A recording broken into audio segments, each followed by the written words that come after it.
And good morning, good afternoon, and good evening, everybody. Welcome back into the Dragon's Den. My name is Digital Dragon, otherwise known as Luke, and I'm happy that you guys are here. For those of you that don't know, I am a 3D printing variety streamer here on Twitch. What does that mean? Well, it means we do everything from printer unboxings like the Bamboo X1Cs here, Creality K1C, to printer builds like our Vorons, LH Stingers. We do prototypes like all of the box turtles that we did, and we just play around and build cool things. So welcome on in, everybody. Glad everybody was able to show up and be here today. And with that, today is going to be kind of a slow burn, like it's been the last couple of days or last couple of streams. Like I said, this isn't a priority build that we have to get done on a specific timeline. We're just trying to get it done. And the individual who designed this printer, V4 Projects, he's actually out on vacation right now. So there's nothing new. He did post a picture right before he left, stating that the most of his electronics had been installed. You've seen me doing some electronics installation and other thoughts here and there. So what we're going to do is just kind of continue with that and install some of the electronics that are going to help us run our stuff and make some final decisions. I'm still mulling over whether or not to cut a center 2040 for the bottom versus using the printed version. I think I'm going to do that. Right before the stream, I did load some things into the truck, which included my chop saw, my metal chop saw that I was cutting all of my aluminum for this build, because the extrusions came in that Mukesh had purchased, Mukesh from Automate 3D.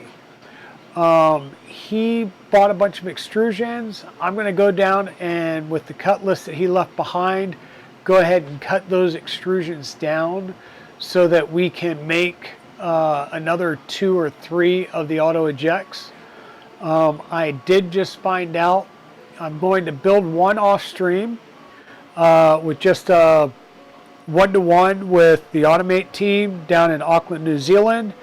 And then I am going to build another one that will be fully on stream, and we'll do a live build of that one.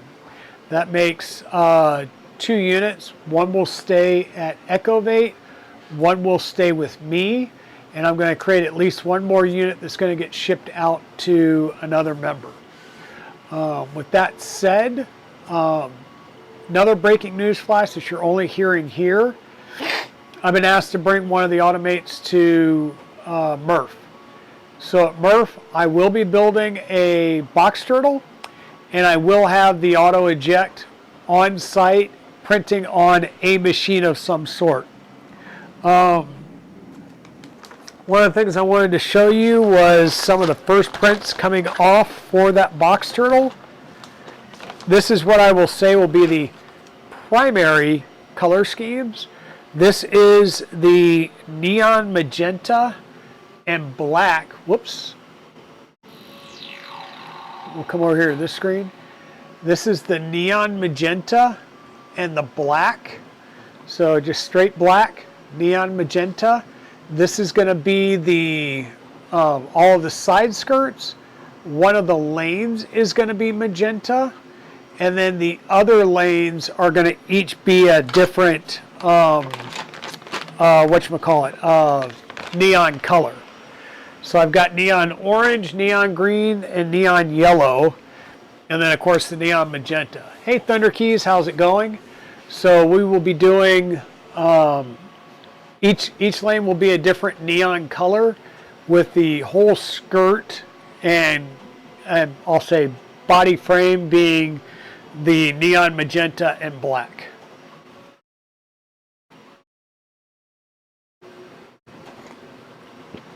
I hope you're doing well, Thunder Keys.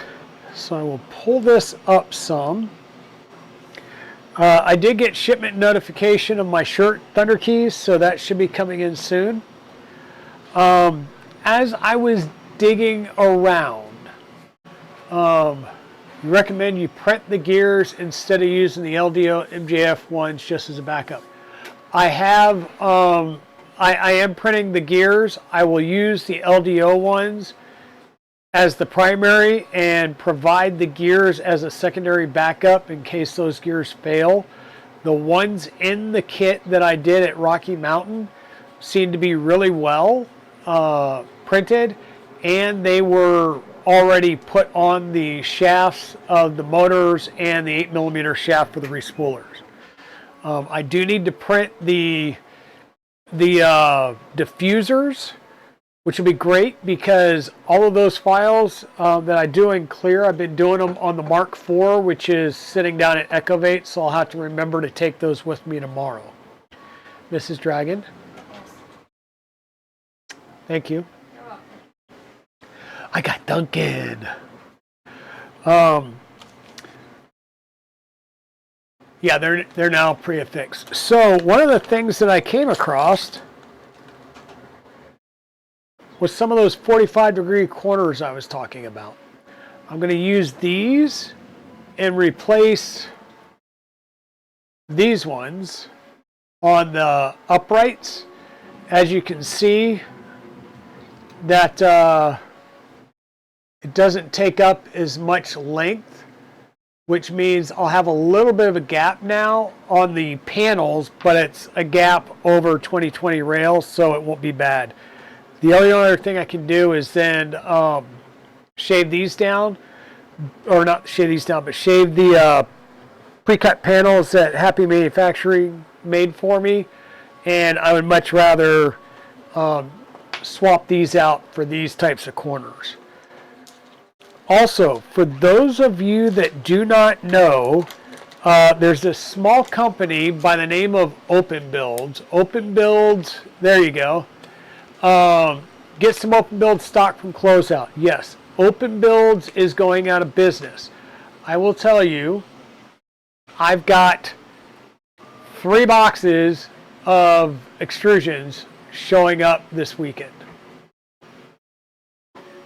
Yeah, the mic is still peaking, and I'm not sure why. I've tried to adjust it. Let me see. I wonder if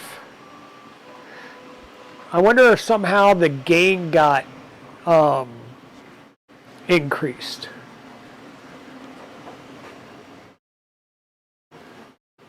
Give me 1 second, Zombie.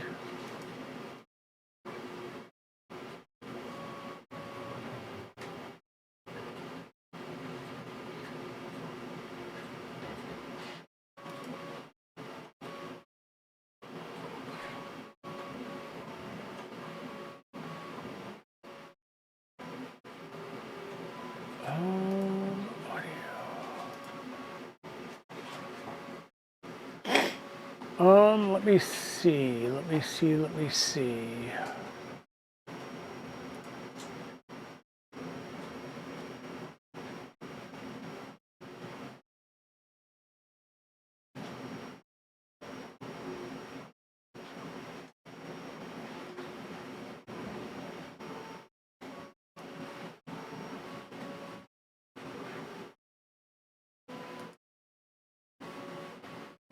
Okay, let's see, no, that still seems like it's,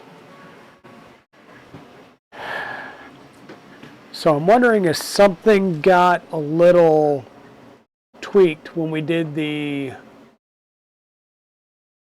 impromptu stream over at Ecovate, because I am not talking very loud. Is it still clipping, Zombie? This is my Comica Boom XD.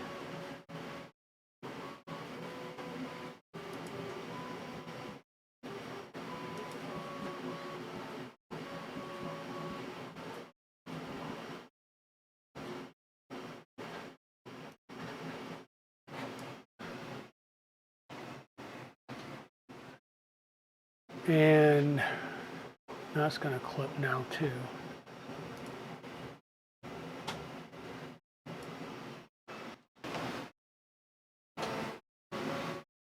Okay, how, well, no.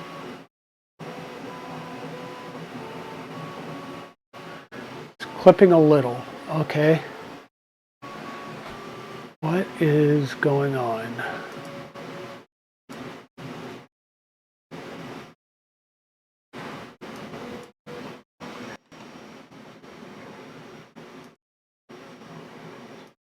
We had this set before.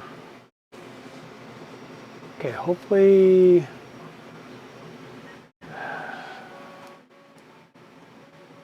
Okay, is this? I don't know why. Maybe we're good there. We'll give that a shot. Hopefully we're good.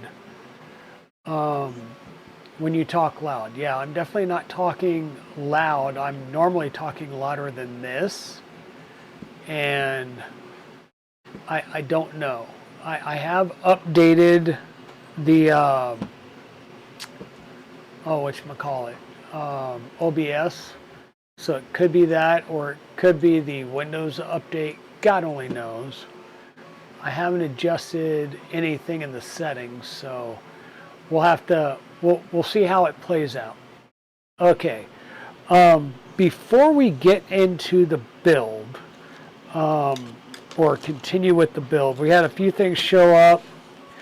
We got some M4 rolling T-nuts, and we got some M4 by 16 countersunk screws. So hopefully that's exactly what we need to get the beds installed on the rails. We'll swap these corners in. I pulled out a 60-20, a 30-10, and some 40-10 honey badger fans. We'll need the 30-10 and 40-10 to do the well, I thought that was a 30-10. Did I think maybe I printed this for the crap, I printed this for the smaller fans, so 30-10 won't work there. So we'll put that aside. One fan for the skirt. I'll order some extra fans to come in. So we have a few parts printed out basically that will get installed.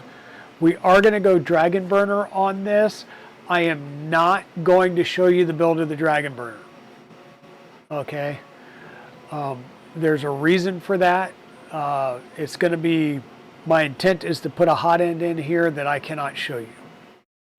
So sorry about that. I do have two LRS 350 power supplies that are here. I will take this mount off. This was the mount for the the black box. So I'll pop this mount off and reuse this somewhere else. Or, well, we'll just reuse the mount somewhere else.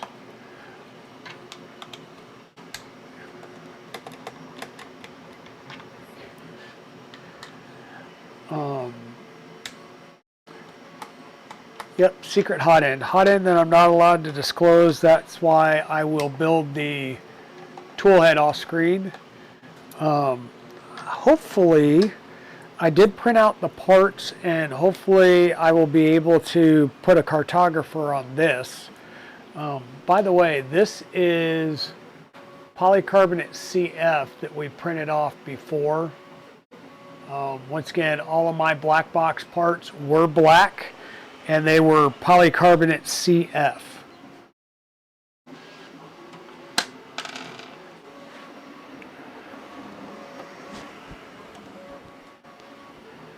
In Zombie, not sure if you saw the initial parts that I showed off, but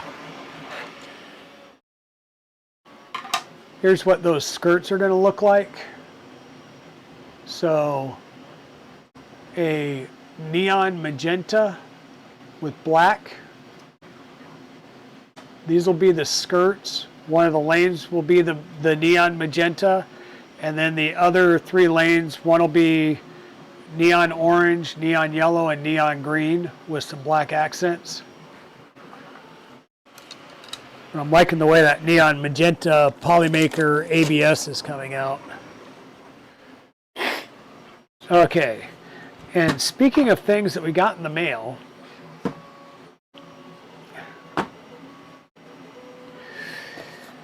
we got a box today. I believe I can show off what's in the box. If you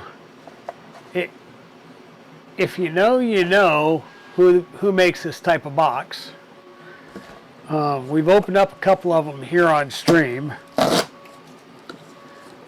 Let me just make sure it is what I think it is and that it is okay for me to show off. Okay. So if you're not sure who makes this box, hopefully this will tell you.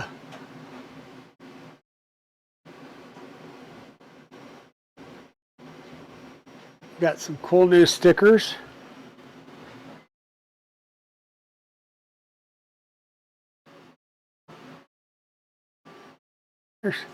There's a couple of good summertime ones for you, chilling on the beach.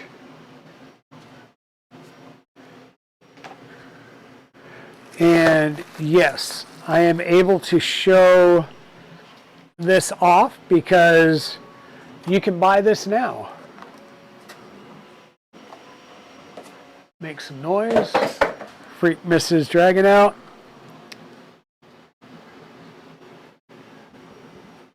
I have a DXC extruder. For those of you that don't know, I do work with Fadis on occasion and evaluate some hot ends. They reached out to me about testing this, but they were no more available. So, or for the testing cycle, so this is one of the production units. So let me put that aside, and I will grab that part again to show off now that Chewy's here since he's sponsoring that build. But for those of you, well, here, let me do this real fast. So Chewy, here's one of the skirt pieces.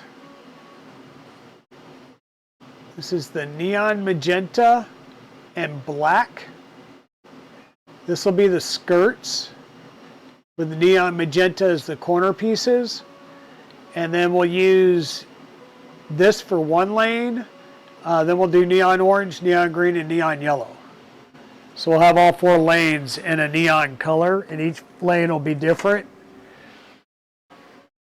And that's going to be the spooler, the tray, the idler for the spool, and everything underneath.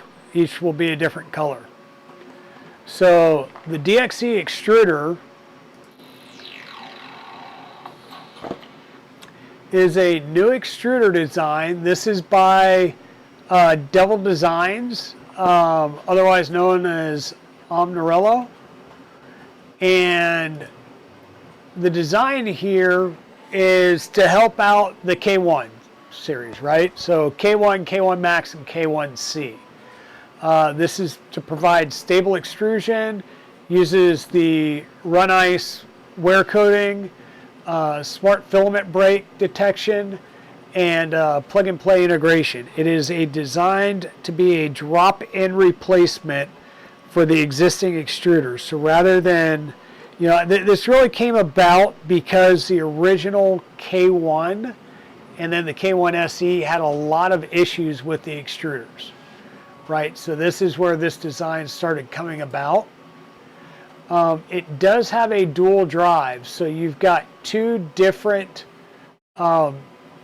grooved idlers and then 2 grip idlers here. So you get multiple teeth along the path. Open cooling architecture, you can get airflow through it. You can see the filament path as it comes down here and here. Well, you would be able to see it if it wasn't covered up. But this is how it will kind of lay in there. There is a smart filament break detection by Omron sensors. Like I said, it's got the RNC ultra wear coating. Enhanced material compatibility. So with this, you will be able to run TPU. You will be able to run your carbon fiber filled and glass filled filaments. And once again, you've got a helical gear on the driven gear side, and on the idler side, it is a smooth channel, so you don't grind on your filament on both sides as much. Hey Pez Liz. So our lovely Liz in printing color. Here is one of the skirts for the box turtle that we will be building at Murph. So this is a neon magenta with black accent on the honeycomb, and each one of the lanes is going to be a different neon color. So one will be neon magenta, the next will be neon maybe like orange, then yellow, then green, or in one case or the other. But we're going to do each lane in a different neon color, and I'll have to remember to get hold of a black light that I can shine on this out at the show.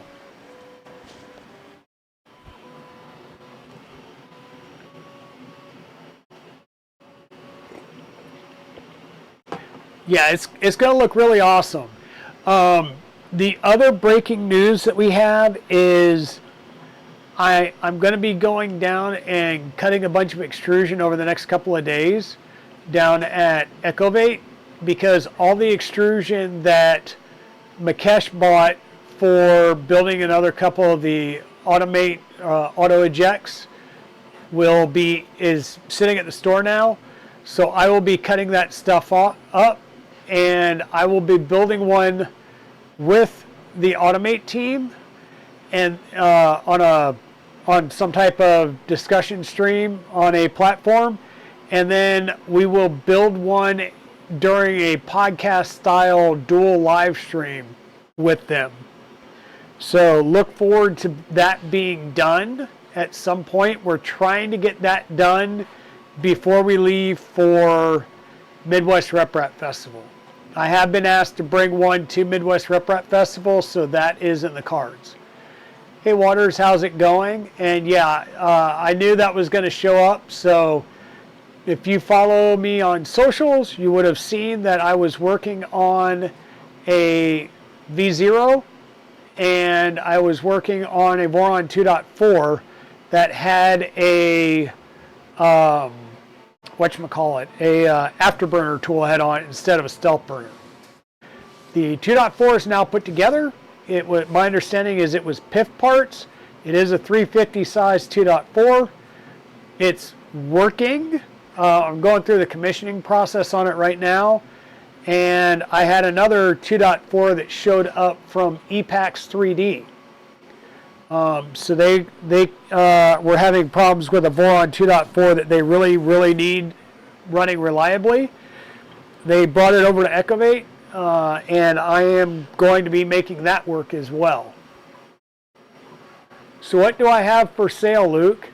After I get everything in the car that needs to get in the car, I may be bringing one or both of my ender wires. All right. I will be bringing one or both of my ender wires. They had both been working. I have not had them on in a little while. So, but I know at least one of them is running a, what did we put in that? Was it a,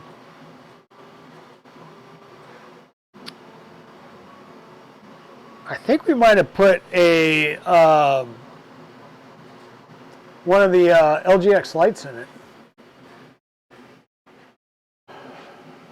But I will have both of those down there at the show. Was I on Tuesday? Yes, I was on Tuesday. You got to try and get the panels for the 350 2.4. Yeah, that would be great if you can do that, Waters. So I'm to the point where I'm working on the standard sensor on it, the inductive probe. It is up and running. It is working, but I'm going to need to do it hot in order to do the Z offset, and having the panels on it is going to help that tremendously. It took forever to PID tune that bed to 80 with open air.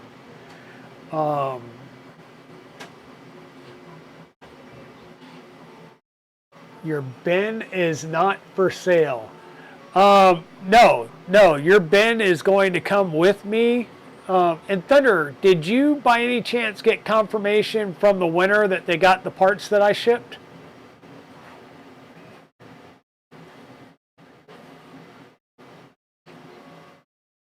No, I'm not planning on selling the VZ bot just yet.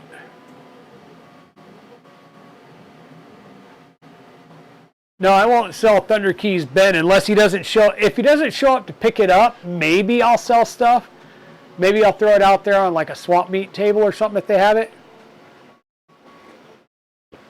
You were watching from their hospital room. Oh, Modlight. Hope you're feeling better, my friend. Awesome. Good to know. I'm glad that they did get that. So real quickly, let's jump back to this display, or the full display. So the DXC extruder, I think this is going to look really, really nice. It looked really well finished and polished up at the all the videos and stuff I saw at Formnext. You'll see it was a collaboration between Creality, Fadis, and Devil Designs. D3 VIL Design, who goes by Umbranello. He is the creator of the Cyclops extruder as well as the Kraken series of motors. So collaboration with Fadis, manufactured by Runice, co-branded with Creality. So this is definitely in the community here to support these printers and get them running as well. Everything here is just the basic stuff. This is interesting. It automatically adjusts pressure for filaments of varying hardness. It ensures stable pressure output, ideal for multi-material switching and reliable extrusion across different filament types. For TPU 9585A standard hardness filaments, there is a range of adjustment here. So it says it automatically adjusts, so we shouldn't have to adjust that. We're going to be testing that out. Open cooling architecture will help to keep from some heat creep and stuff.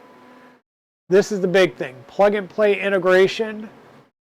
So the fact that it can be installed without any firmware rooting is going to be a wonderful thing. So at a future date, we will be installing this extruder along with some Fadis nozzles that I've been holding off from installing until I got this.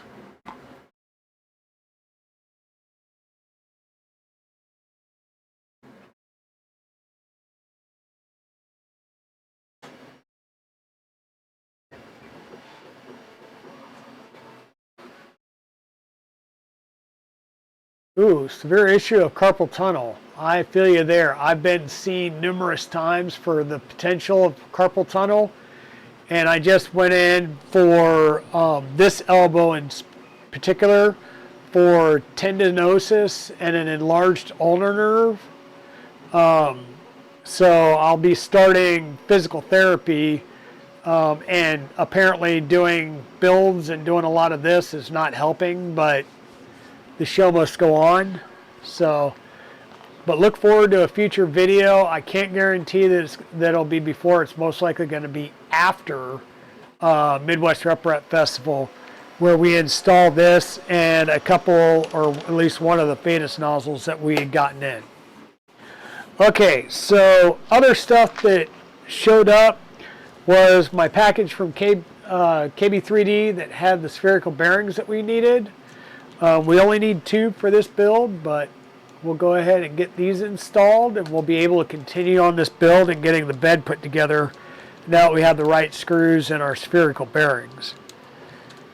You may see that I only needed 2, so I got a bunch of extras. When I say that I ordered a bunch of extrusion from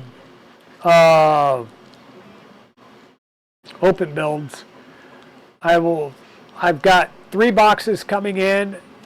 I've already got 1 box, and I've got 3 boxes coming in that's over 100 pounds of extrusions. So, yeah, we've got parts coming in that we can build us a RIFF 900 if we wanted to. So,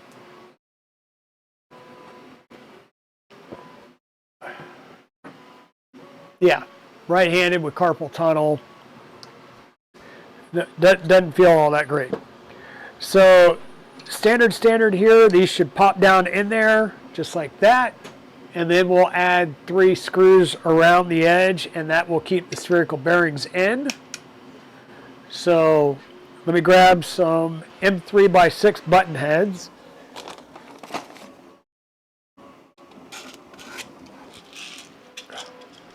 And these will just go right into plastic and hold this in place.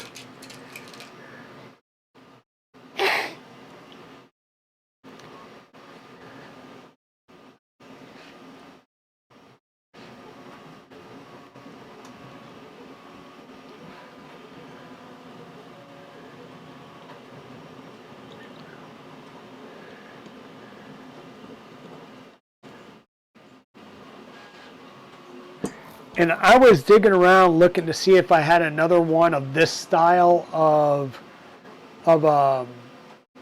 whatchamacallit, socket. So the way you would do this is this side jumpers over to the bottom, which is neutral, and then from there comes out as one leg, and then the live would come out as the other leg. I'm not sure if the connectors I have, if I'll be able to make that jumper and combine it like that. So I did order 2 more of this style and 2 more of the regular style to kind of build up my bench stock again. And I will also continue to root around over the next few days to see if I've got one that I can use anyhow. Actually, it'll be here tomorrow, so it's no big deal. By Saturday's stream, we'll have the parts that we can start wiring up the 120 side of things. Oh,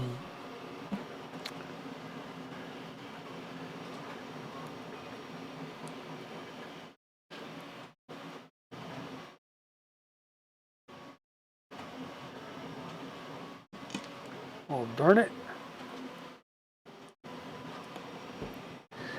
All right, not you.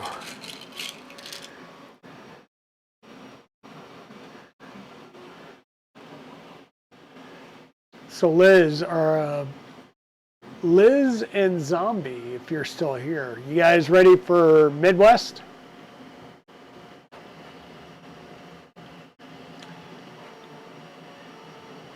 If everything goes to plan, you'll be at the deal in Colorado next spring. Nice, nice. That would be cool. It'd be great to meet you in person. And Rocky Mountain is a huge fun show to be at. You get to see just about everybody there. So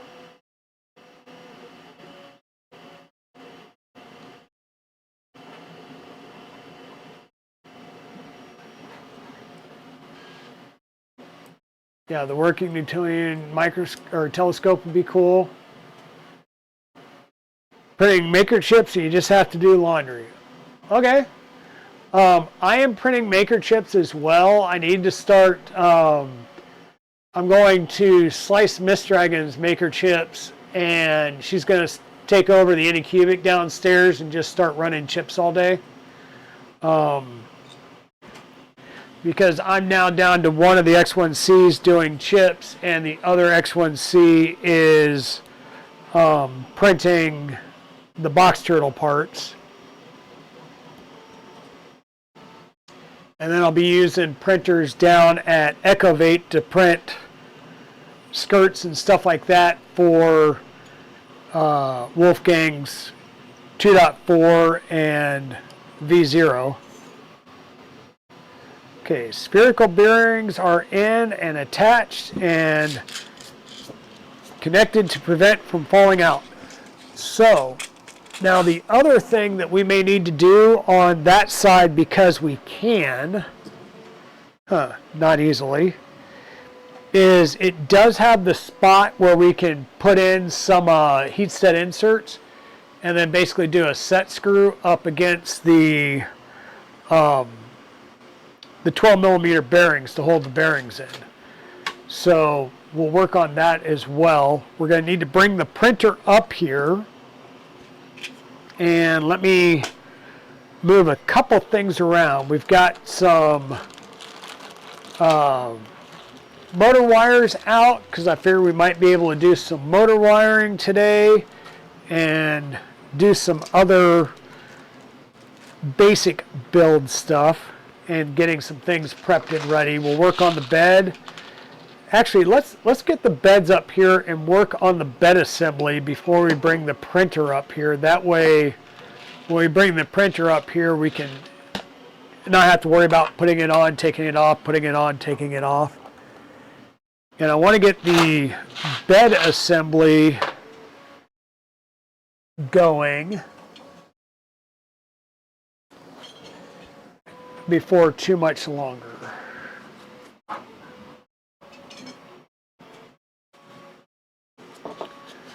So on the last stream, we got our magnets on and the extra magnet cleared out from the holes, so we'll be able to get everything mounted there.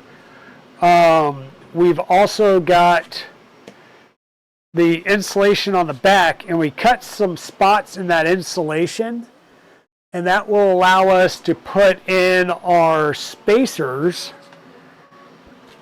and not be worried about compressing down on the insulation.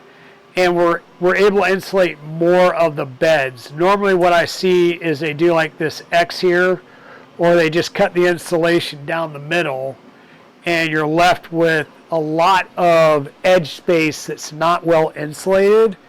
And on a build volume like this, where you may have a part going across these two beds, you want the best insulation and keeping as much of that heat in as possible. So that's what we did there. Now, that's what I was looking for. Oh, I was like, what was that noise? Give me 1 second. I'm going to have to feed the monster.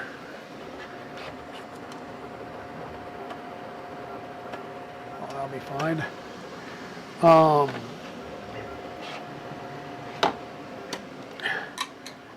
Another spool of ABS. By the way, I haven't seen it on their website, but Ecovate does have this. This is EPAX Fast ASA.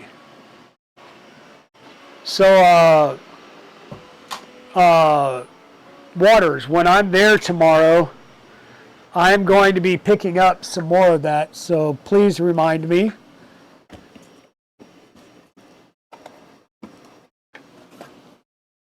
Because it prints beautifully.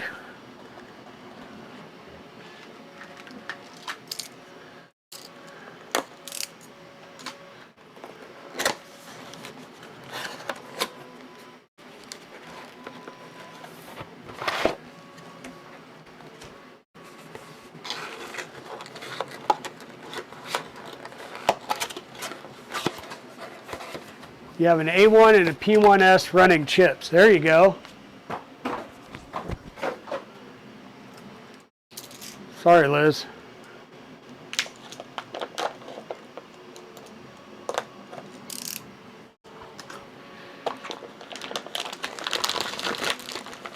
Now, in my defense, these are not resealable bags, so.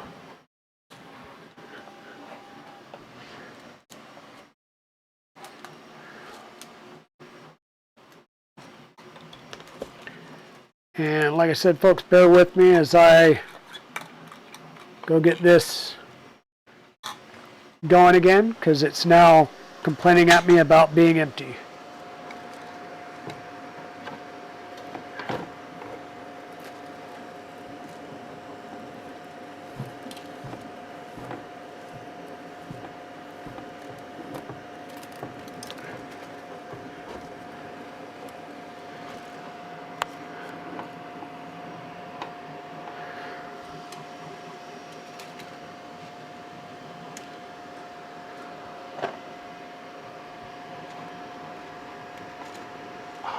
You pain in my butt.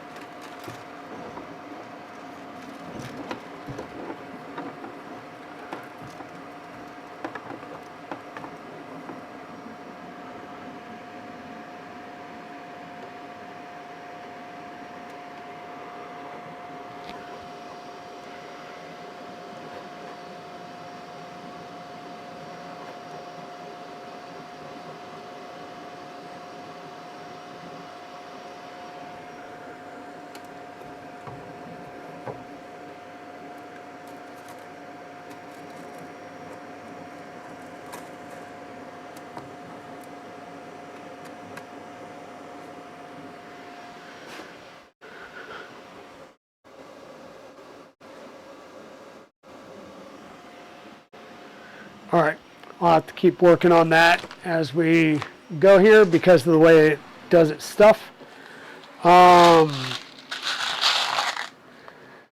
So what we found the last time was we had some M4x20s and it was too long. So the plan here is to, we bought some M4x16s in the hope that these will be a better fit and allow us to actually tack stuff down.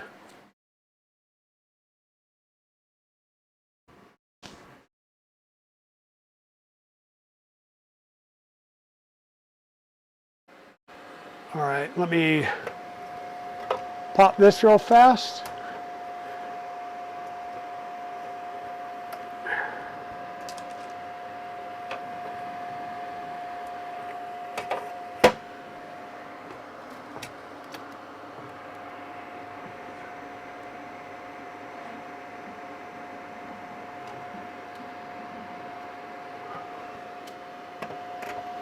Now, the thing I like about the K1C extruder that I'm using right now is it has that tension arm that allows you to like flip the lever and then you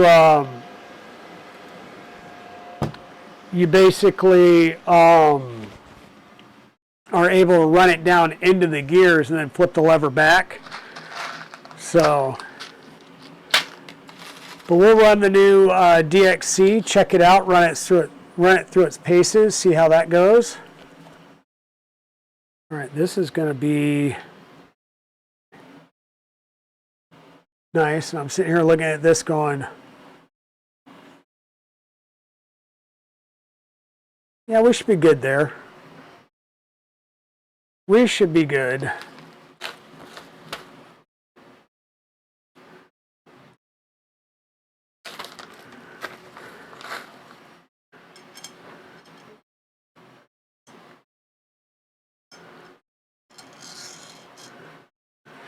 So what we'll do is we'll get these set on there. And what I really want to do is pick a side. This is going to be the back side of the printer. So this will be the front of the printer. That's where I kind of want to make my initial mark. And by initial mark, I want to say I'm just going to make a set offset for it.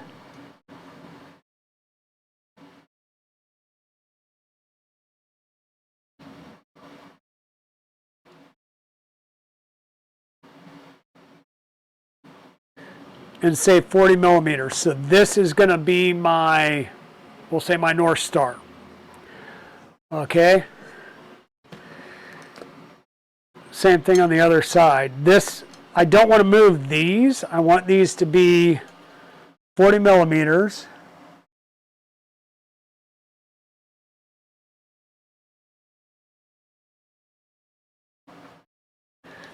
And that way, all the others will be based off of these two right here. And that should give us a square alignment set here between these two beds.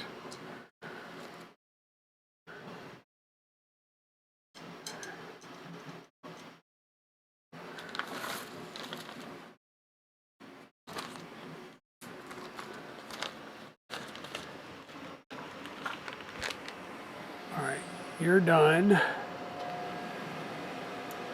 Go back to main, say play, resume, keep doing your thing. Awesome. So this is going to be our, we don't want that to move. How are we going to do this? Let's start by flipping that over here, getting it lined up.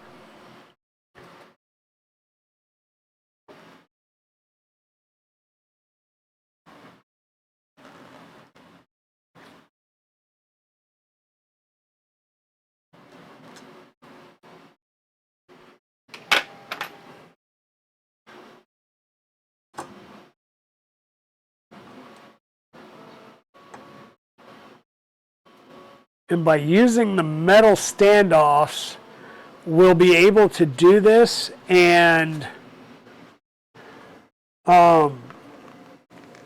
not compress that insulation. So we should be able to get all four of these at the same height. Now,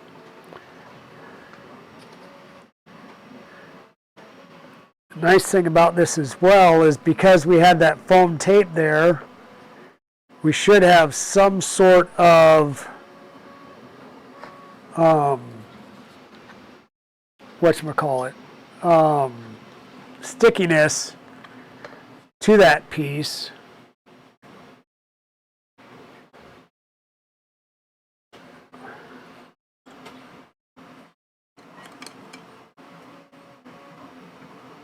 Meaning that I can just push that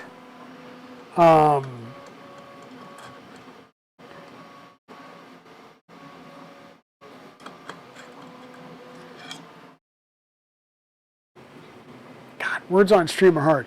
I can push this spacer into the bottom and it's going to stay there because there's a little bit of stickiness or tackiness to the underside still from where the foam adhesive was.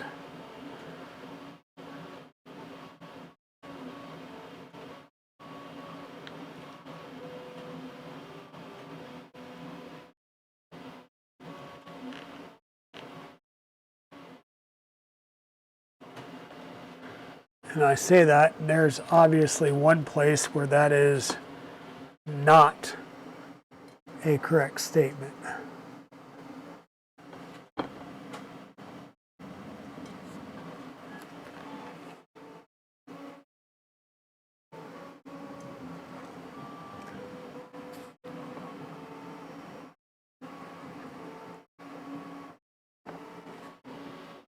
Okay, that there, that there.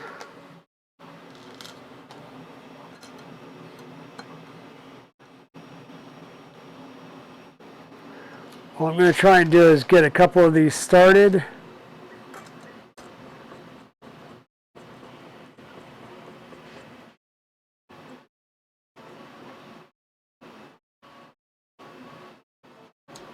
That is not catching, so that is obviously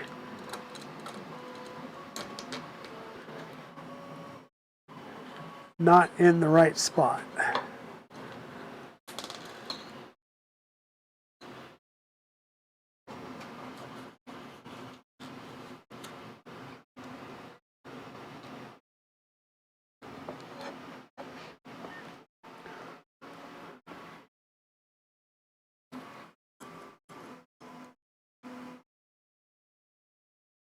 There we go.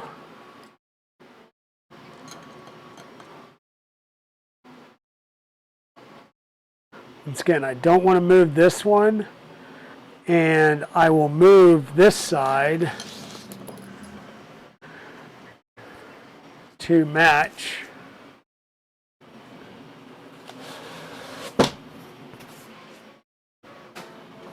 Meaning this one is loose. Get these on the same surface.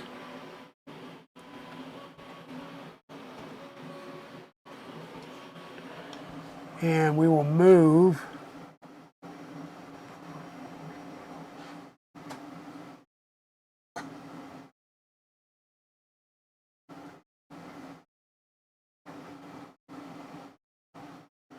that into alignment, so we did not change that location.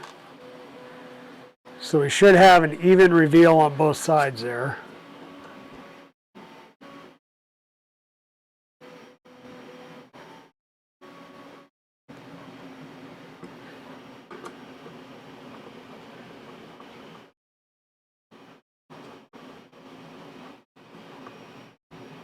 So I'm going to bring all of these down so that they're snug, because once again, I don't want them moving.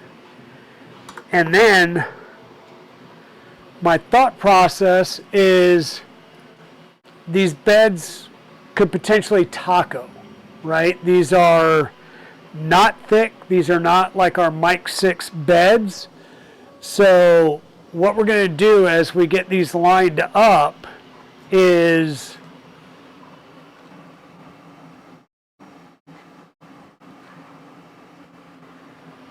we will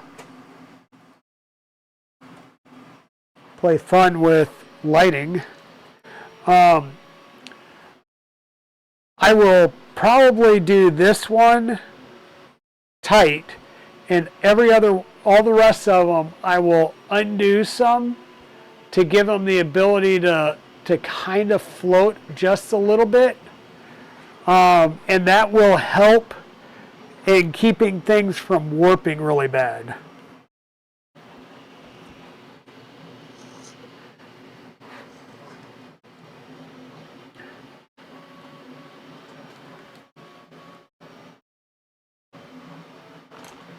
Because we don't want a lot of warpage.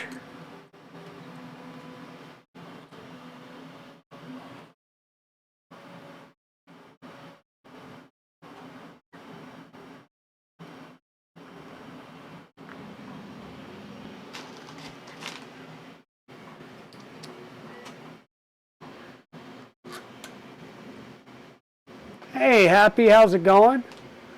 Welcome on in, my friend.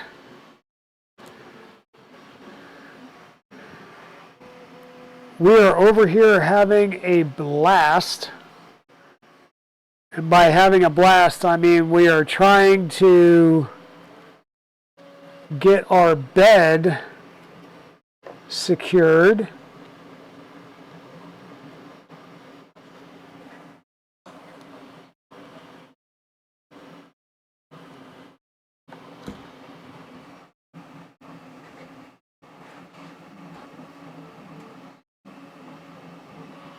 We'll say one location at a time.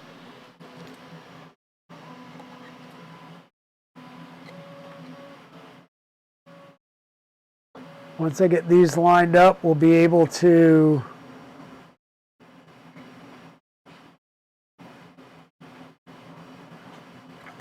all right. Apparently I'm going to need light.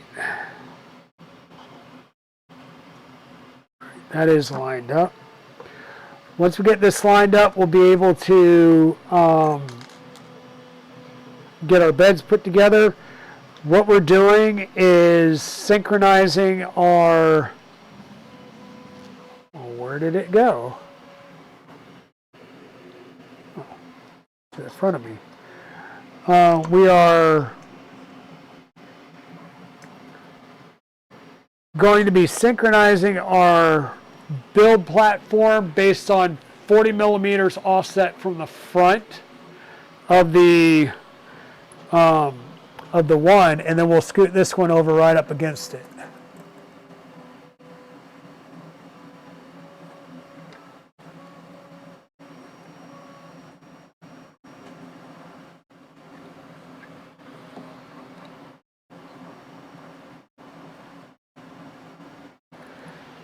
So we're trying to make these as square as possible, and once we get our spacers and stuff set up here,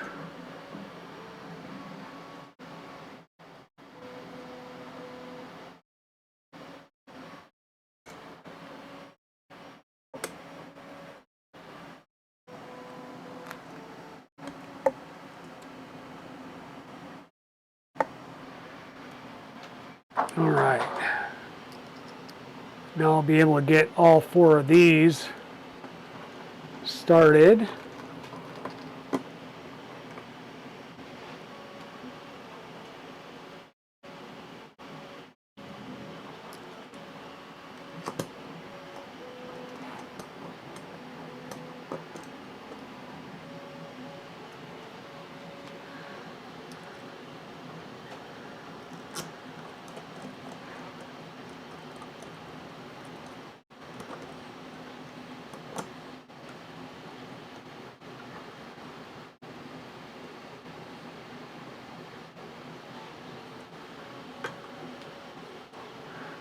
So once again,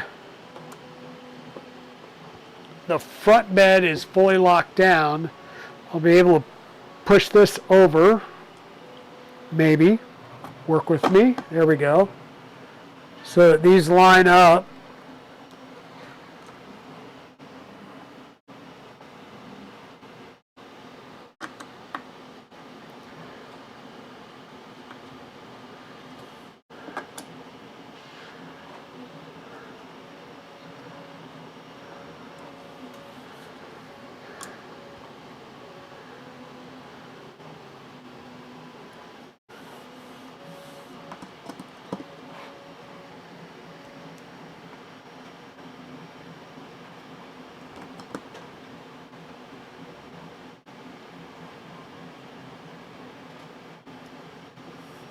Okay.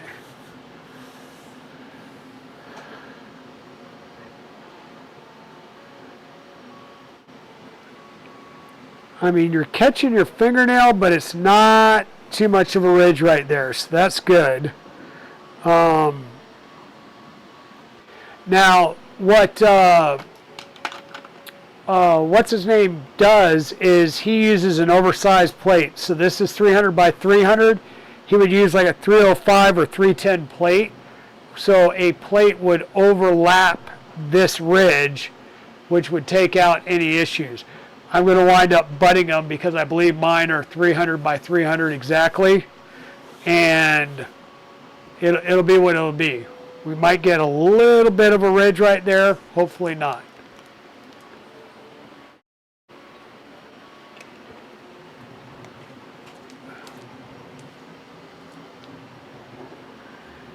And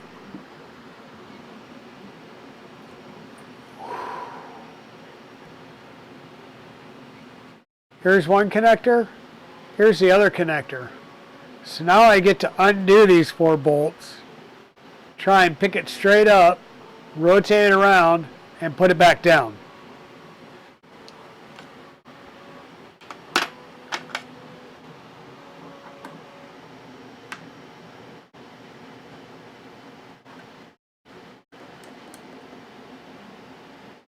Hey Hutch, how's it going? Hope you're doing well.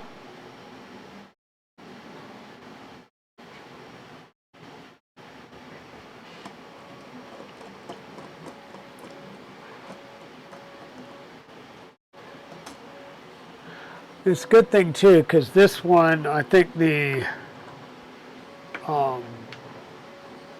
whatchamacallit, I think the T-nut kind of rotated in the channel some.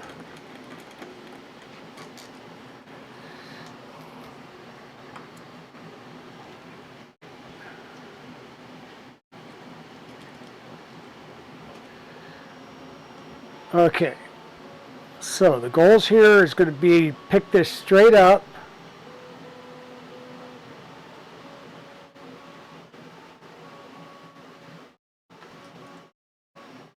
Try not to disturb things.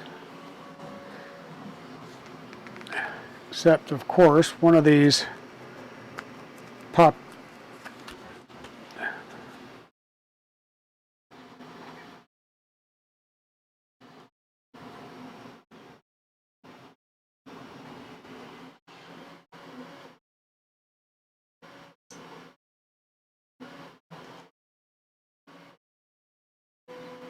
Okay, connector towards me.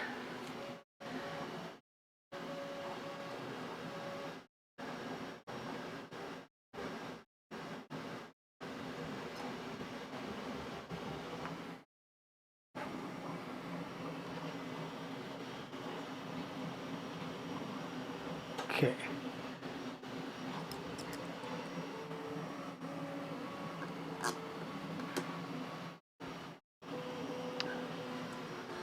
Now, hopefully everything stayed aligned there.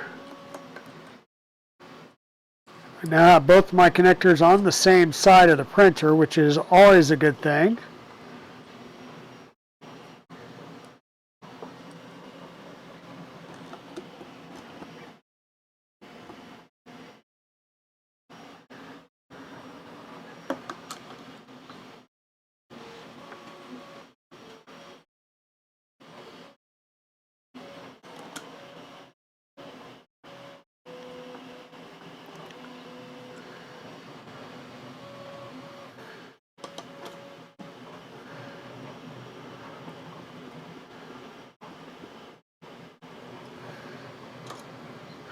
Now, once again, if we see a lot of taco here, we're using a hard mount system.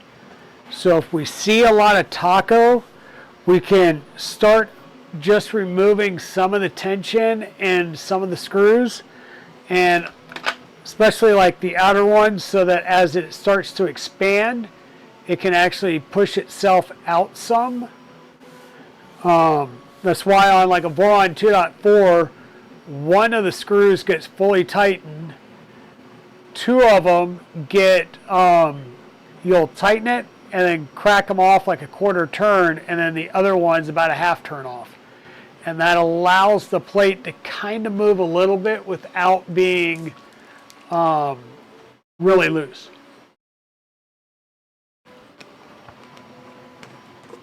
Okay, so our bed system is here.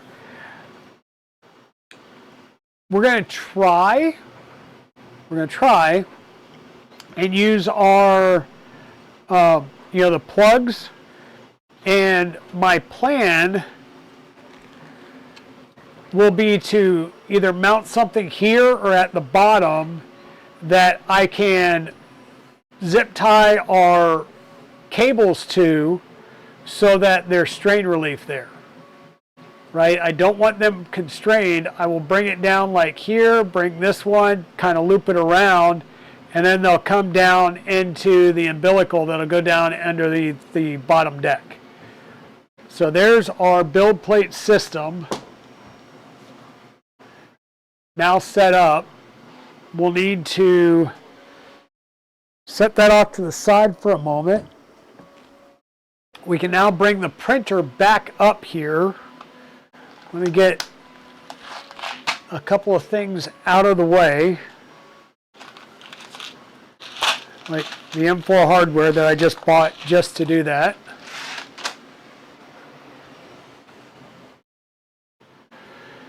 And I know we're pretty much going to go front to back, edge to edge. So front side, rear side. So the rear side is going to be the side towards the camera.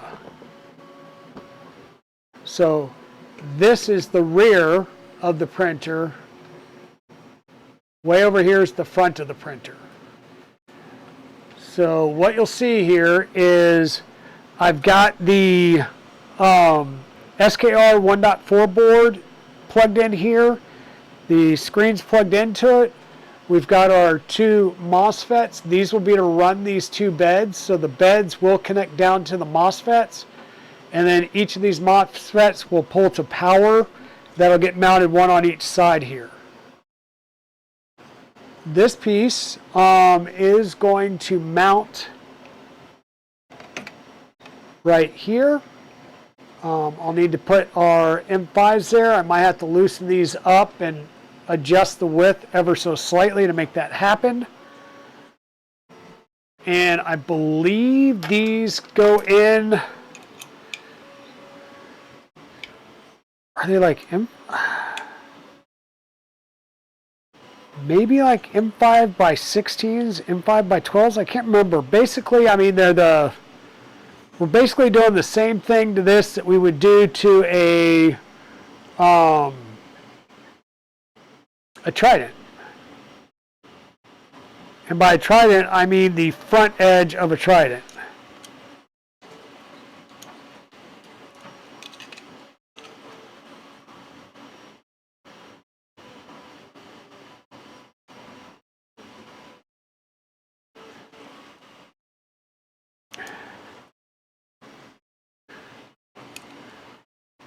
So I feel like I need just a sliver more room, so I'm giving myself maybe a 1/2 millimeter on each side.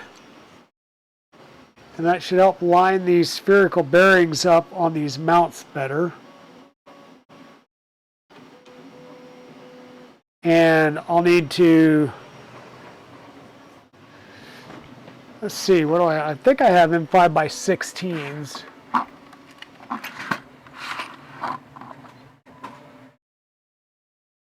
8s probably won't be long enough.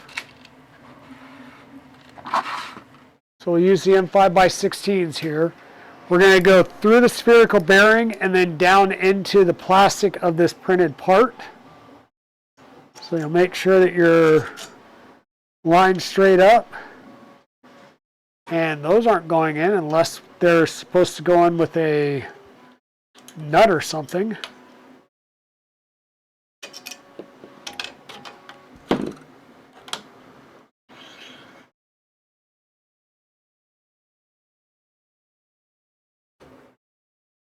Oh, yeah, looks like there's supposed to be a nut in there. I must have missed that part of the instructions. Type of nut, as in standard M5 or a locking M5. Inquiring minds will want to know.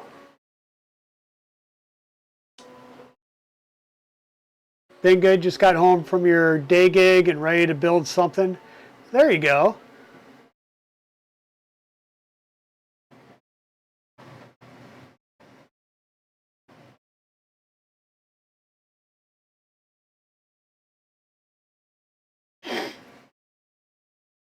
You're printerless, or are you hands-on? Most of us started with Ender 3s. I see them on the marketplace around $50 or less sometimes. Yeah, you had an Anycubic, and it was screw up due to part. Yeah. Hey, Jedi Spidey, how's it going?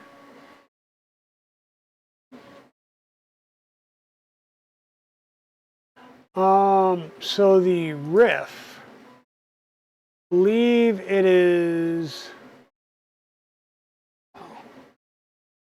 do that, go from files to the details. I believe it was the second video.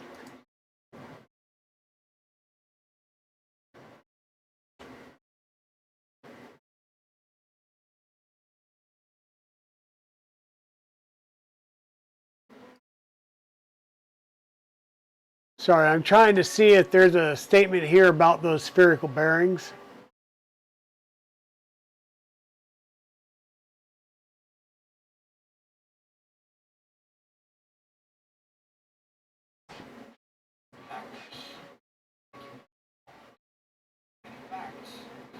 Stop video.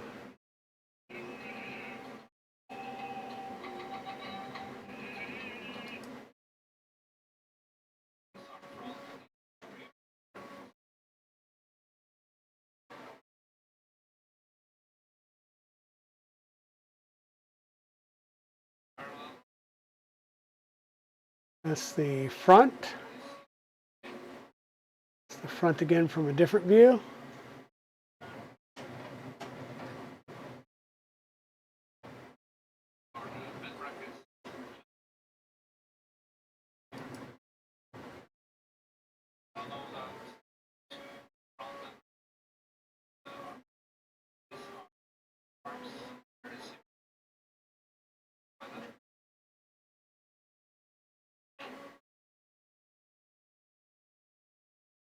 And he did it in this orientation, and he does not mention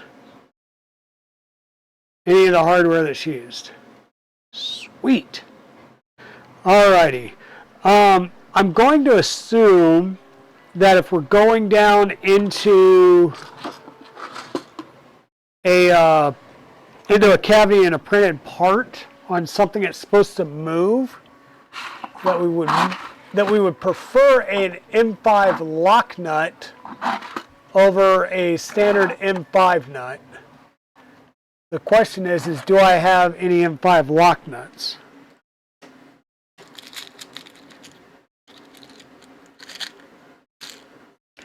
And I do not believe so. So we're going to go with M5 nuts for now, and if something pops out, then we'll work to fix that over time.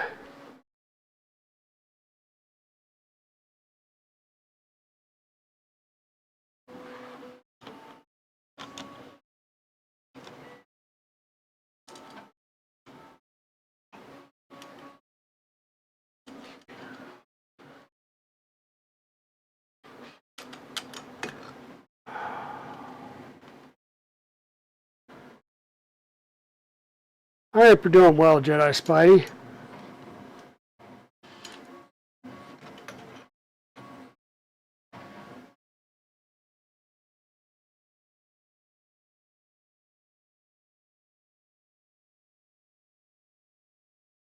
Can't tell if I'm getting that nut captured or not, and the answer to that was a big fat no. So see if we can't jab our finger in there a bit.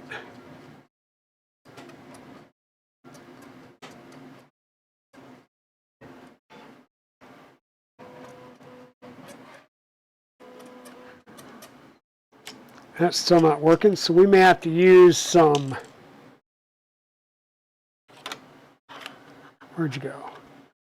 We're going to have to use some, this thing called gravity to our advantage.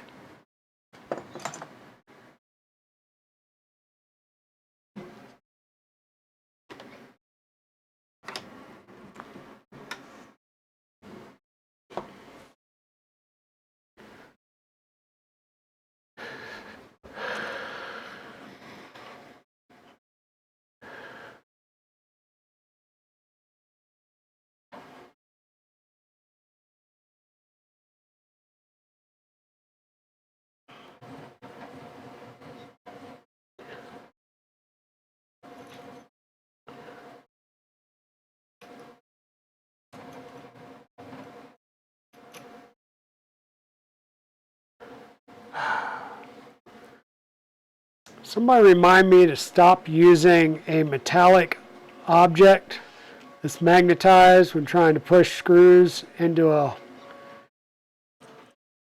spot. Apparently I need some reminders on that occasionally.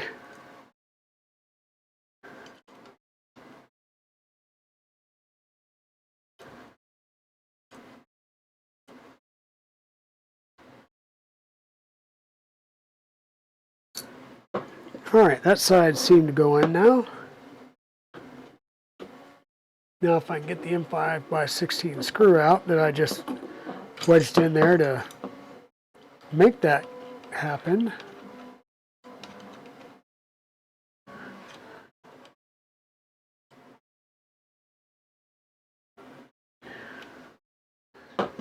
Alright, we'll need something to do on this side that's preferably non-metallic, or maybe, who cares if it's metallic, or not metallic, magnetic or not at this point. We can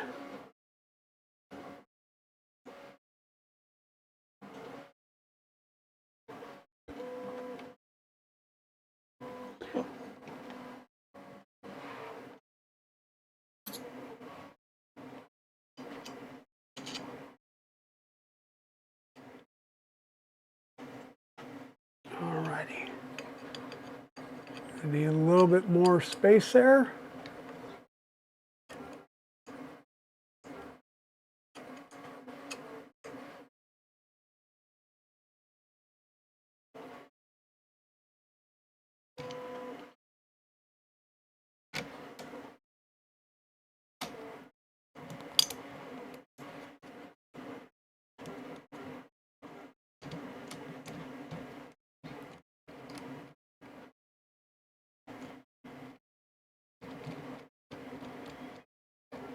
All right, so that's not working.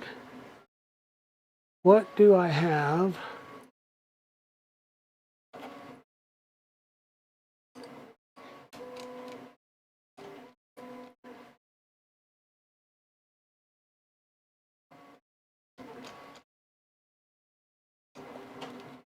Does not seem to be working. All right.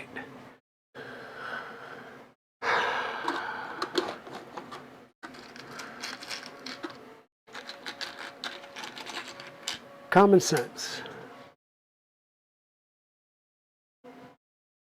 Put it one thread on a screw, push it in the hole.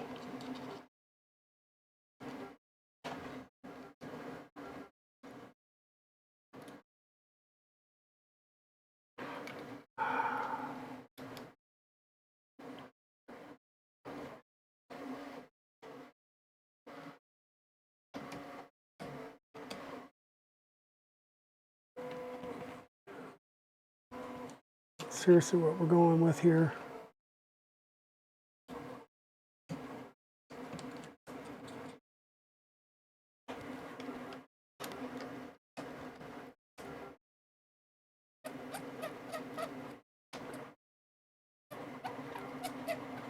Oh my God.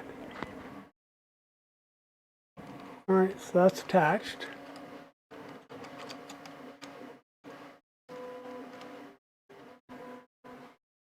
It's attached.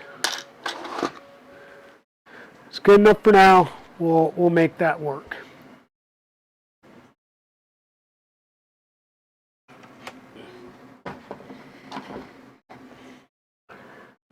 I'm kind of glad we didn't go about and decide to do something like, you know, hey, let's do the 900 or something like that, where I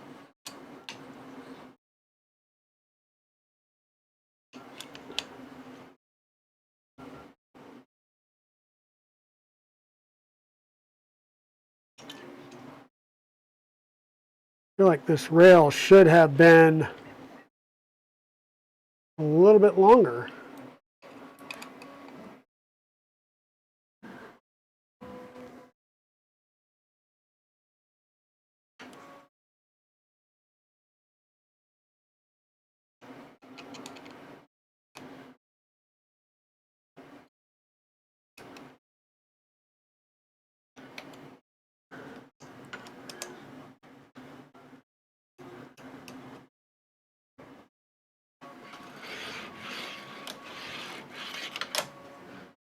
Other than the bearing coming out, which we can solve with a heat press insert and a screw as a grub screw or lock nut. We need to get those figured out. Some CA right along the edge. Like I said, these have provisions for heat sets, so we can put a heat set in there and then just drive a wedge in. Are these standard heat sets or bigger? Meaning standard E3 or 3mm heat sets? They are. So we'll go ahead and put those in real fast.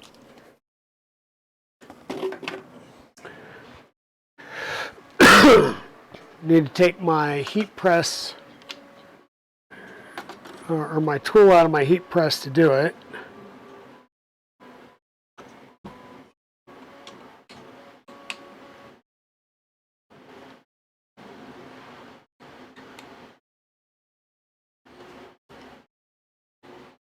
Hey Bexy Beans, welcome in.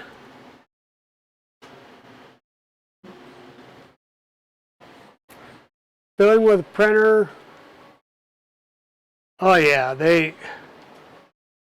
you gotta love the printers. It's like they know that you're trying to meet a deadline, and all of a sudden they just go kind of batty and do their own thing.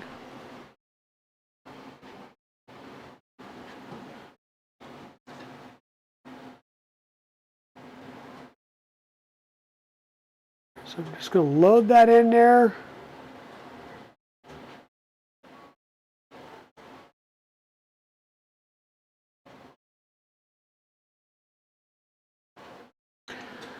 One there.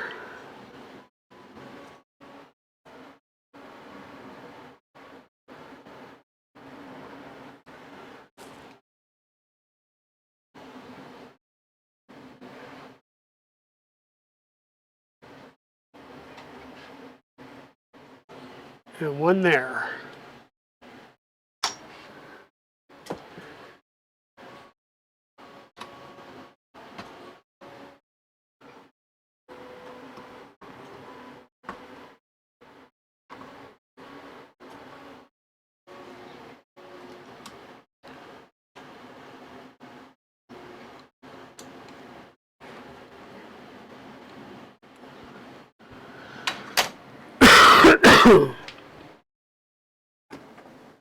And like I said, for these front ones, we'll have to do like some CA or something. I'm not fully enamored with doing that, but I I get the need to, so we'll pull those up, put a couple drops of CA on them, slide them back down there. Hopefully, if we need to pop into these at a later date, we can.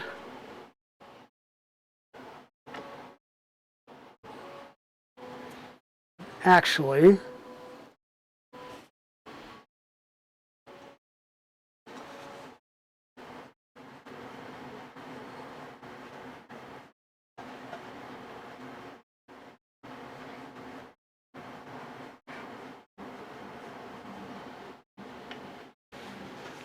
the MOSFETs are for the beds. So these beds are 24 volt.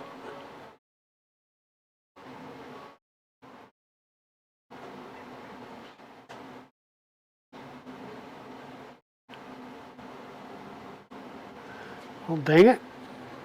Thought I'd open this one up. Apparently, either I didn't, or it's self-sealed and I need to throw a pin in it. Yeah, so the beds are 24 volts. So on 24 volt or 12 volt beds, you run the external MOSFETs because it reduces the strain on the board. It was one of the things we did back in the day when we had the old MKS boards and stuff like that.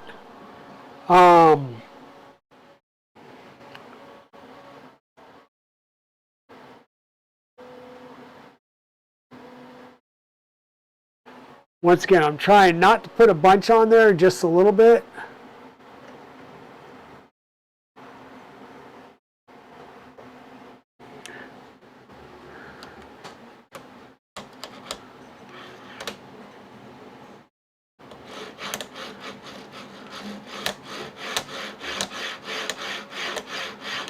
As soon as I do that, the other one's like, yeah, I'm good now.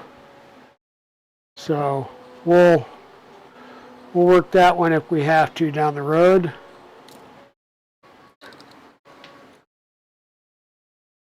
So yeah, the case in point is the MOSFET for, I have no idea what that part came off of. It's printed, I just don't know what it came off of. So the MOSFET here is, I don't know, for the heated bed is probably about the size of my pinky nail, where this MOSFET is more the size of my, a little bit bigger than my thumbnail. Yeah, you used to do it with the old ANET printers to keep it from blowing the MOSFET on the board and starting a fire. That's exactly what we're doing here. It's taking the strain off of the board, and it's like an SSR but different. I mean, we're using a switching MOSFET. So these are bigger overall MOSFETs, and they've got their dedicated heat sinks to them. So this will be good, and all you need is a small JST2 wire, small gauge signal, just like you do on an SCR, coming back to the main board.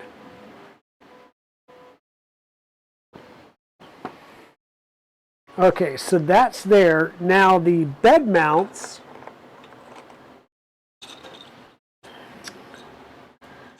these will go, oh yeah, these will go like this on either side. So these will go in and these will hold up the actual bed itself across the rail. So we'll need to get these installed with some of our T-nuts. There's 2 on each side here.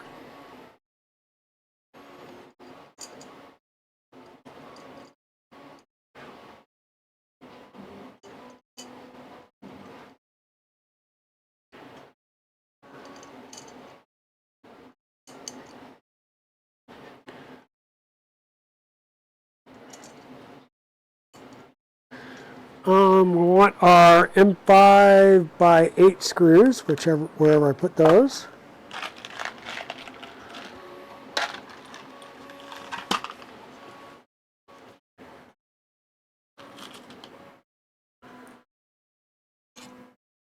And I'm just going to get these loosely installed. We'll figure out final positions once we get the bed itself. And these are going to need M5x10 screws, not 8s. It's fine, we got those too. Yeah, once we install the bed plate itself, we'll know where to put these at. Which side are you going on? Going on this side.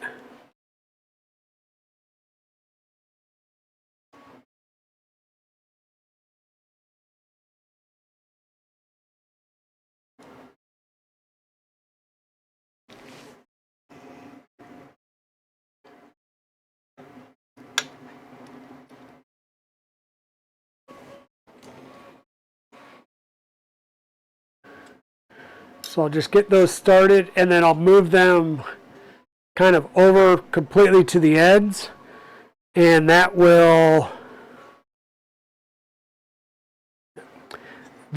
give me the room. Once I lay the bed on here, we'll get it situated front to back, side to side, and then we can slide these over and lock them in.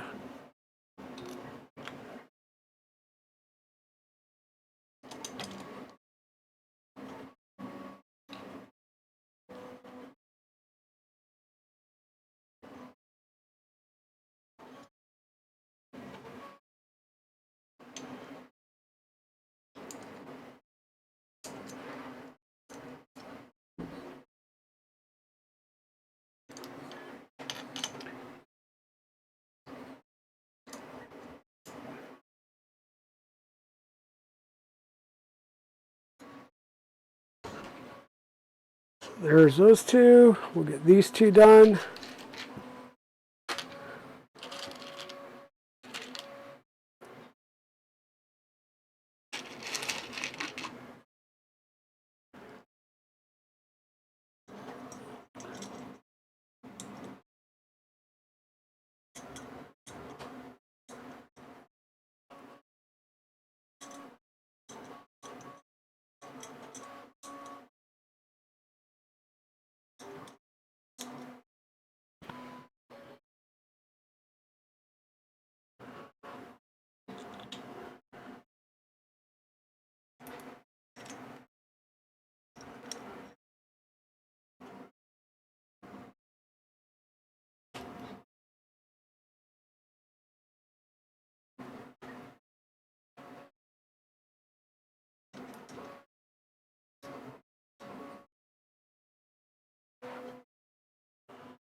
The upright wing has to go to the inside, by the way, folks. So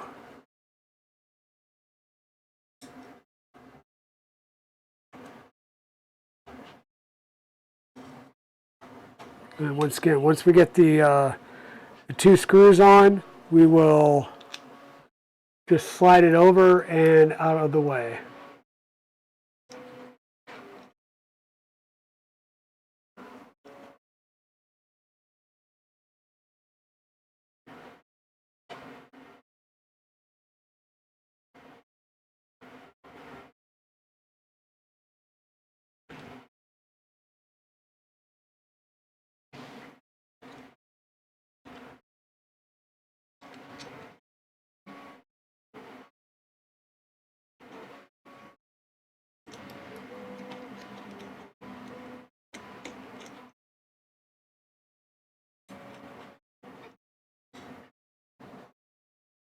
Okay, and that gives us plenty of space now that we can still get in here. We can work.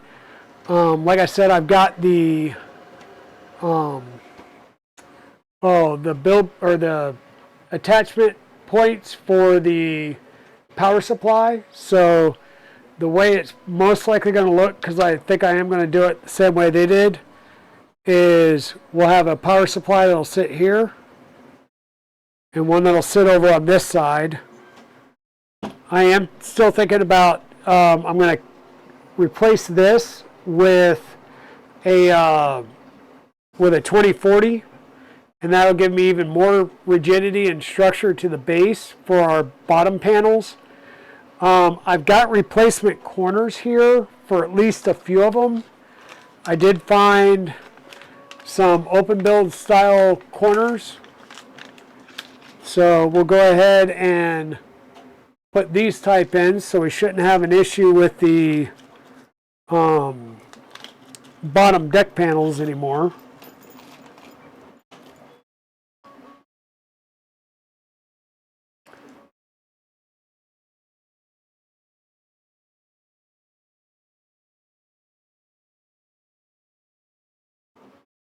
And I really just need to do these on the bottom. I don't need to do them on the top. So we'll only use these at the bottom because that's where we need the clearance at.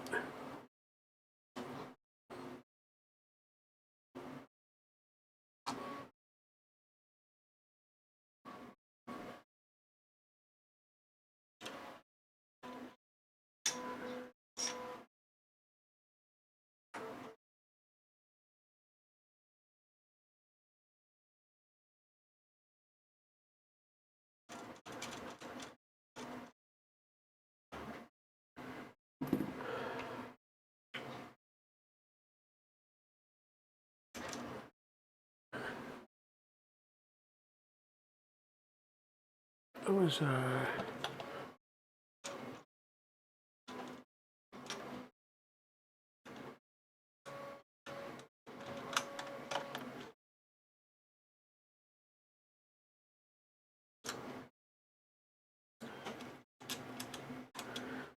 and somebody said, hey, why don't you go get some more of these from Open Builds?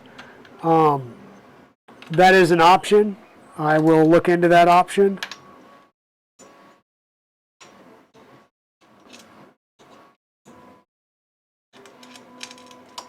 And these ones right here, I believe I can use for the automate stuff, so they will not go to waste. Don't worry about that.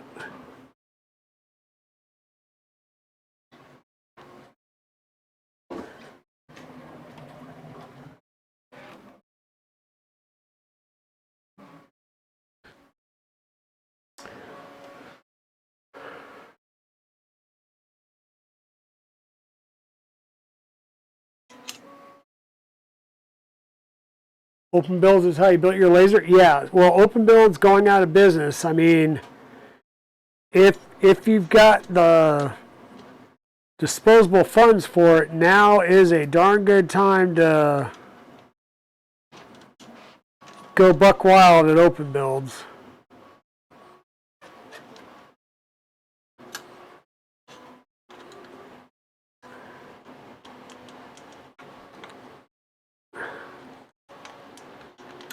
Come on, what is going on with you?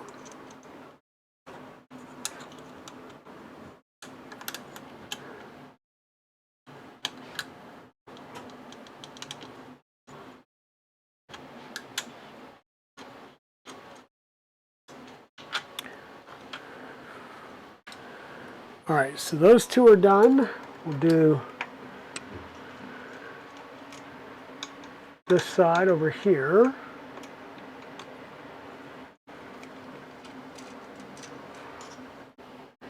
Sad, not said.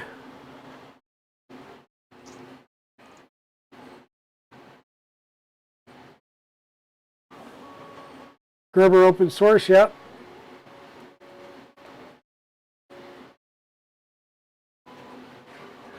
Well, I mean, I don't think their kit was necessarily bad. I think part of the issue was, well, let's be honest, the tariff regime that we're under right now is causing a lot of people some problems in the industry.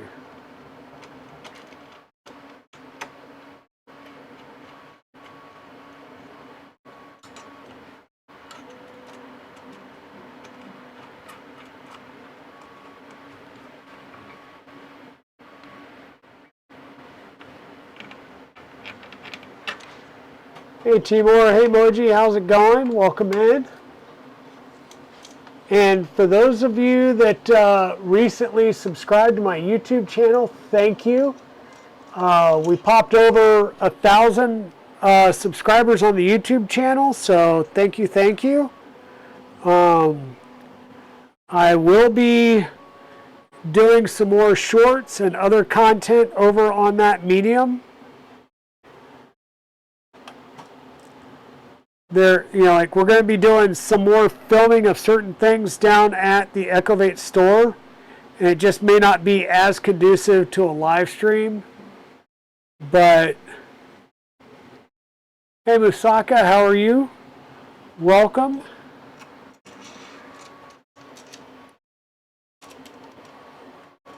What I'm doing right here is just swapping the corner brackets out.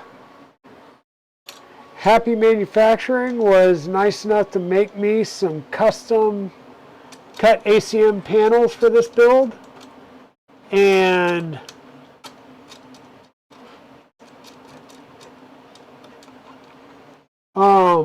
the corner brackets that I had in there were fouling up the works just ever so slightly. So now that we got that out of the way,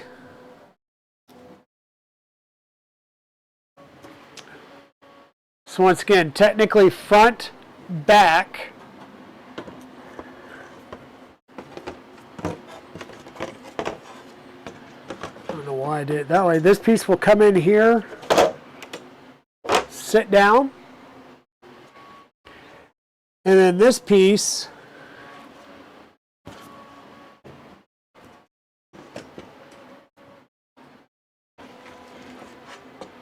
will come in here like this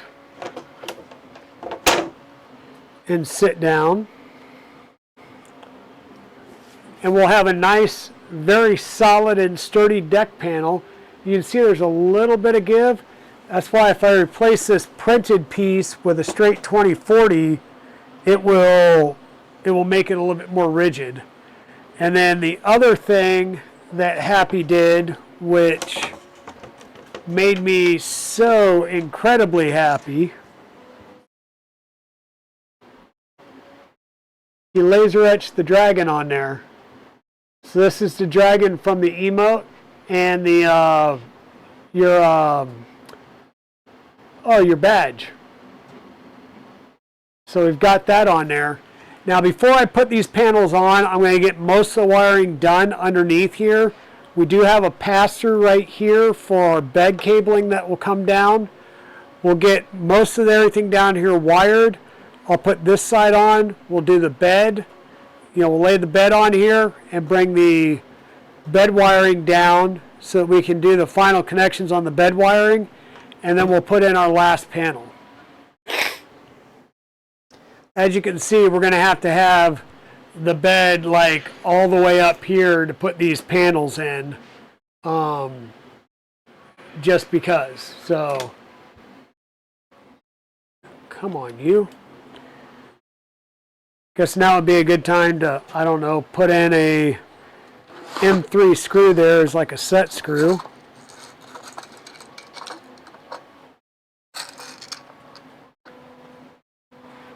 Just going to grab those. We'll grab M3x8 from here. Those should work. Yes.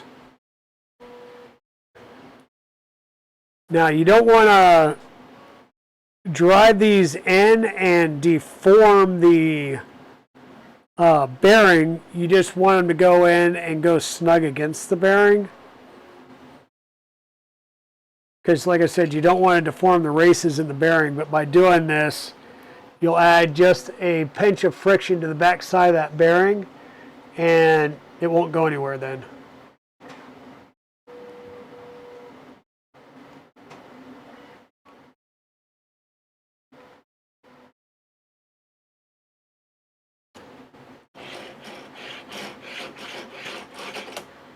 Okay, so those are done. We've got our bed built, nothing wired yet. We'll have our spare corner bracket hardware.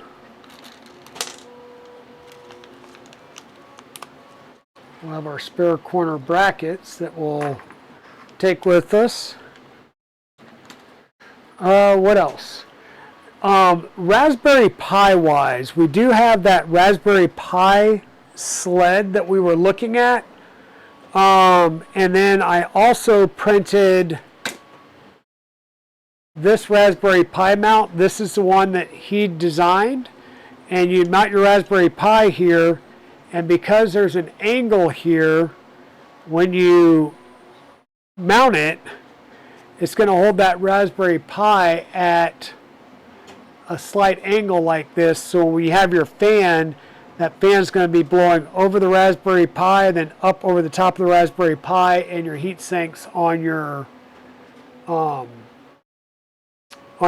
over here. So this will go something like that. Okay. So what we can do is add our fan over here. What did I do with the fan? Oh, there it is. We've got a fan. This is a 60-20 fan by Honey Badger.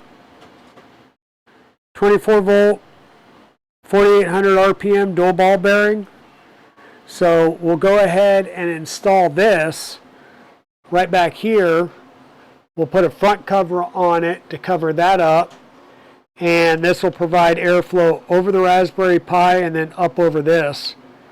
And that's going to be just slightly short of hitting to a fan, but we'll get that figured out. We can extend wires around here. What do we need for these? Probably 18s or 20s.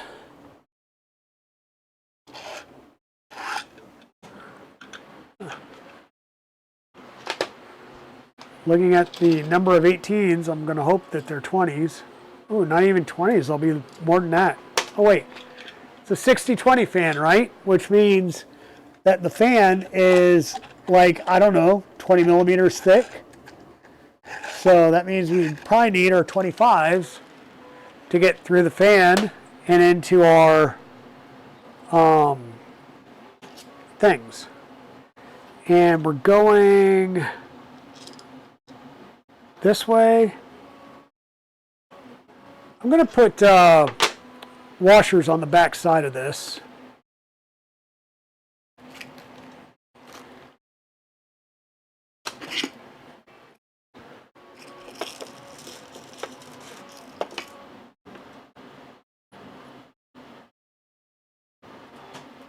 Because that'll give me better surface contact on the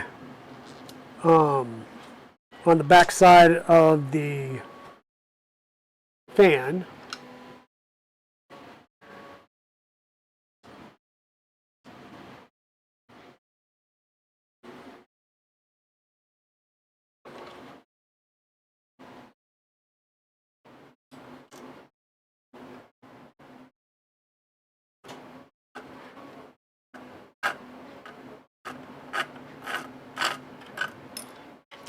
And so we've got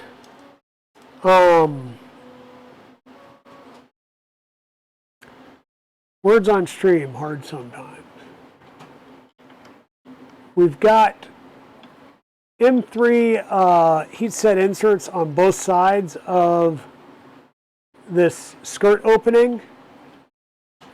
I will say this skirt opening is way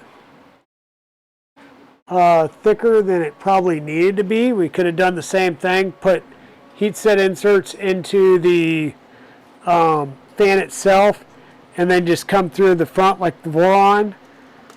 He made pretty much solid skirts where that fan goes. Not sure what the design decision there was, but a design decision was made.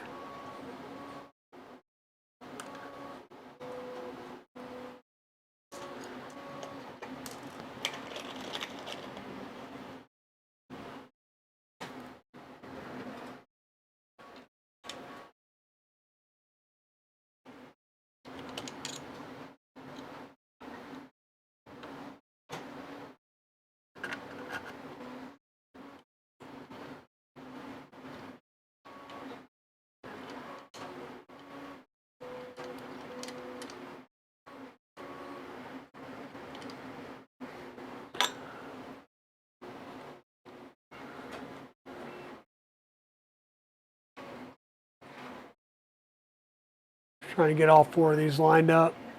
Here we go.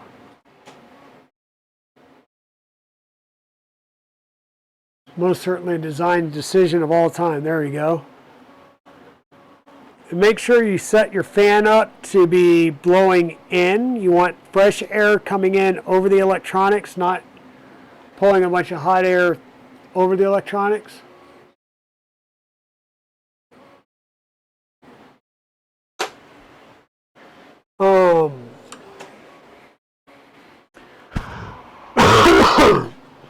So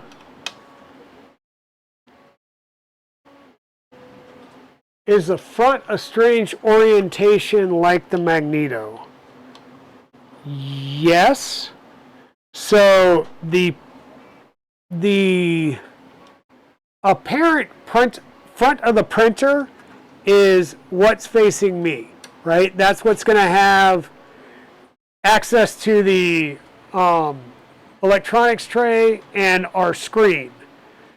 But that said, wow, that's, gotta give myself a gap there or something.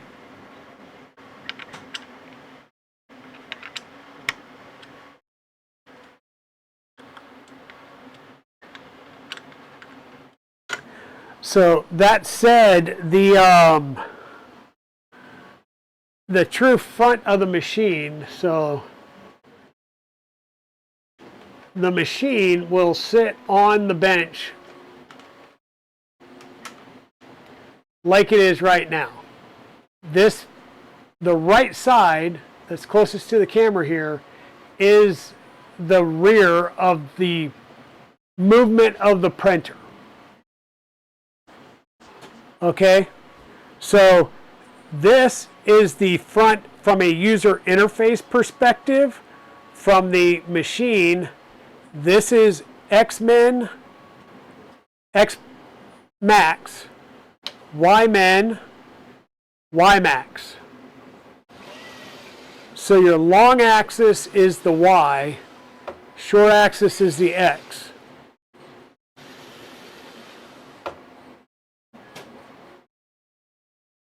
I hope that makes sense. If it doesn't, I'm sorry, I can't make it make sense.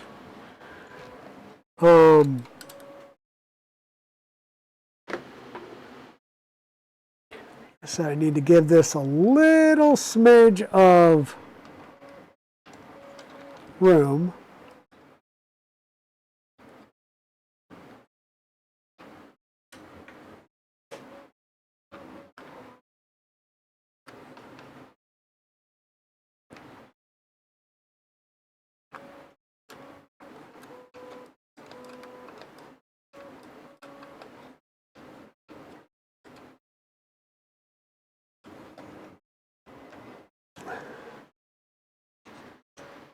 Smidge, not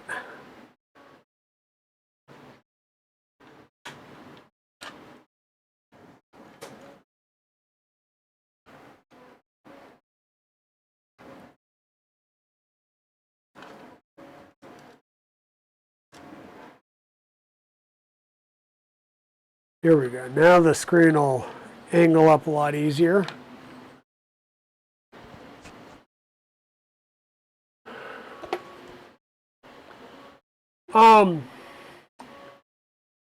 That depends. If we do it like a normal bore-on, it's going to home to this corner right here, which would be the back right corner of the printer. So we'll be at, 300 and 600 back here in this back corner.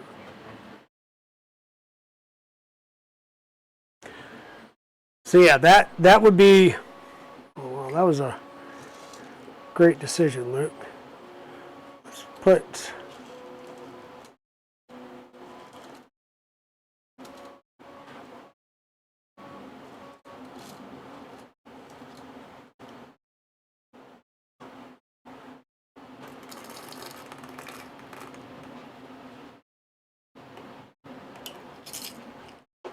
okay. So now there's a couple down there. Let's grab that one and that one. All right, so our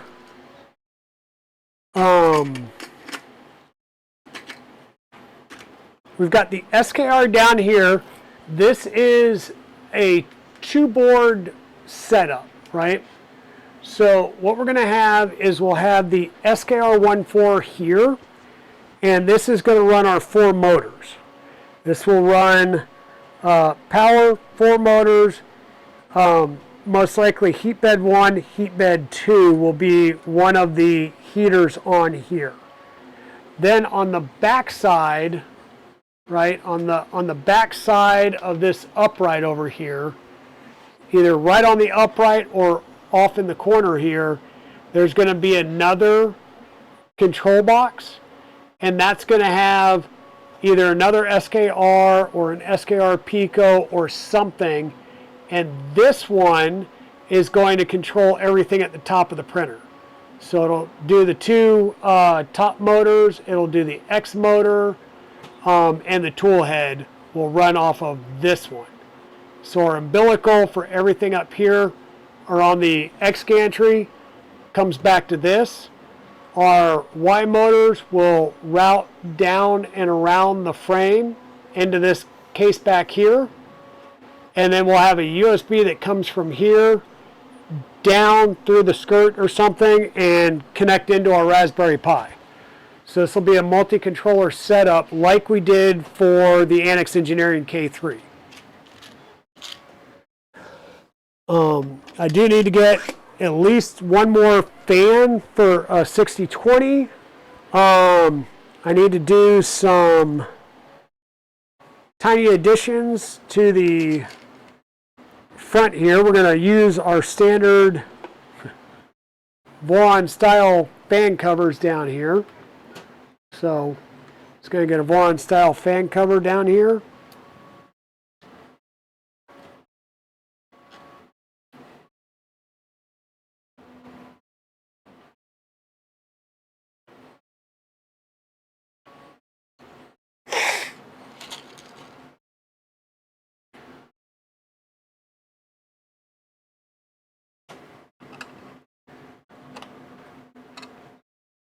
We'll have our power inlet right there.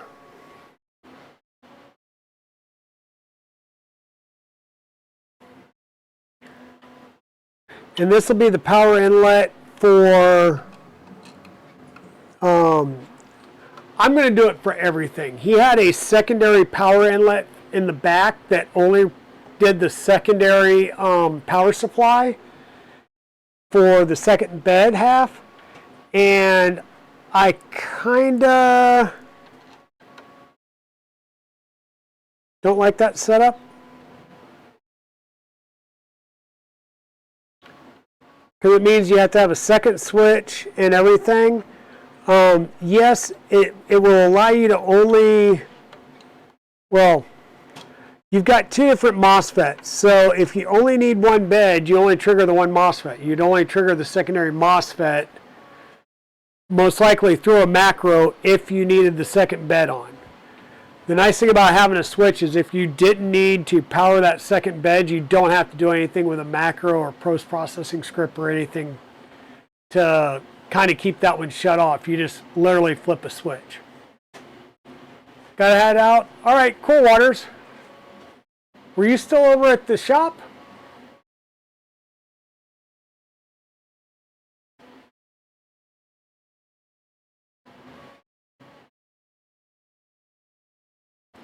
Okay, so the fans in place here, like I said, this is going to need to be extended out some way to make it over here. I could probably route it down and around. No, because I'll have the Raspberry Pi there. We'll do some wire management. I will tell you, when I saw the wire management as he was building his printer, it was a hot mess, but as you're building a prototype printer for the first time, I'd expect the wire management to, well, be a hot mess. Like, to me, that's fully expected and anticipated. So these two mounts are being printed, like I said, right now. Well, at least one of them's being printed right now, and then once that one's done, I'll do the other one. Let's get a Raspberry Pi and get it loaded in there. Let's see what we got. We have a 5 that just fell over. We'll put that back in the stack.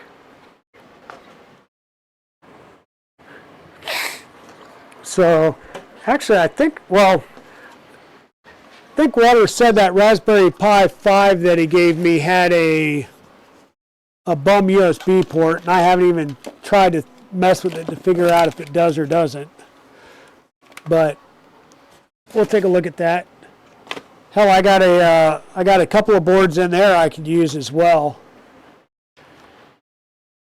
So we'll take a look at this one and see if the USB ports are bad on it. But we've got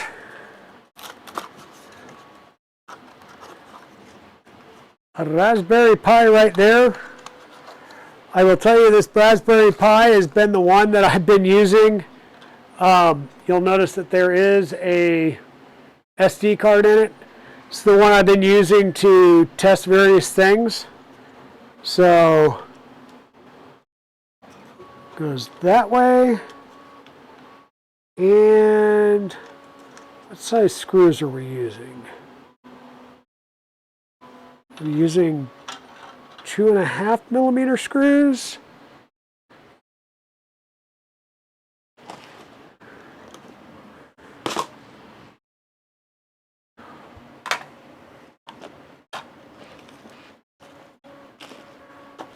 Not sure if we're going into plastic. Normally on a Raspberry Pi you want to use a 2.5 millimeter screw.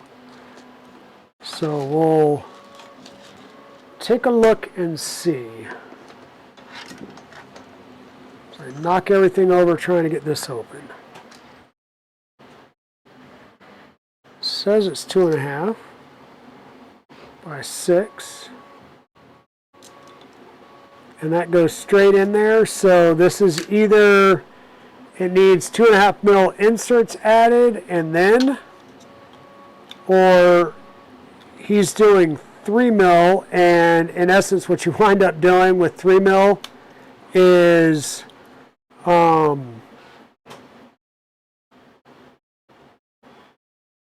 it's just basically a press fit. Ooh, that actually looks like it might be designed for, haha, this is designed for Raspberry Pi 3, not a 4. What is this? This is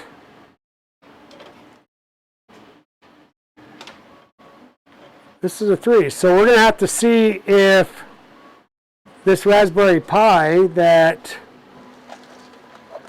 Waters gave me is fully functional or not.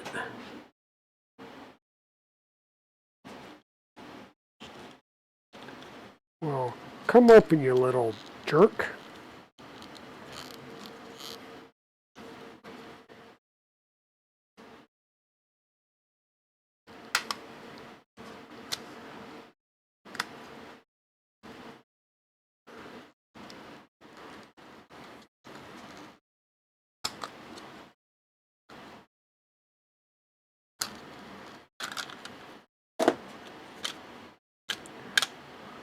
There we go. So I'll have to see if this is all working right or not.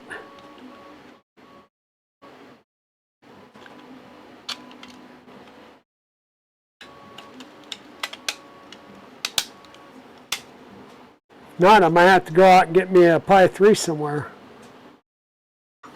Or find a different mounting case that'll work.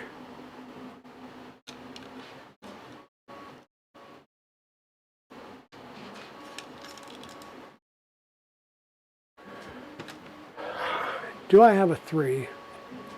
I've got a 3, we'll say like, as in non-raspberry. I've got CB1s, I've got Radsas, I've got the La Potatoes, the La Frites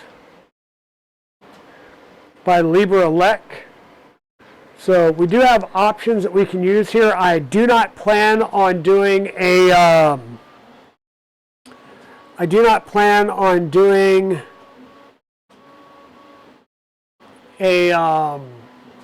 camera, so that's no big deal. But we'll see. We'll have to get this flashed and see if it comes up and we can play with things.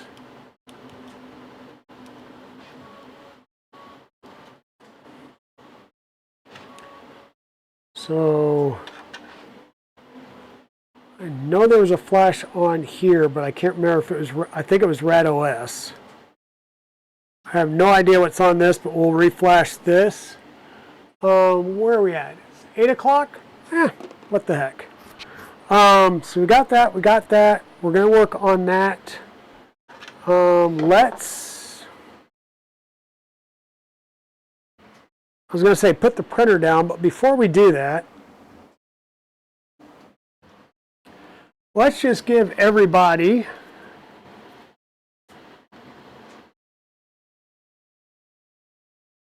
an indication here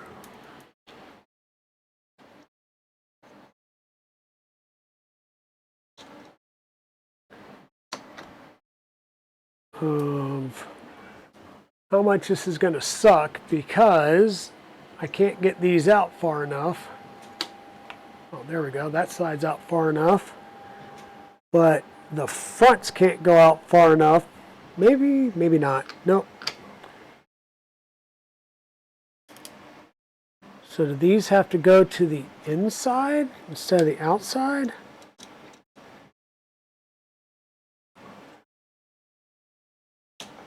Let's see. But for now, we'll just set that down. Now, he said he had to move his way forward.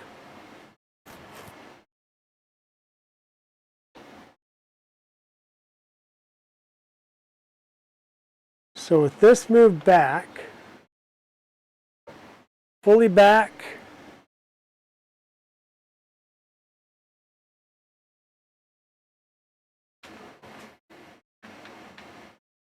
let me raise you all up and see if I can get you a good angle here.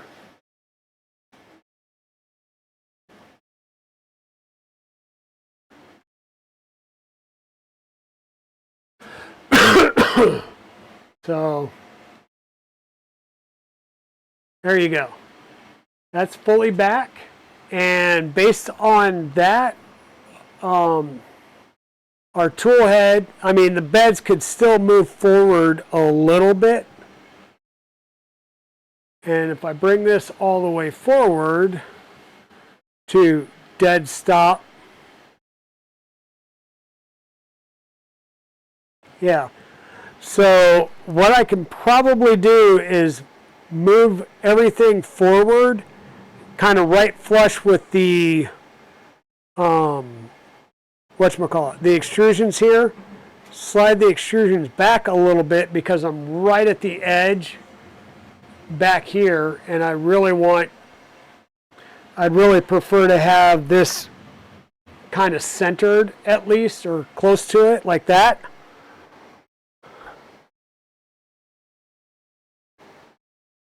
And that will work. And I'm wondering if these, my bed clips need to be on the outside, not the inside face.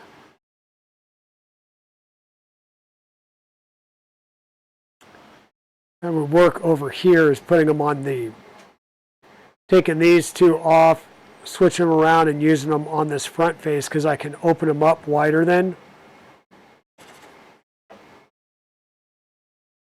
And then I'll have to figure out side to side. Yep. But that kind of gives you an idea right there. That's two 300mm beds side to side.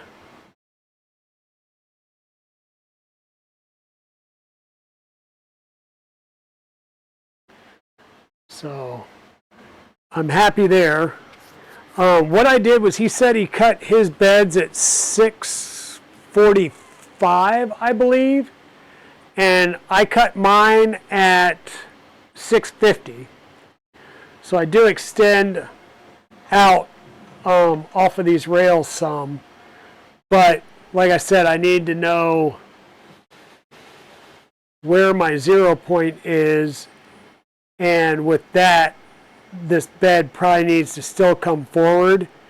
So what I'll do is I'll move the first bed to where the edge here is flush with the edge of the extrusions, and that should give me full range of motion. Actually, yeah, we'll see. Well, we have time to figure this out. Like I said, I'm going to do like we normally do. Once I put this on, I lose access to a bunch of stuff. So we're not going to put this on until we have to, and that lets us get all of the wiring done underneath. And then we'll come up and finish wiring up here.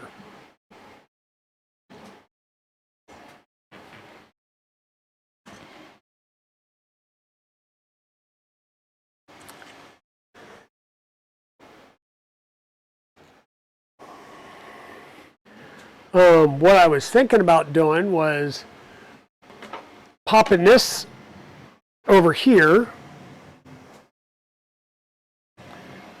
Let's see where we're at as far as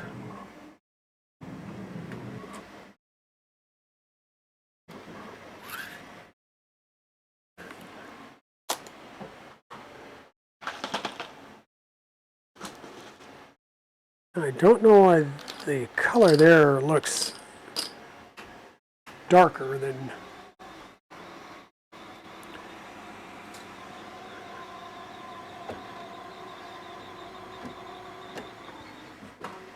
like nothing changed.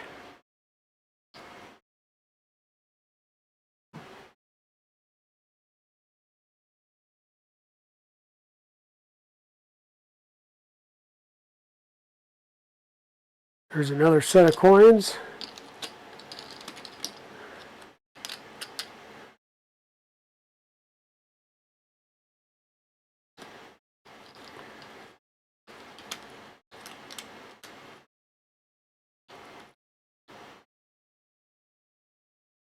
I think for whatever reason this is doing a couple of the colors backwards.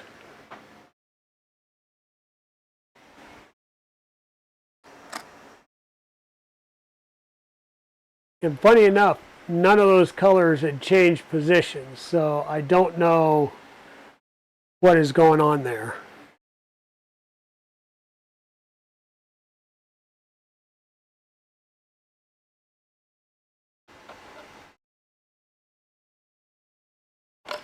Huh.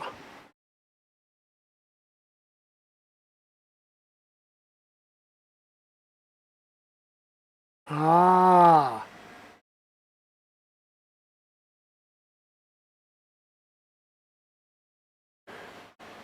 It's called using the wrong file.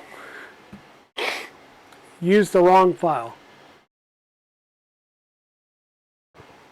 Okay, and normally we would grab this. I need a USB card reader, which I have one of those over here.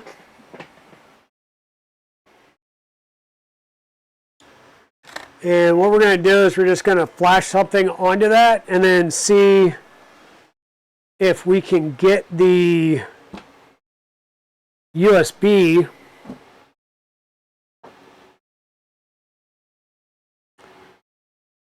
it's the Pi 4, Pi 3.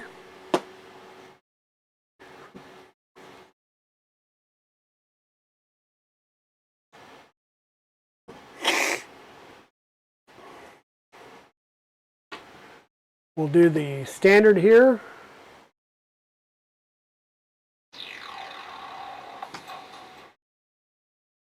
Bring you guys back down here to adjust some.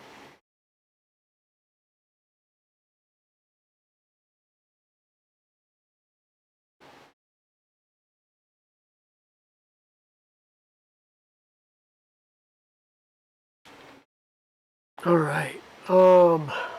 We need Raspberry Pi imager.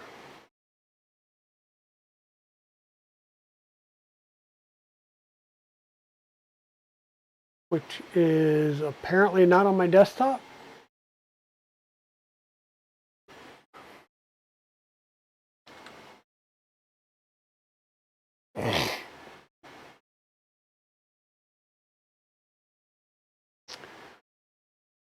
There's a newer version, sure.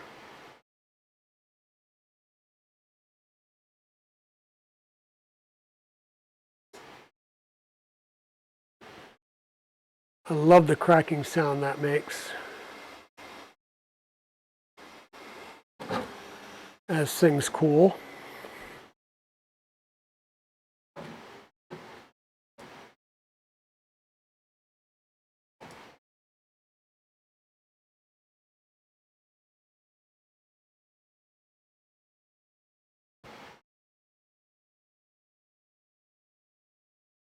Sit now, yes.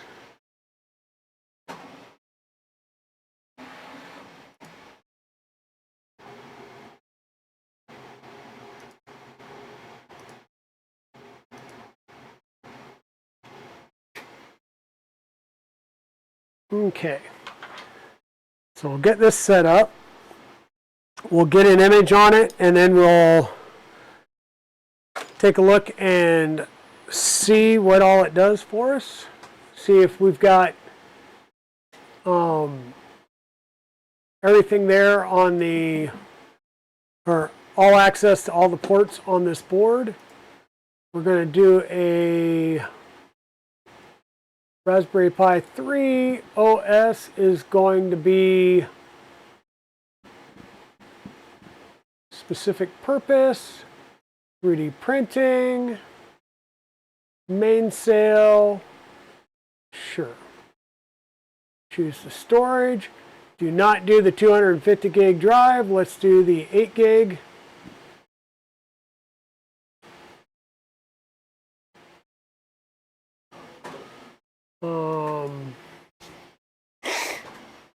We're going to call this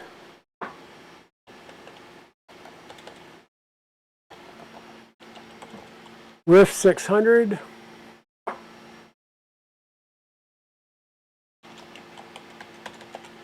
Make sure that is the same. That will be good.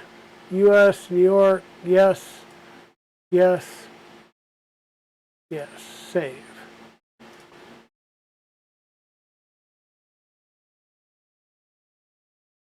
Storage capacity is not large enough. You need at least 9.1 gig. Well, that sucks. I guess we will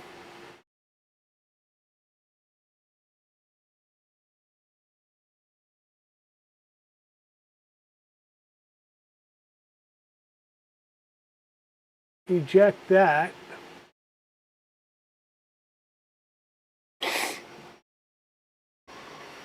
It's a good thing I have a bunch of USB or SD cards over here. So that there.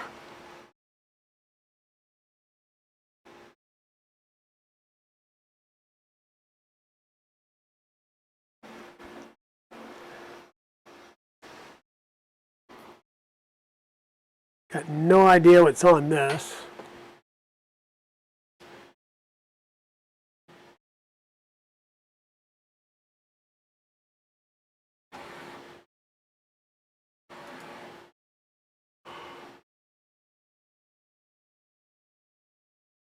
Ugh.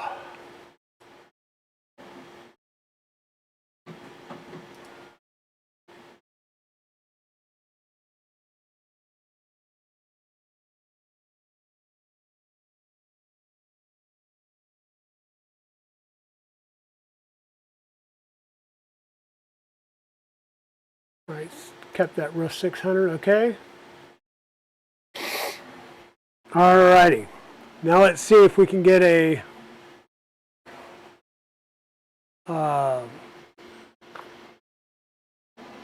see if we can get that going. While that's going, once again, for those that weren't here earlier at the beginning of the stream, we did get the Creality Fadus Umbrello, aka Devil Designs DXC extruder. Sorry, here we go. This is a pretty neat design. It's designed specifically for the K1, the K1 Max, K1C, so the K1 series. It is designed by Omnirello in collaboration with Fadus, manufactured by Run Ice, and co-branded with Creality. Excuse me. It uses helical gears and U-shaped wheels, so it's only gripping on one side, but by using that angled gearing, it's pulling it down into or pulling it back out very nicely. So you get a deep tooth mark. You have dual gears, so here you've got both a top and a bottom gear. So you're getting two sets of teeth that are pushing your filament down through the center of this. So that's going to be nice. Should get rid of some of the VFAs and layer lines. We'll have to see. It has an adaptive pressure rocking arm. So what this means is we shouldn't have to sit here and change the tension. It should adapt as we're using different types of filament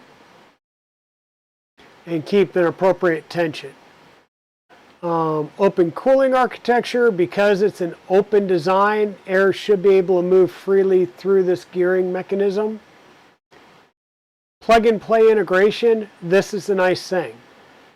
The extruder works seamlessly with the K1 series without requiring firmware rooting. That's the biggest thing right there, is it's a drop-in replacement without rooting anything.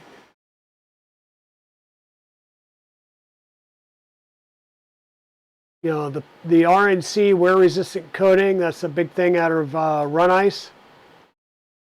It does have filament break detection, built into the printer, so that's nice. It's right next to the extruder, so you don't waste a lot of filament. material compatibility because of the fact that it's got that RNC coating. It is good for abrasives as well. So that's good. But we'll be installing one of those on the over here on the Creality in the near term. I don't know if it'll be done before we head off to Murph or not, but we will see how that all plays out. I've been holding off on installing the Fadis hot end, waiting for that new extruder to come in because I knew it was on the way. And if I was going to get in there and start making changes, I kind of wanted to do all the changes at once.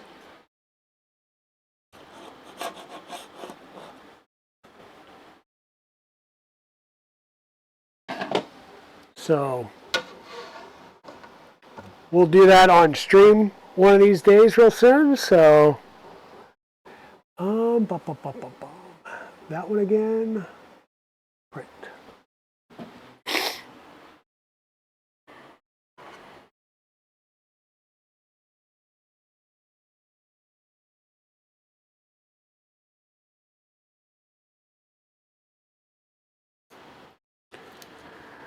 So let's, man, this thing writes slow.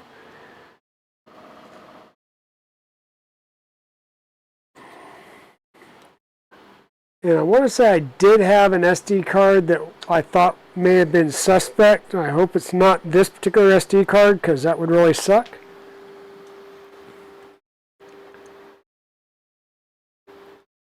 We'll let this run and we'll see.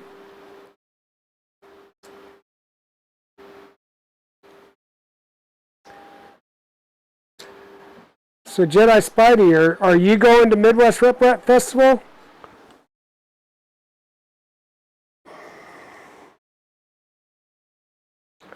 I have a feeling I've asked you that already, but I can't remember who all I've asked and who all I haven't.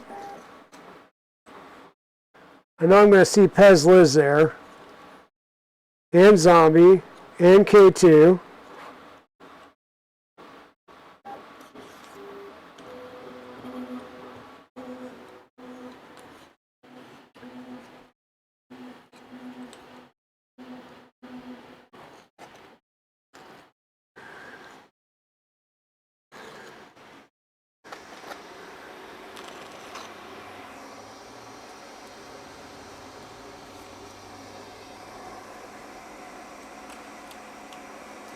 What are you thinking about doing with your K1 if you downsize? And are you talking about going down to like a K1C? Or are you talking about downsizing the overall number of printers in your fleet? Because you've got a few printers, I know.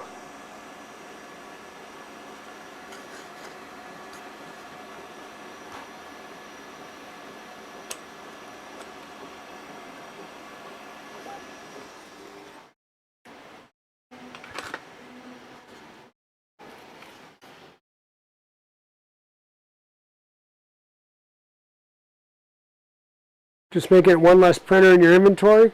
Okay. So while this is still going, actually we'll go to this. It probably still won't come up, so let me...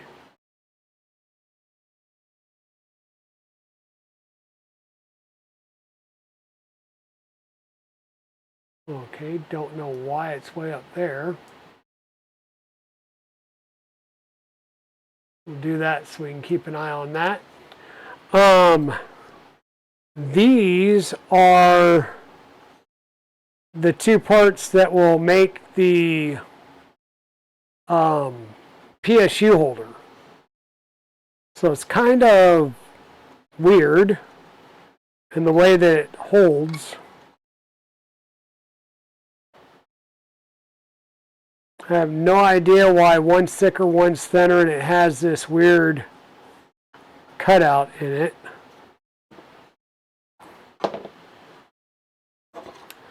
Do I have the CAD up still? I do not. We can solve that real fast.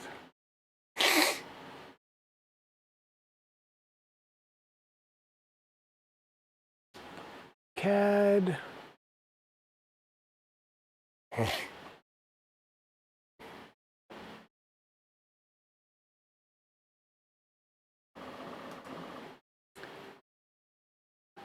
And I know I'm not showing my big screen. I'm just trying to open a file right now.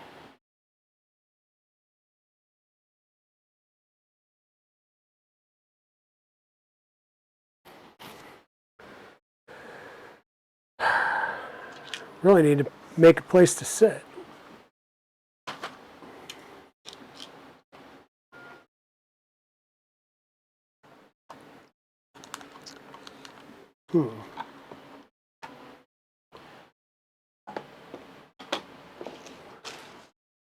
Determine that I don't think we'll need these because it appears to be either M3 screws or M2.5 inserts that they're looking for there. So we'll figure that part out as it comes to it.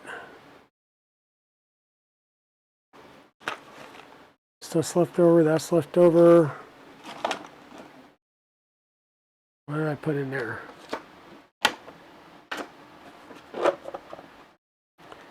Oh.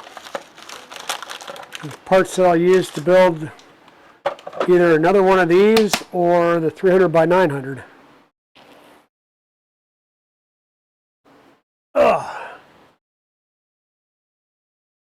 Oh, that feels better. Grab some more coffee. Haven't had enough of that yet.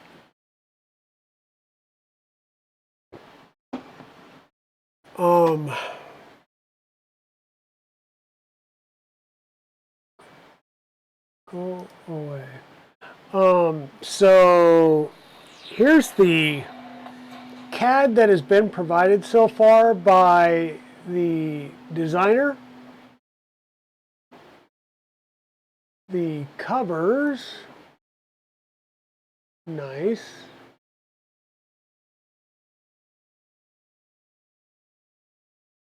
Get that one out of there as well. So this is kind of how they've set up these brackets. Let me see if I can.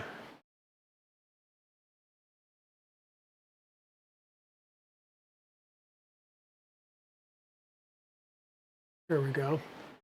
So it looks like this one has that curved edge towards the back.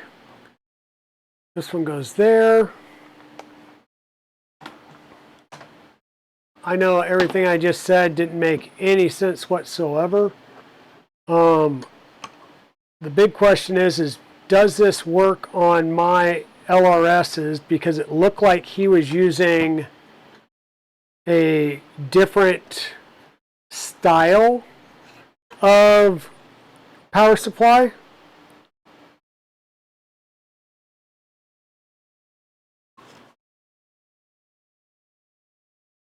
And the answer is going to be yes, that's lining up.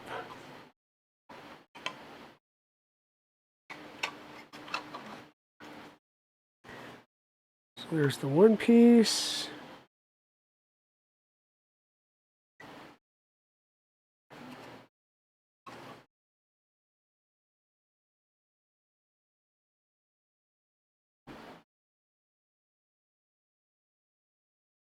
Okay.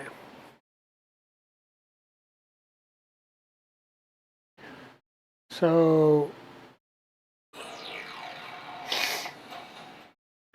this is the way it looks like he's got it set up. So the thin one goes to the back side, the thicker one will go to the front side, and that's to support you as you're doing screw downs and stuff. However, it also blocks you from being able to go straight down. You're going in at an angle to do those screw downs. So that's That's interesting. But this is how this is going to mount. This will go on the, we'll say, the way the printer's been sitting up here. This will go on this side. The other one looks like it goes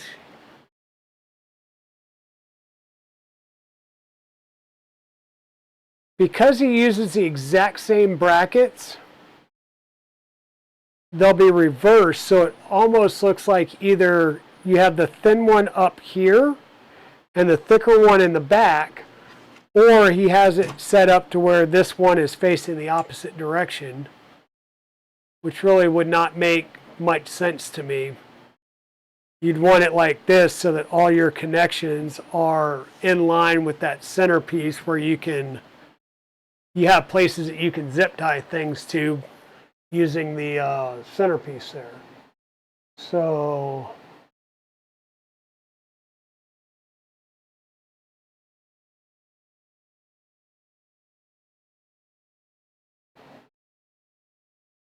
I think what I want to do is stop that print I just started and then reslice these in a mirrored format so that this piece would be here, this piece still here with the M5 mounts on this side. I think that is the better setup. So let me stop this print, and like I said, I'll have to reslice that.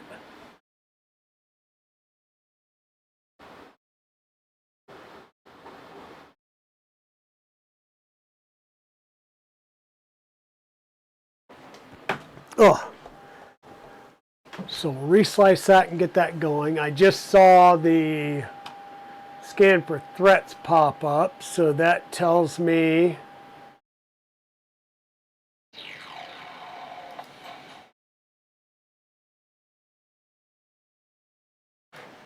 so that work, that is done. So did it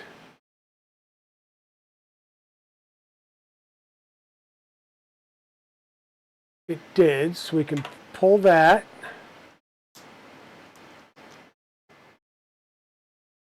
We'll put this in the 3B.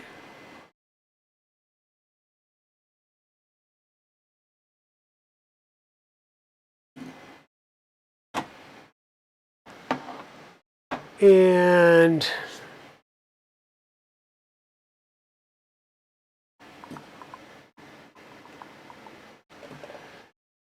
"3B power supply." Do I have one of those around here? Not that one.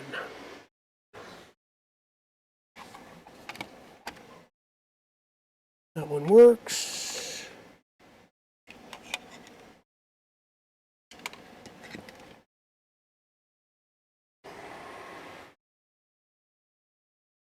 That one worked too.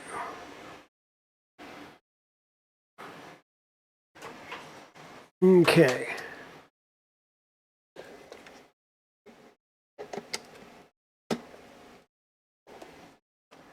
Now the question is how do we verify whether or not the USBs are working? Does anybody have a way?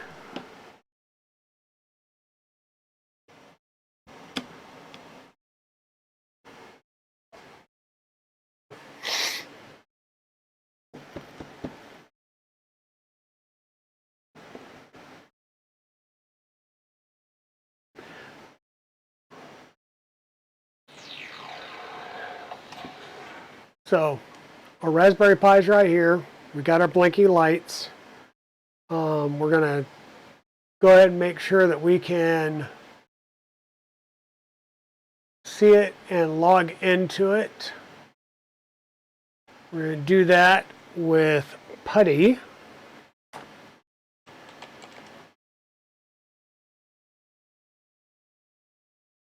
And this should be RIFF 600.local port 22.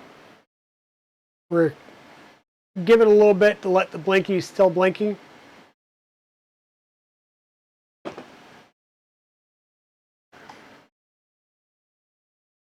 Hey, Chewy. LS USB-D. Well, yeah, probably.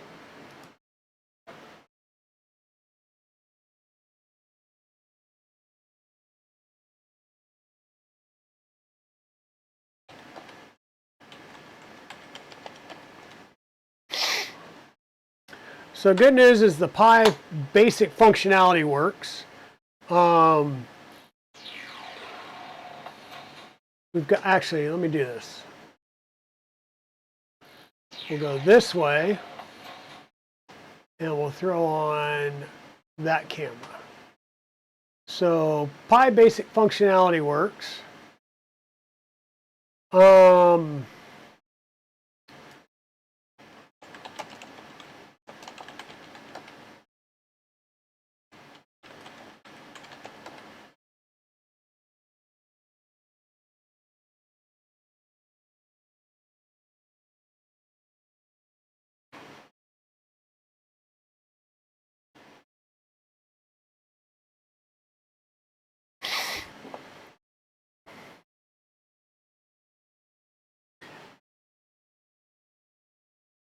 A mild tornado in Lubbock, Texas. Uh-oh.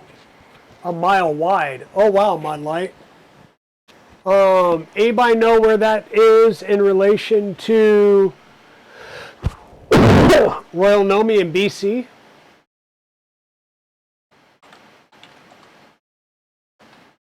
So LSUSB.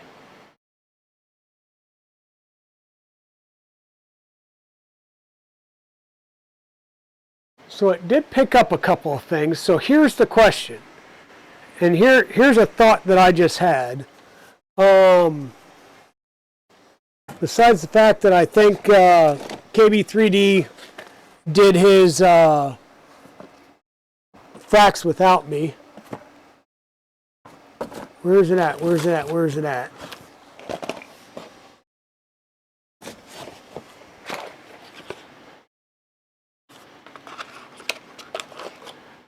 Like I said, we have options here. So we've got that.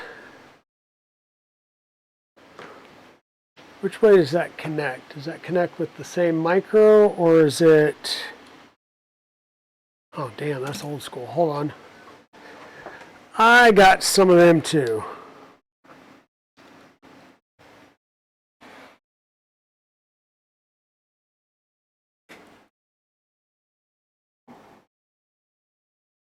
Not that one. Not that one.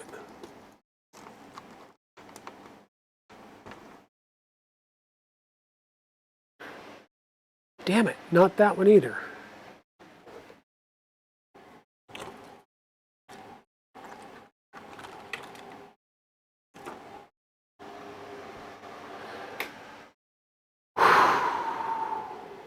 Breathe, breathe, breathe. Okay, where is the thing that I'm looking for?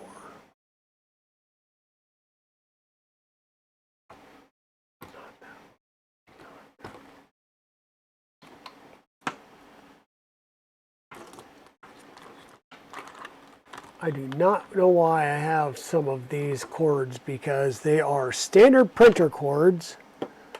Like, when I say standard printer cords, I mean standard old school printer cords, which are about useless in today's day and age.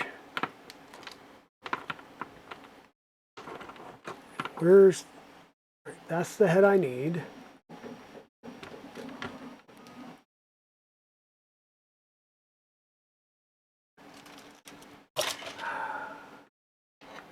It's great that I have all these cords. It sucks that I apparently did not keep them in anything resembling an order. That's what I needed.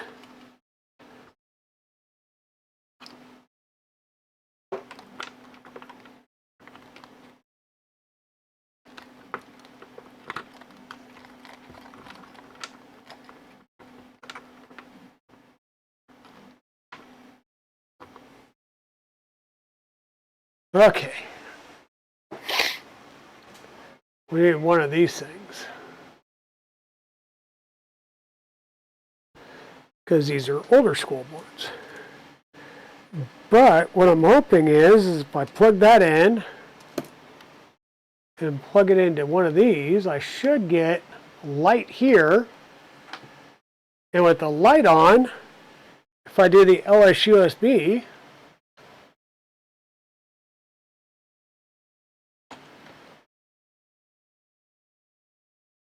I don't see anything. What's the, hey Glendon, how's it going? Panhandle close to Oklahoma, okay. Well, that's not good, Mod Light. You stay safe. Was it LS slash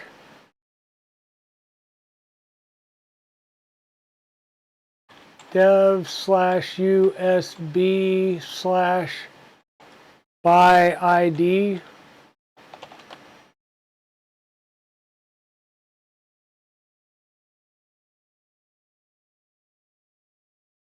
Oh, I know it's part of living in the Midwest. We drove through it, but just stay safe.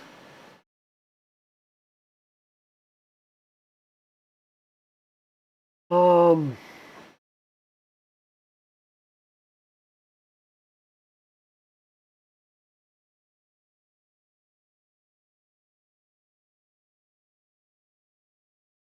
I know.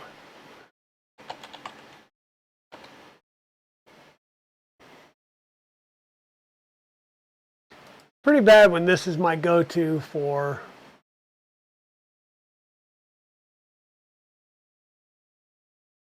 build, software config.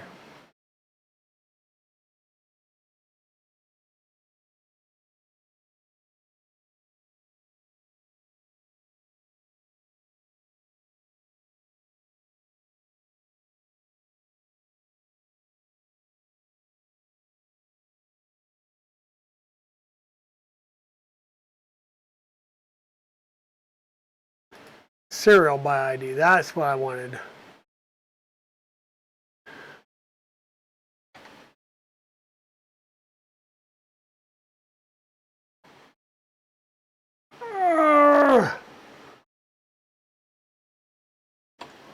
So if it's not by ID, what's the other one? It's by path.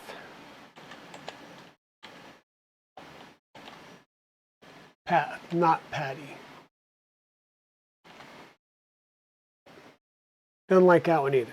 Okay. Let's just update things while I lose my mind here trying to think what I got to do.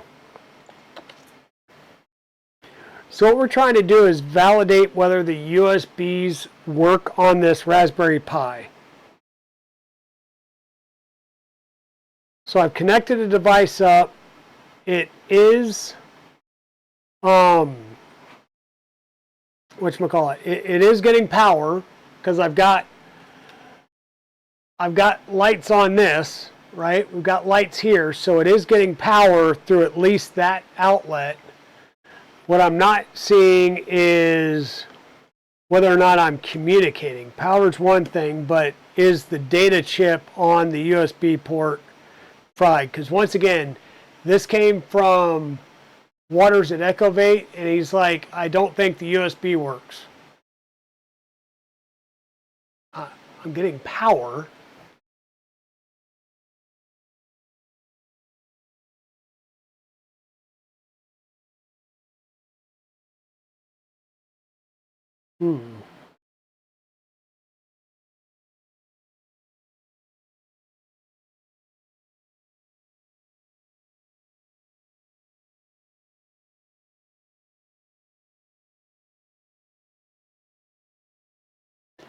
Use hwinfo sudo apt-get install hwinfo proc mounts.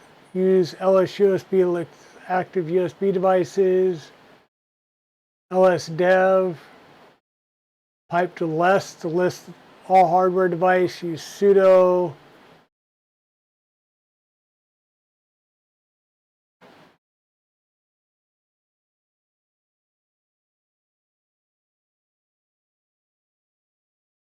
Dang, look at you, Modlight.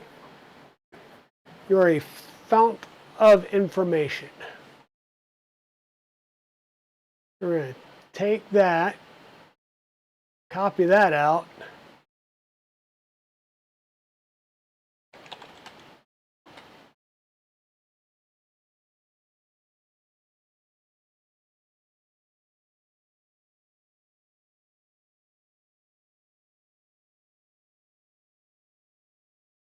Paste that there.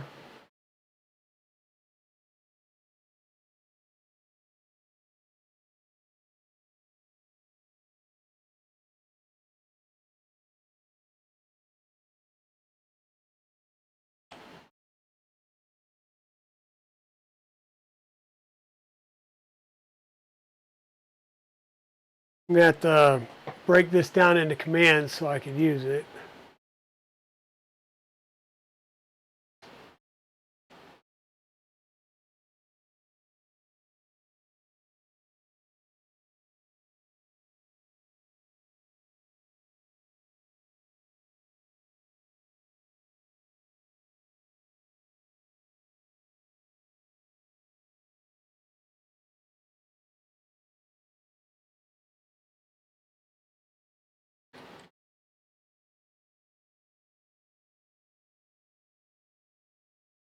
All right.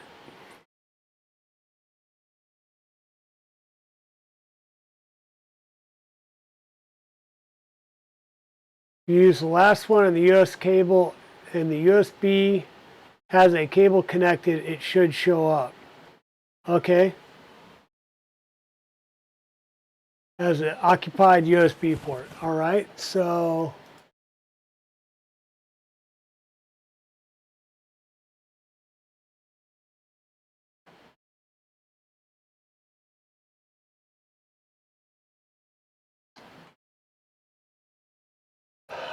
command not found. Let's actually install that then.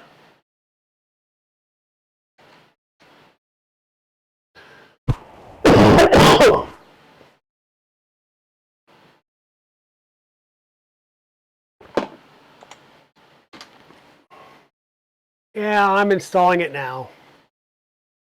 I'm installing it now. I was being a buffoon. Okay. Why is command not found?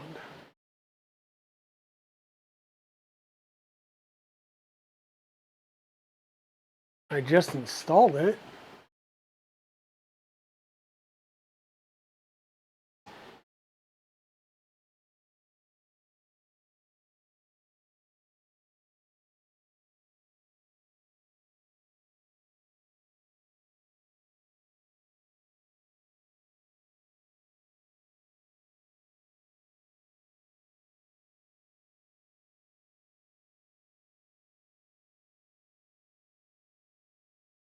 Yeah, with LSUSB we were getting, it looks like, the hubs.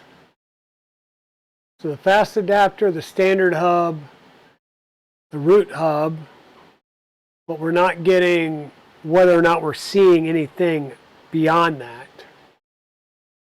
Because even with this Marlin, it should show up when we do the by device ID.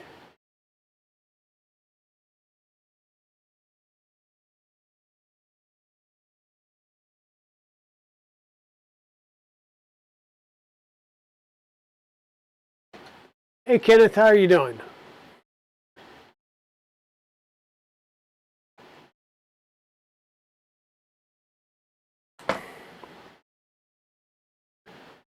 Okay.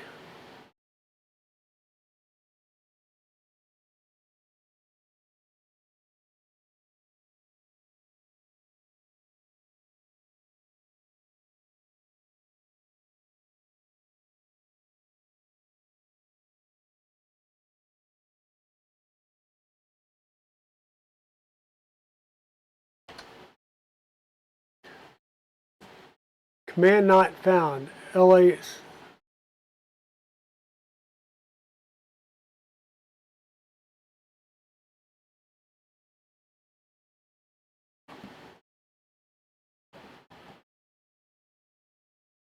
Do I need to, like, mostly on...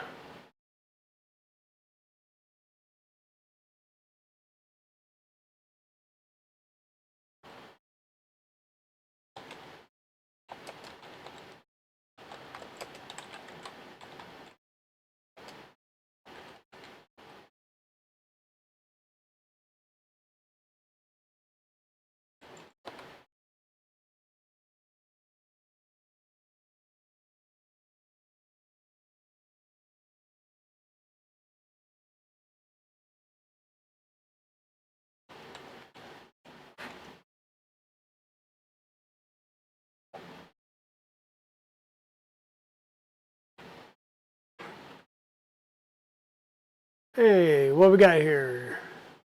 Controller, USB hub, Ethernet interface.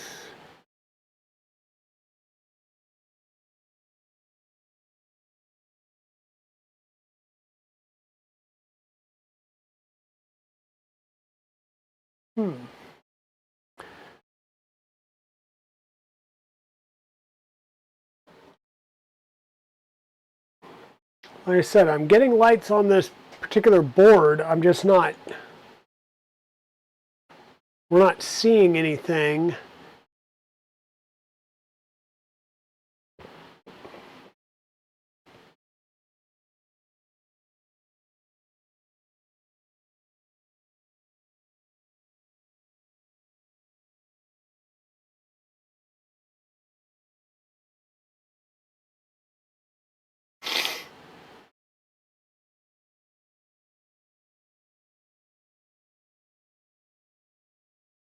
Well, and I'm running the command with sudo.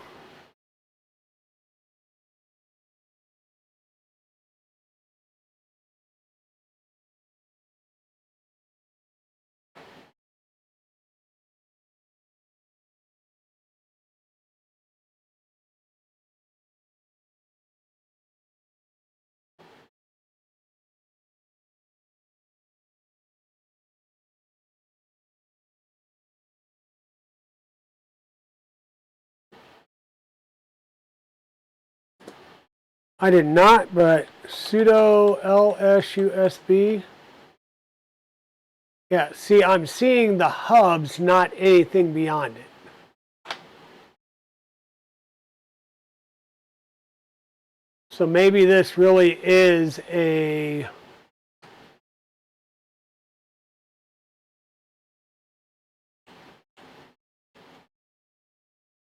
So that doesn't make sense that we would see the USB hub, but nothing beyond the port.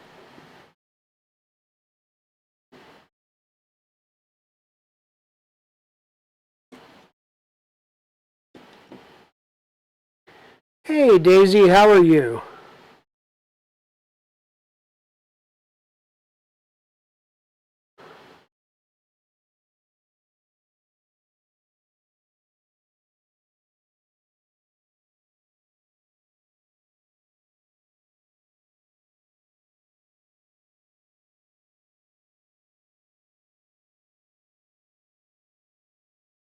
Nothing looks funky on the board.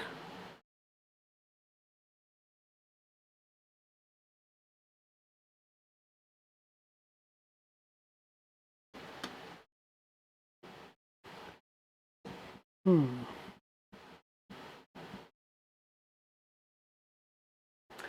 don't know. I'll keep playing with it.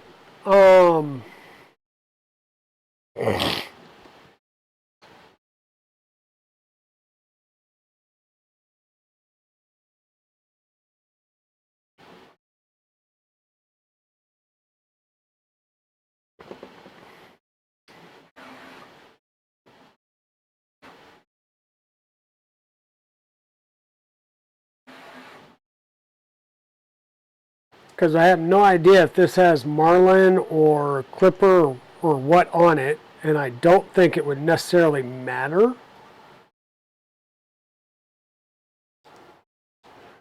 We'll be able to see just by plugging in the...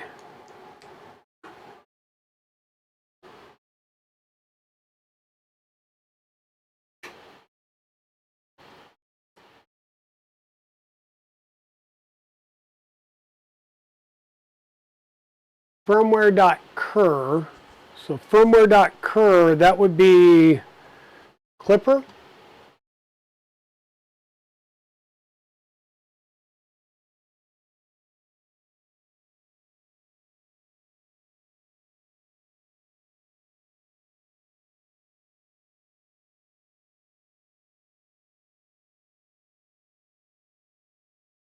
Hey Shenanigans, how's it going?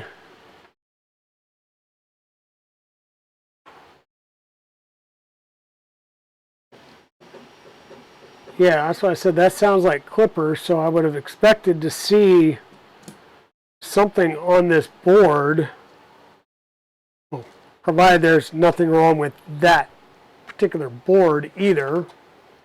I mean,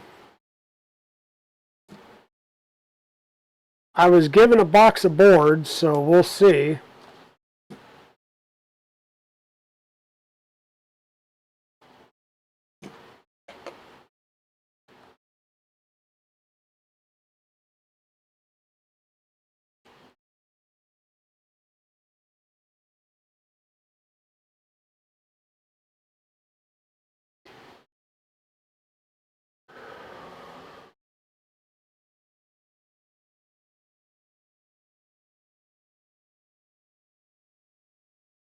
Actually, you know what?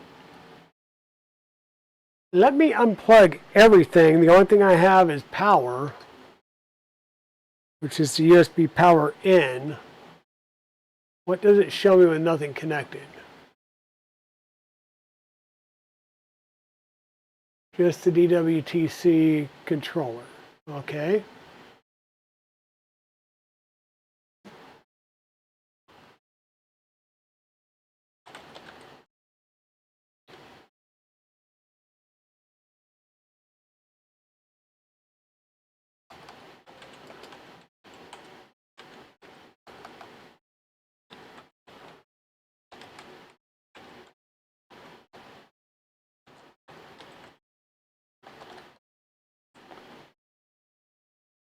All right, there's an issue when you go to try and do that ls by dev serial ID and it doesn't let you.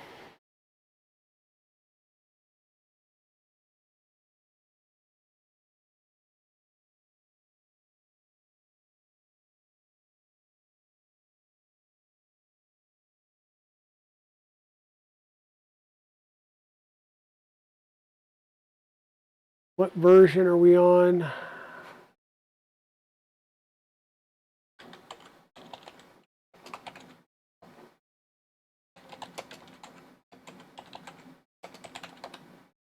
We're going to do a reboot anyhow because we did do a bunch of updates. Right now I'm using a Big Tree Tech Mini E3 V2. So I've got a couple of these that were in the package. This one I know had the Klipper firmware on it. This one I have no clue.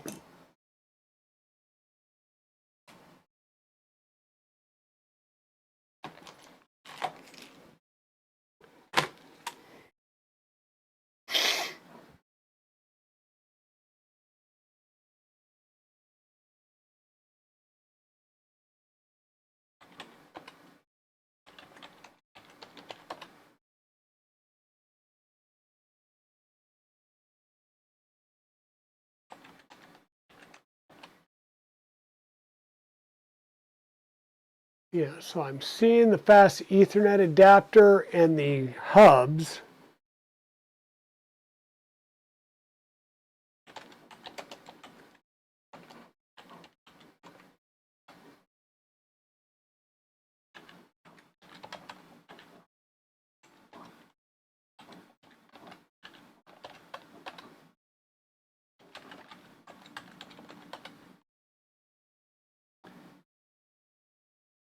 And it doesn't like dev serial.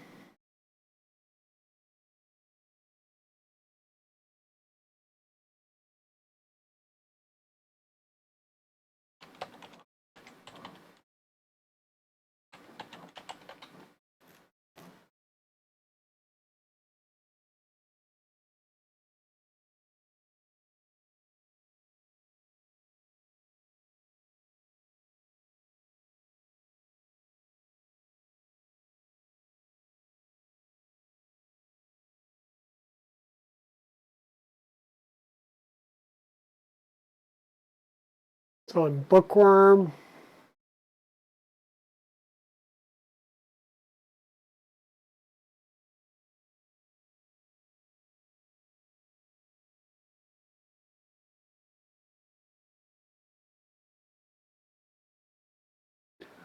Oh, I'm sure they do have firmware for it. And I can go pull that firmware. But I still don't think that is the issue because it's not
GitHub, Victory Tech.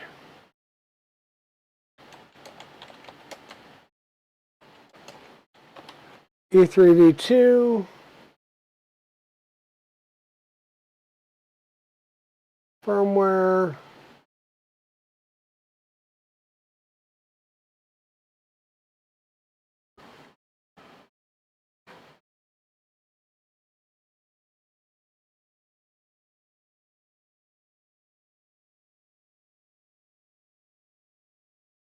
Of course.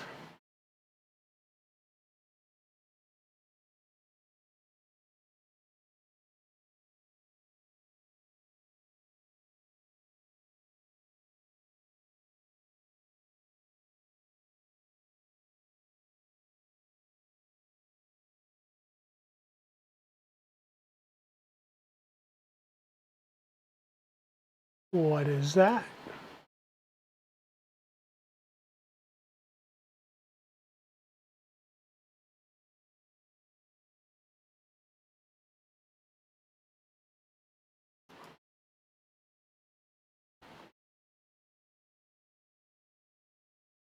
Oh yeah, no worries. I understand you're throwing things against the wall.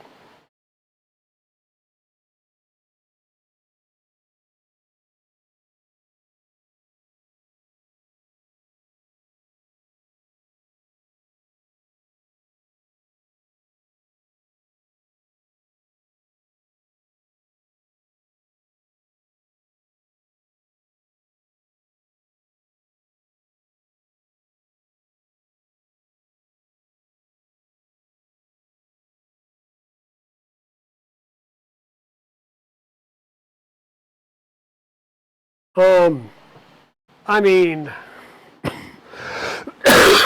ow! Dang it! That hurt. That hurt. That tickled a bit.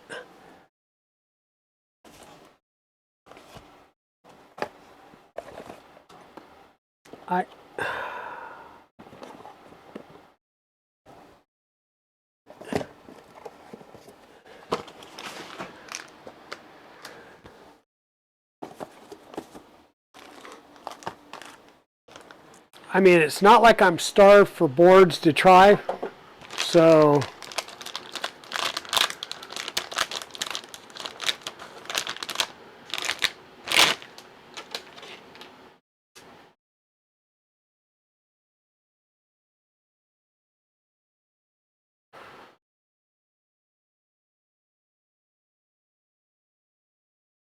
oh, so USB-C.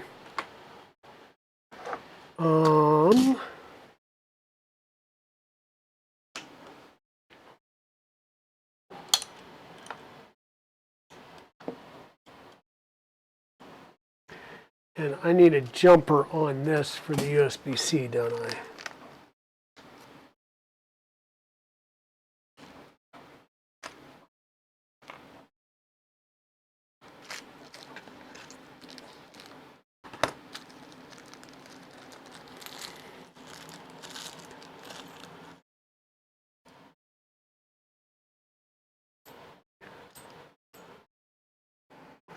Not for USB-C, but for USB power. Might be there. It's already there.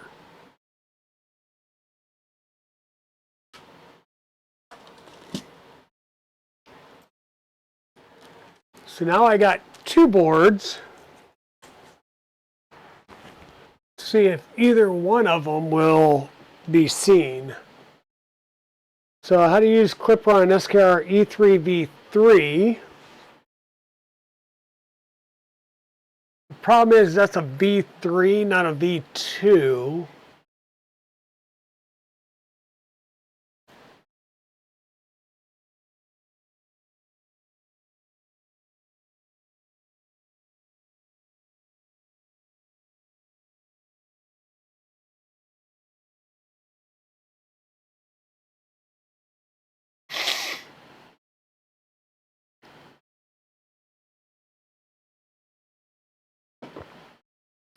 Oh yeah, like I said, this is no biggie. I expected to have to play around a little bit. Okay, so the octopus is being found, the SKR is not.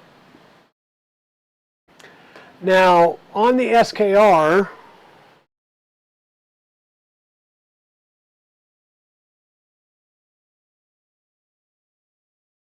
diag pens,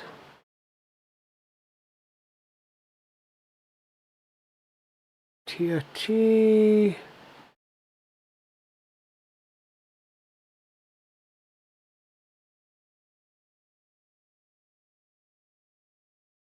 I don't think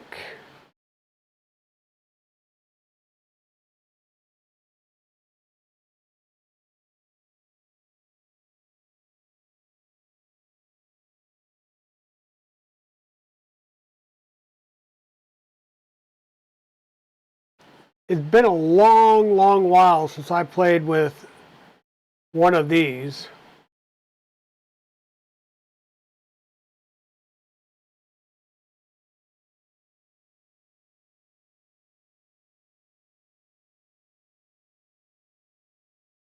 Yeah, but good news is at least one USB port's working. Well, the SKR could be bad, or it could just not have the right firmware. They may have put V3 firmware on a V2. You know? And I'm assuming yeah, that's a SKR Mini E3 V2. Yep, they're both V2s. So I would have to just check the boards, which is fine. I mean, the boards did not cost me anything, so now the question is, I'm just going to try all four of the ports on here and see if I still get talkie-talkie.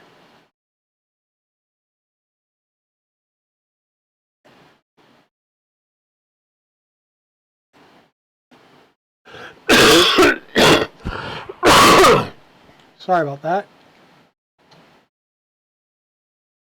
3 for 3.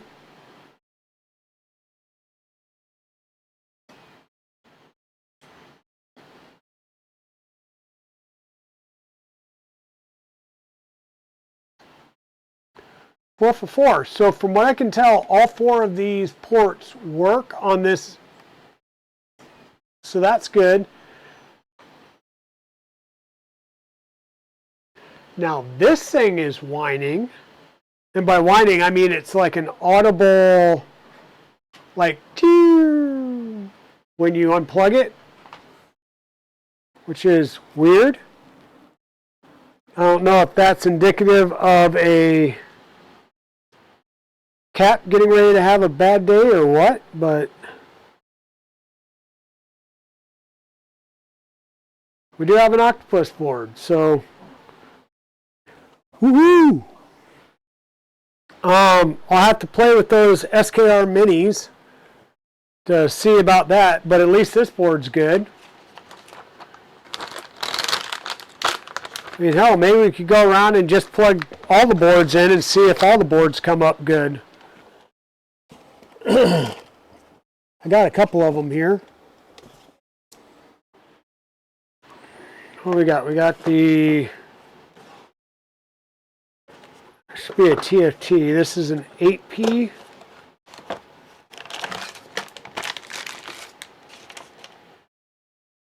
Sounds like you're fixing to let the magic smoke out. Maybe.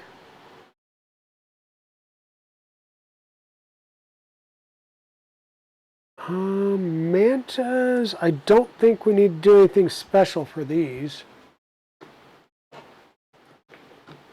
I don't believe there, oh, maybe there is. Yes, there is. There is a jumper on this right by the 5 volts. So let's plug a jumper in.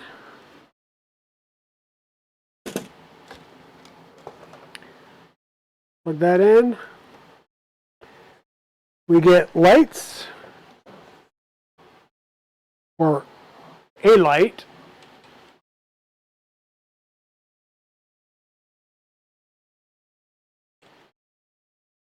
And no talkie there, but that could literally be because this is providing 5 volt to the board here, and it's not.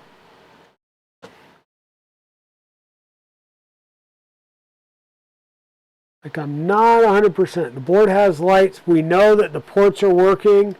I'm not going to say that that's a bad board. I think it's just going to say I probably just need to put these on the bench and do bench power. I'll stop playing around. So we have a Raspberry Pi. I believe the Raspberry Pi works.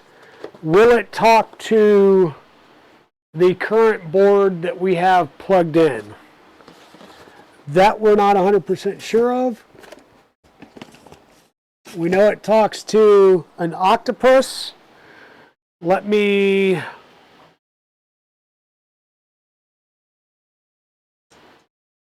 2.5 driver.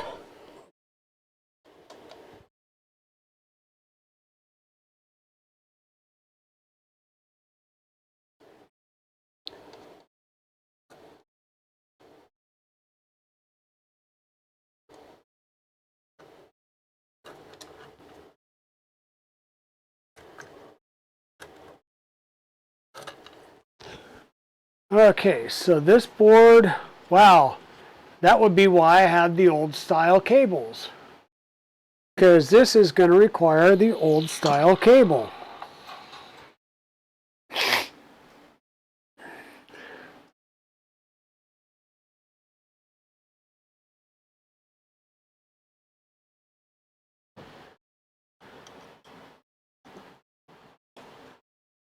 And once again, I have zero idea if there's anything on this board, if it's going to work, if I'm going to be able to talk to it.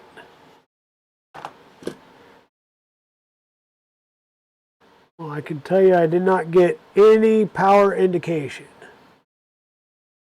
because it's not set up for 5 volt.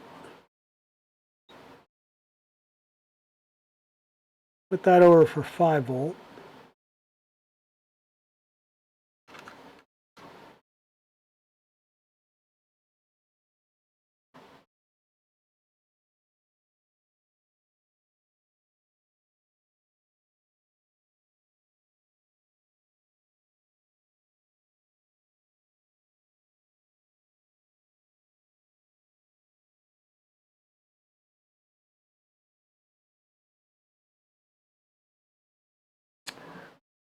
So,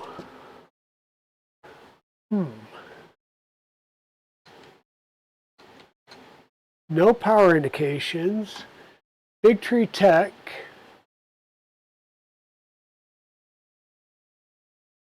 This is an SKR 1.4 turbo.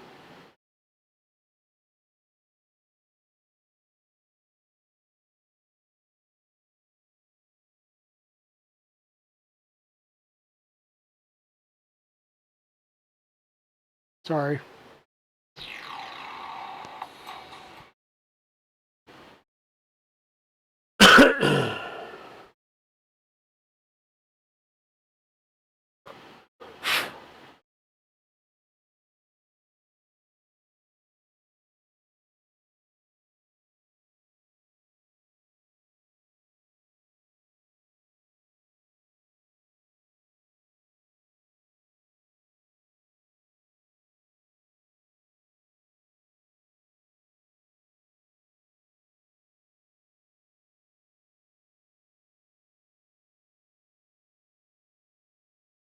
Yeah, when using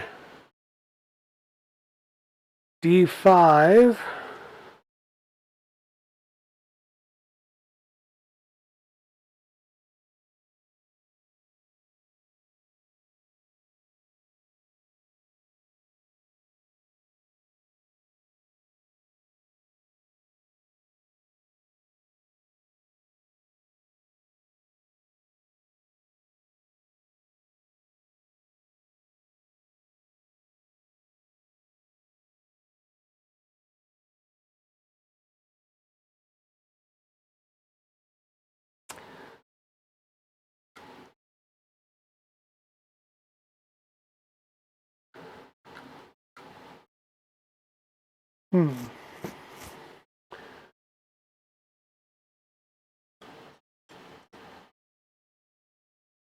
getting no lights on that board whatsoever. So,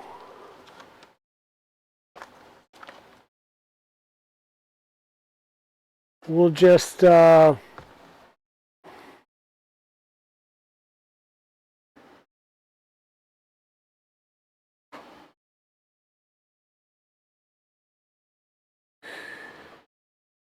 we'll give this one a try. This is my old SKR 1.3 board.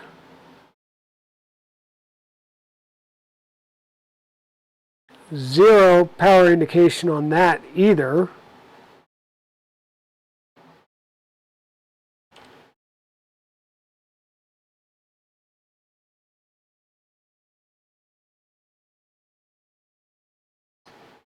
Huh.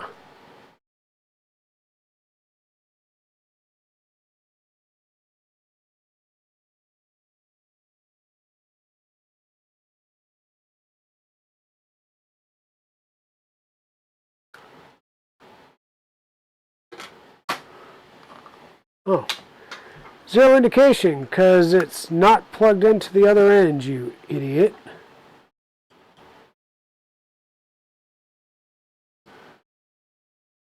We got power here. So power on this board. And we see it, and it's got Klipper on it. So the 1.3 is working, and it's already got Klipper on it. So that may just be a board swap out.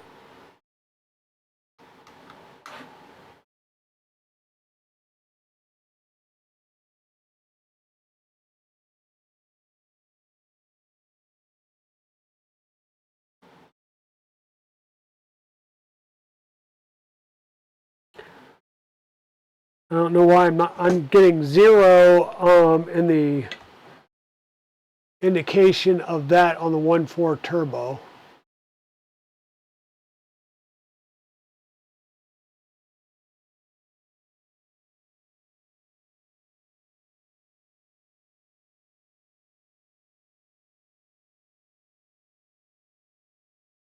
But I do believe my board was configured to run well. So because this did come off of a printer. So we'll flip that back over to the int side. How the hell is it? We'll put it on 5 volt.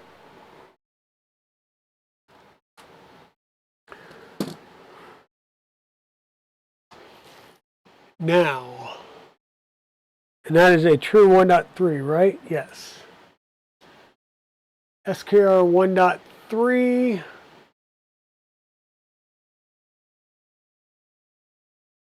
No, I do not need to put Klipper on it because Klipper's already on it.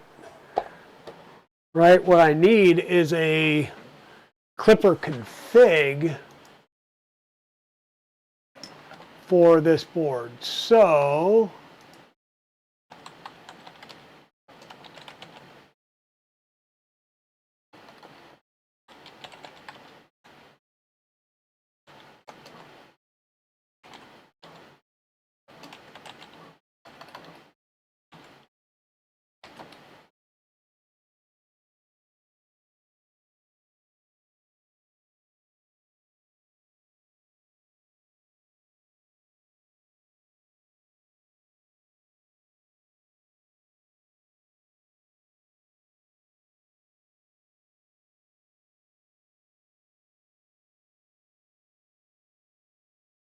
turbo might have burnt out LED. Maybe, but I wasn't getting, I also wasn't getting any response from the device serial. So I'll have to look at it. Because I've had some issues with the 1.4 turbos as well, because I've owned a couple of them. So, but the 1.3 is working, that should be fine. This is installing Klipper. What I want is a base Klipper config.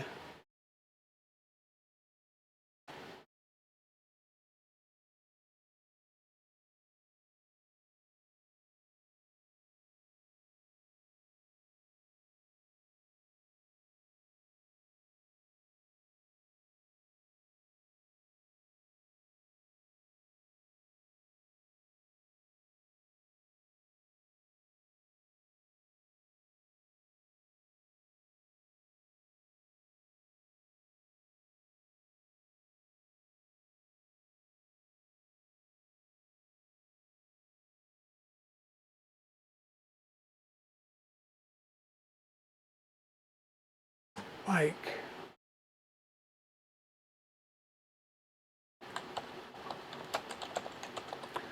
Klipper GitHub.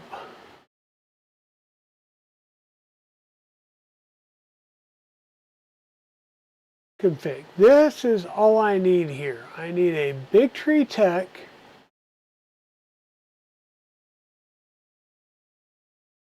SKR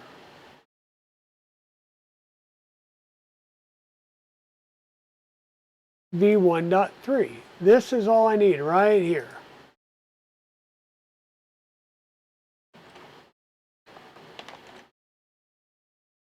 Because then we can come over to here, new file.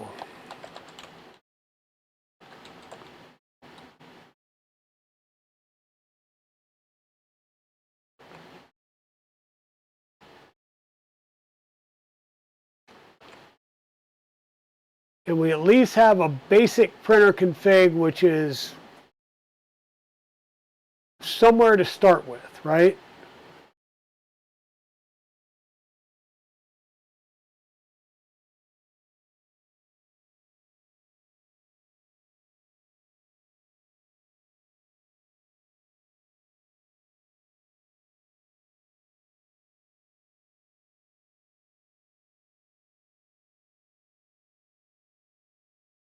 And this has what on them? 2209s. So I will have to make sure that it's got the right config for the stuff down here.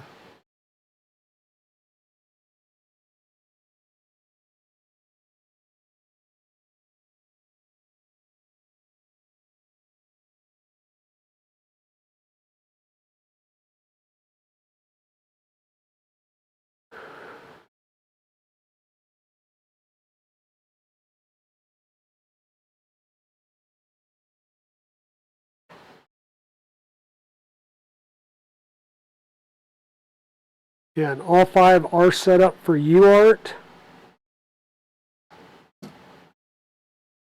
So yeah, this will be a starting place for us to get this set up. Hey Royal Nomi, how's it going?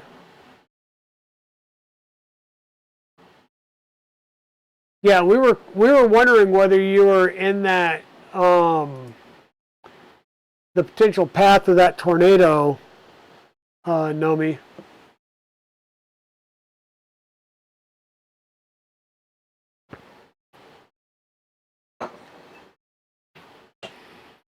But we've been playing with the printer. We're testing some things out. We found that this board here, and I'm trying to remember where I grabbed, I think this was out of the box as well, does not appear to be working. And this is an SKR Turbo 1. Or SKR 1.4 Turbo.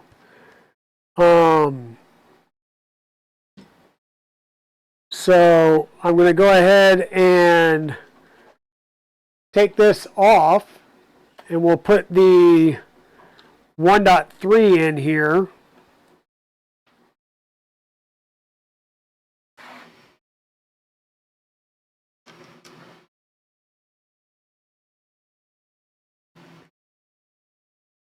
One point 3 will be fine. We've got a basic printer config going. I'll have to obviously severely update it, tweak it, that type of stuff, but that is 1000% doable.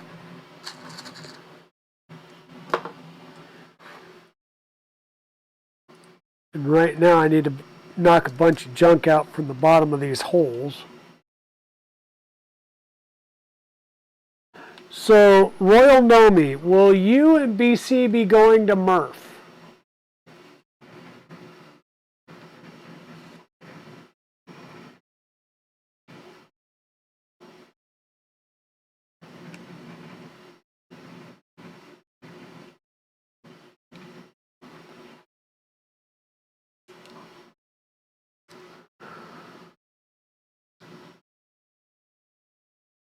You won't be going this year? Understood. I need to reach out to your hubby. I know he said he wanted the gold frame, and it looks like the gold frame box turtle is only the this. I was going to say special edition. It's not special edition, but it is the gold edition, which is the full enclosure.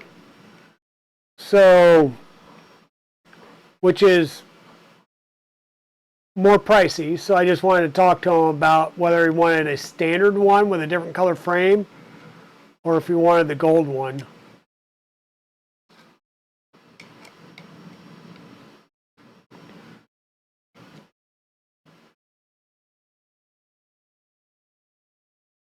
All right, yeah, that sounds good. That sounds good. So I know we've got a few newer folks that have popped in. So let me do a little bit of show and tell again. So I've been printing the parts, starting to print the parts for the box turtle build that I will be doing at Murph. Chewy sponsored this build. This is one of the skirt panels. This is a neon magenta with black.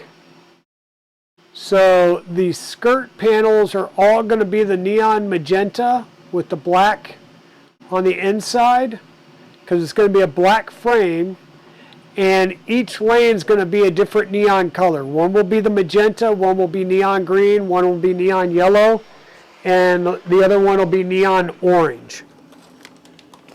So that is the plan as it stands right now for that box turtle build. I'm also going to be bringing a auto eject with me to the show.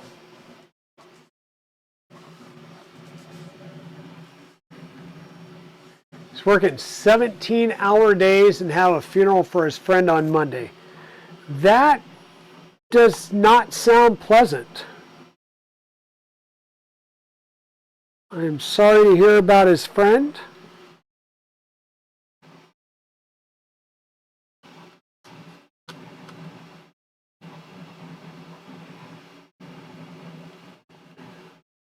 Okay, so as noted, this is an SKR 1.3. It is configured for Klipper based on an OS USB. And I'm just going to get it screwed back into the caddy with power on, which is awesome. Do not do this, please. Do not fry your electronics.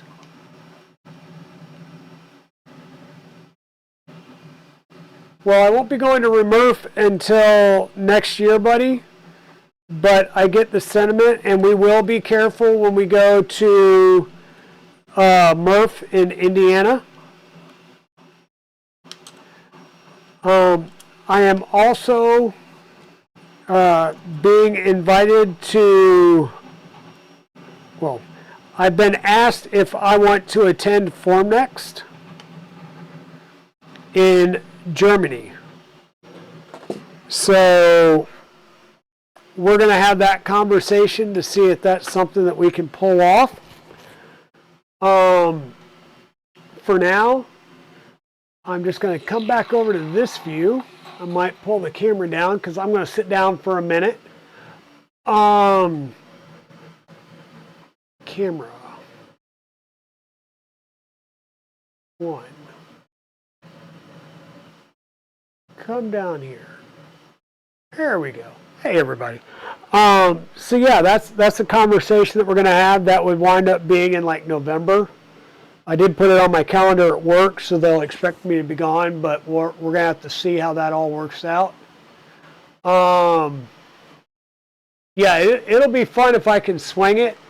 It'll be near enough to my old stomping grounds that there's the potential that we may be able to extend and take some additional time out there. We'll have to see. Yeah, we'll have to see.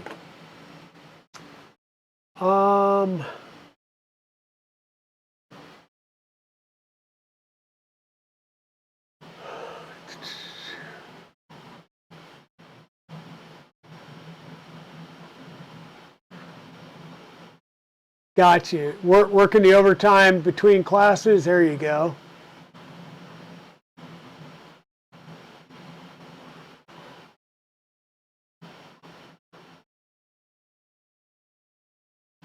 Love you people. Remember, you're all loved, and I'm praying for y'all, and we'll see you soon. All right. Take care, Mod Light. Have a good night. Yeah, so as you guys may know, there's been a lot of good content coming out. We've had some, we had the 13 plus hour mega stream last Saturday in Ecovate, where we built the Prusa Core 1. The Prusa Core 1 is still chugging away, printing stuff out. In fact, it's going to start printing some stuff out for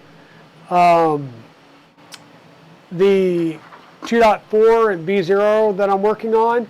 I had another 2.4 show up at Ecovate today from EPAX. They reached out to me to see if I can't get their 2.4 in reliable working order so that they have a bigger printer at their shop. So I will be working on that.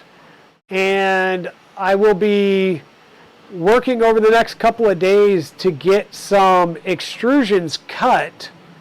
And Monday evening, I'm going to be meeting with Makesh and the Automat crew out of Auckland, New Zealand, to go through and build one of the auto ejects at the shop. And then we will plan on streaming a build I don't know if that's going to come before or after MRF, but I will be bringing an auto eject to MRF that is working, or at least that is the plan as of right now. I'm going to have some coinage. I've got gold and silver, and I believe this was copper. But I was going to be like, let me show this off here. I've fallen for the textured plates. Fallen for the textured plates. This is kind of the rainbow polka dots. So got a couple of different textured plates that we're doing textures on. Yeah, sequins, love it. We've got this one. I've got the raindrop pattern. I've got the what's this other one? It's kind of, oh darn it. Let me grab it. Let me grab it. Let me grab it.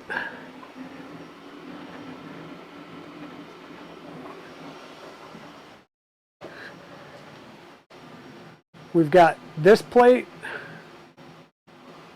and the other side of that one is this one, which looks a lot better. Both of these, I think, look a lot better on larger prints, not coins.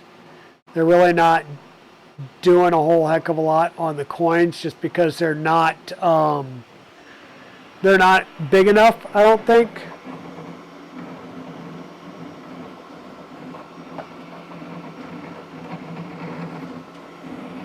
So I'll put that back over there. I do have one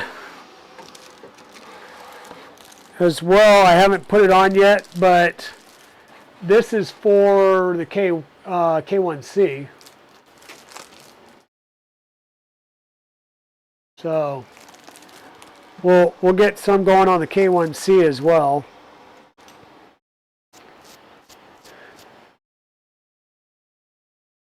K2. You heard me talking about the automated again, didn't you? So I'll be cutting extrusions over the next couple of days because some extrusions came in for that Mukesh ordered, and if need be, looks like I finally got shipping from my open build, so I have 3 FedEx packages coming in on Saturday. With all the extrusions that I purchased from open builds. But the box turtle at MRF is going to be this. This is neon magenta with black. This will be the skirt and one of the lanes. And then the other 3 lanes, I have a neon yellow, green, and orange. So it's going to be an all neon build with different color lanes.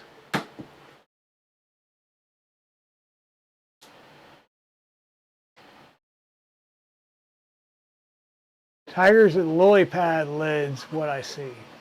Okay. Just came in to hear you're cutting. I will be cutting extrusions over the next few days. Down at Ecovate because the extrusions that Mukesh bought came in, and then I'll have mine. So between the two, we'll get everything cut, and I'll make a couple of kits. I'm going to build one with Mukesh and team to go through the process.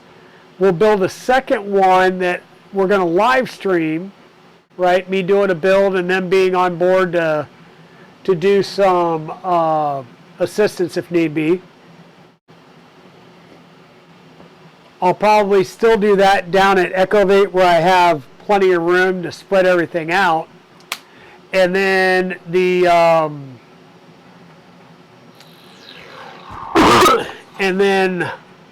he is sending me information for somebody else that I'm going to ship a kit to. And by kit, I mean a bomb in a box. I don't know who that is. I've heard your name and I've heard somebody else talking about being part of it. So I don't know who he's going to tell me to send it to. If it's coming to you, I might just bring it. Yes, yes. Everybody's telling me the mic is spiking. I don't know what's going on. It's happened in the last couple of days, and I don't know what the hell changed. I really don't. I haven't changed anything on the, well, I'm not yelling at you, Free Heathen. Zombie was telling me the last two streams. I have no idea why the hell it's doing it. I don't know if something changed on my damn computer again or what. Um, I'm still trying to figure out why it's doing it. So Luke can sleep over and help you install it. Hey, hey, hey. Only for them special hugs, though. Just don't tell Mrs. Dragon. So yeah, as it stands now, I will be doing a box turtle build at Midwest, and I am expected to have an automate up and running and ready. Now, the only issue I have is I believe the plan for my automate is going to be set up for the Mark IV, and the only problem with that is one of my, so we had two build plates, right? One was mine, one that I had bought. It's the BQ build plates that we have to use for them, so that it has the front centerpiece that it can clamp on. And we've got the one that has the, I'll say like an actual white printed on label on one side of it. That was a demo model that was at RIFF. That has to go back to, I believe, printed solid or pooch. Mine's missing. We have no idea where it's at. So I don't know what's up. That's the downside of taking things to other places, is things get lost, things may grow legs. I don't know. I don't know what happened. It's just, it sucks. It's unfortunate. But I'm going to need at least two plates that I can work with in order to really mess with things. Or not mess with things, but demonstrate things. So,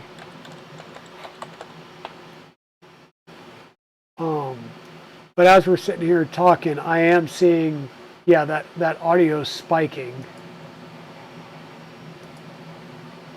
And I don't know why.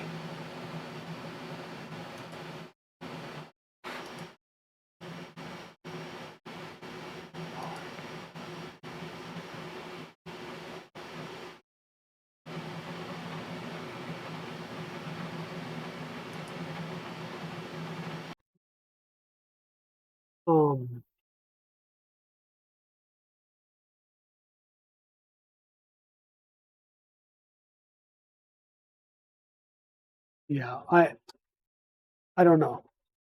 I do not know. Sounds, input, microphone, volume. Is that helping at all? You fixed it. I'm also talking, like, this is how I normally talk. And right now I'm talking very softly.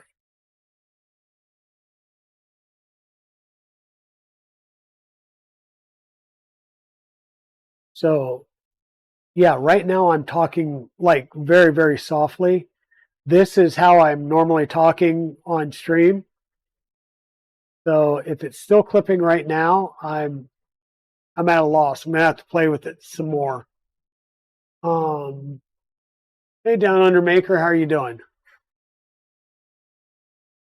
Yeah, apparently there was at least an update to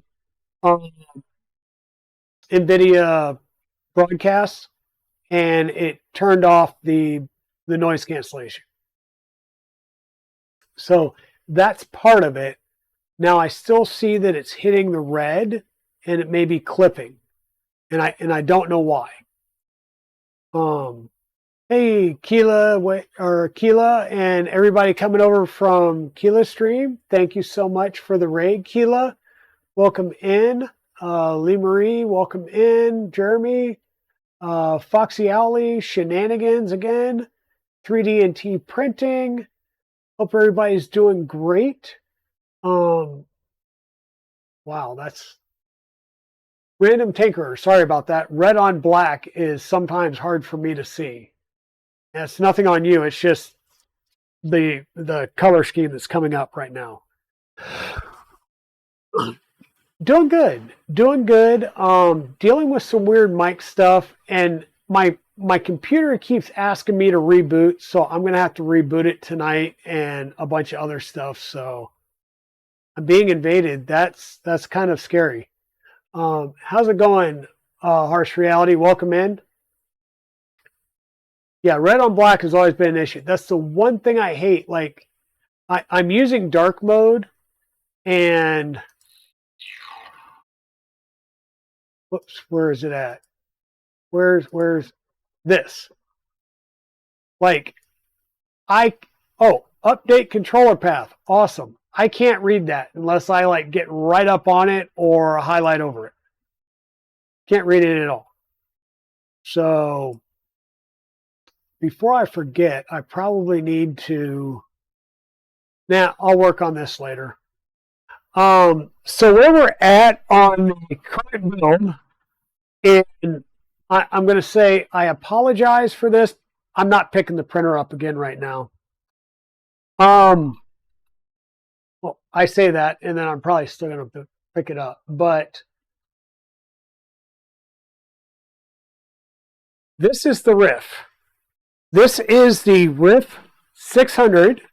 So it's 300 by 600. This is considered the front of the printer from its from the printer standpoint. From us, it's going to be sitting on the bench like this with the front to the left, the rear to the right, and the screen is right here. Wow, that somehow got cattywampus on me. Have to fix that. The bed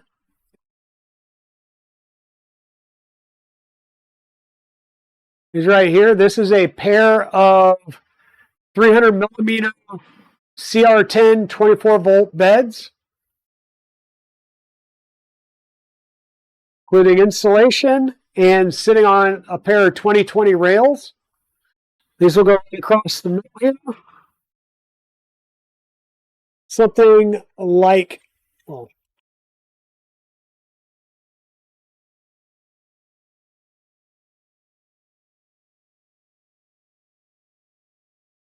something along that lines. And so we basically have a really wide printer that we'll be able to do larger prints on. We are going to use a Dragon tool head, and yeah, a hot end that I can't actually talk about or show you. So I will be building the tool head off stream. You will not see the tool head build.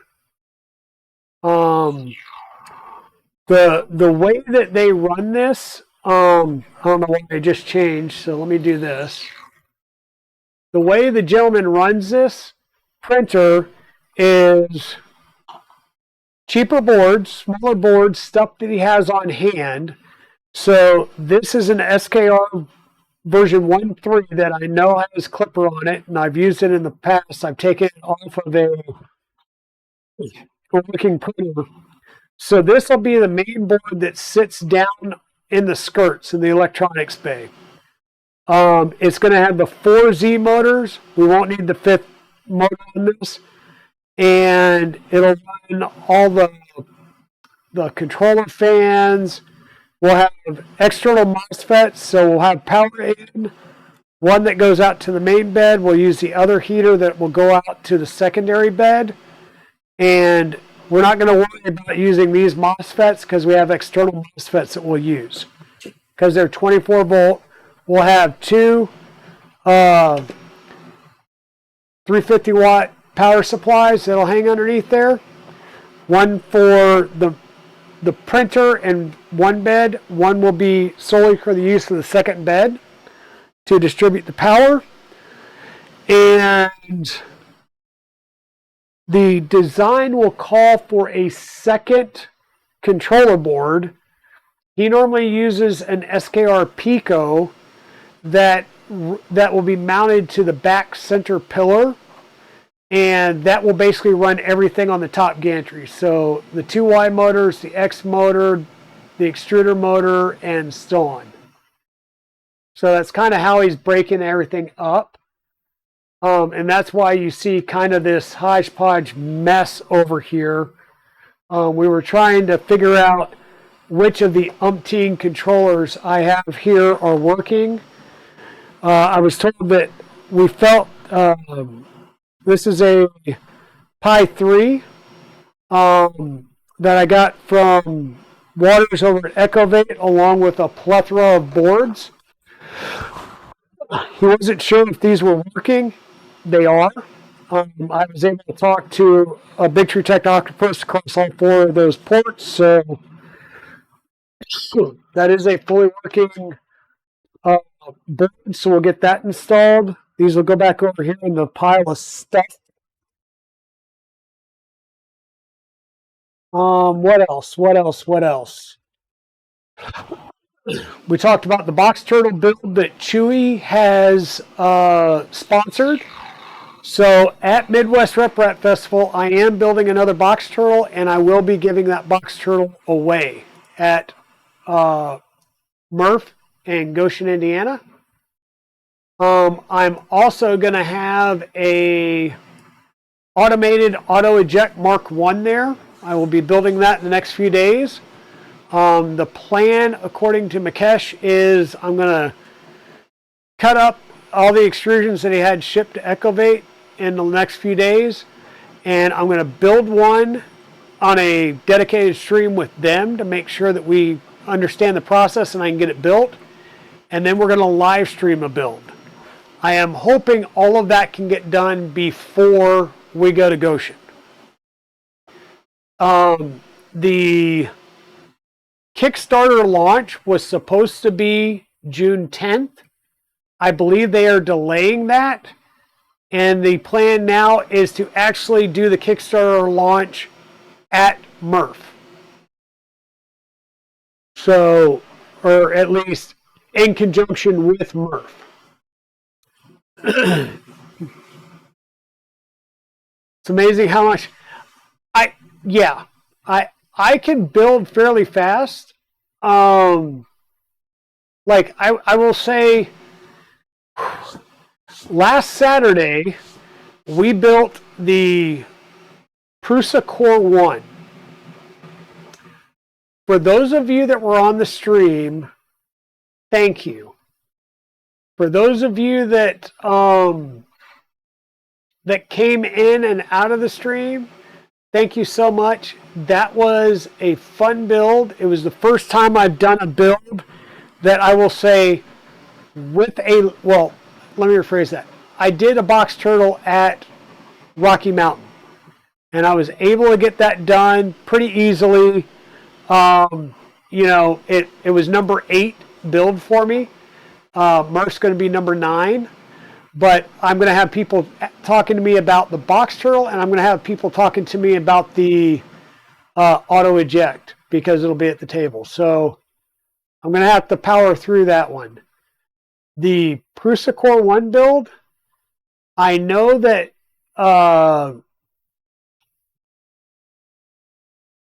he's back to being 3D printing noob again, right? The gentleman over in Malta, he powered through a build, and I'm not sure how many hours it took him. We streamed for 13 hours. I did get an interruption or two as people were coming into the store. It was, you know, they were open that day, and Yeah, we 3D Maker Noob. There we go. Yes, there we go. RC Maniac. Thank you. Yeah, and I know he powered through his and one setting. I went all the way to the point where the physical build was done, and it was time to do the belts. And I was like, and by do the belts, I mean tension the belts. And I was like, okay, good stopping point. Printer physically built. I went home, got some sleep, came back Sunday morning, tensioned the belts. We had one issue when I did power on, and that was easily solved. It was literally the connector between the love board, which is the tool head board, and the buddy board wasn't fully seated at the buddy board. So once I made that connection, everything came together and worked. And the very first print that I printed on that was the rocket engine, which was like I think it's a 14 or 19-hour print. It's something ungodly. And I just was like, print, go. That was it. I hit print, walked away. And came back a couple days later, and it was still sitting there. So luckily, I let it print and just let it sit there. So yeah, completed, looks beautiful. Very, and I'm going to say very minor overhang blemishes on the small. And when I say the small nozzles, so you have the big nozzle for the rocket engine, and then there's 3 small ones around the edge. The upper edge rounded corner has some blemishes. I need to bring it home and show it off on stream or the next time I'm there. But couldn't ask for a better print, and it just works great. You'll stream next Thursday. It's okay, y'all. Then the 18th, I'm going to stream making cupcakes and jello shots. You're the bomb, Keela. You're bringing those to Murph? Awesome. We are planning on heading out that Friday and just straight up there. Yeah, it's not a functioning rocket engine, but it's the standard. It's a standard print on the Prusas, right? And then the next thing I printed was the Robo Alpaca, or Robo. Is it alpaca or llama? One of those two things. So Keela and crew, you guys just came in. I can't remember if I showed this off once you guys came in, but there's the skirt for the box turtle build. This is neon magenta and black. One of the lanes is going to be neon magenta. One's going to be neon orange. One will be neon yellow, and one will be neon green. So it's going to all be neon, and we're gonna just make the different lanes different colors. Only because I know I don't have 2 of any one of those, so.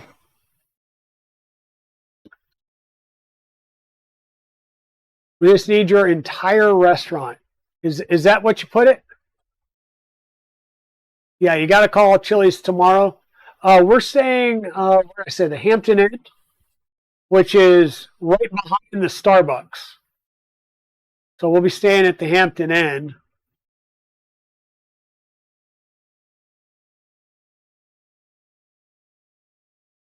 But yeah, we're doing good. What the hell? Let me see if I can move some things around here real fast, and we'll bring the beast up here. We'll unleash the beast.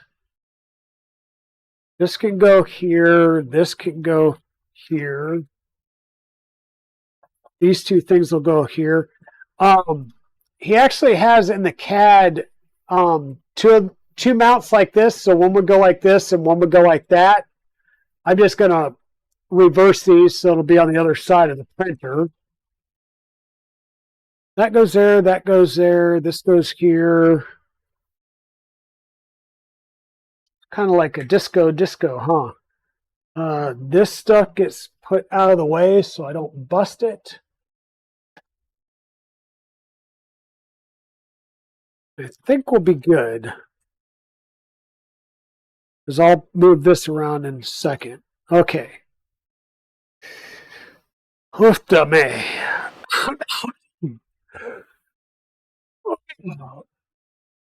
Here we go.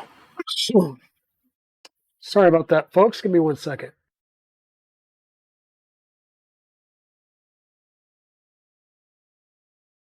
Been pushing myself a little bit and starting to get sick.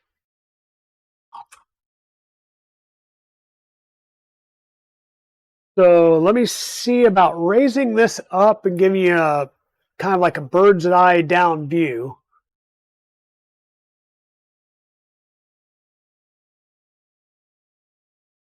So this is technically the front of the printer. This is dropped down to for the tool head to come all the way to the end.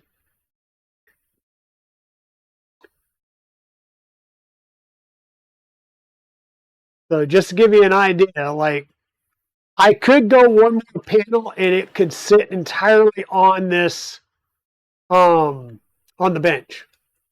Don't ask me why that flipped. That was weird. And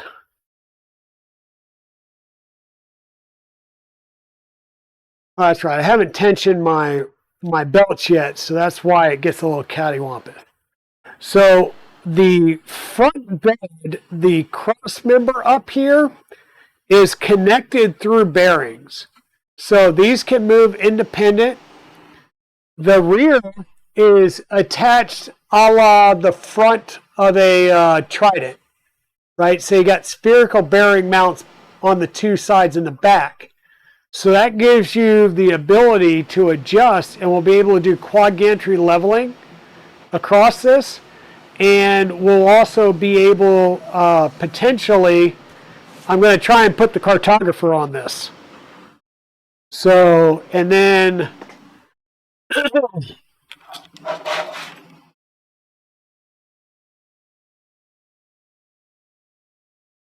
we'll have,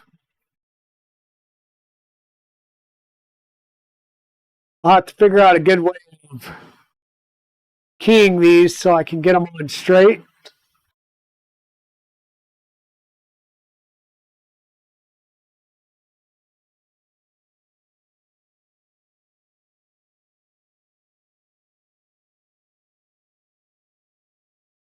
But there's our build area. We will pick up the seam right here.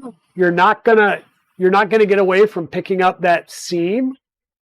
It's just going to be a fact of life, but it's textured, so it should cover that up fairly decently. But there's our build plate.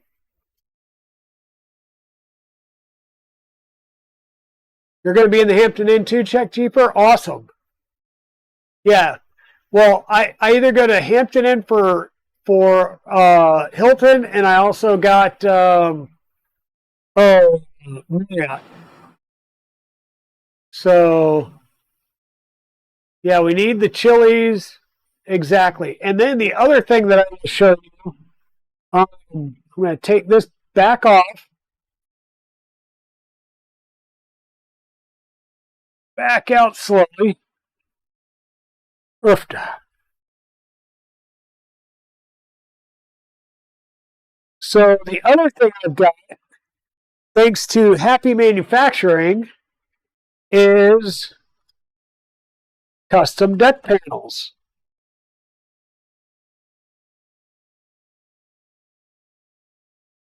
So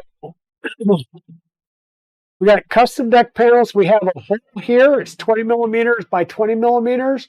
We'll use this for the umbilical coming down from our bed and the other things.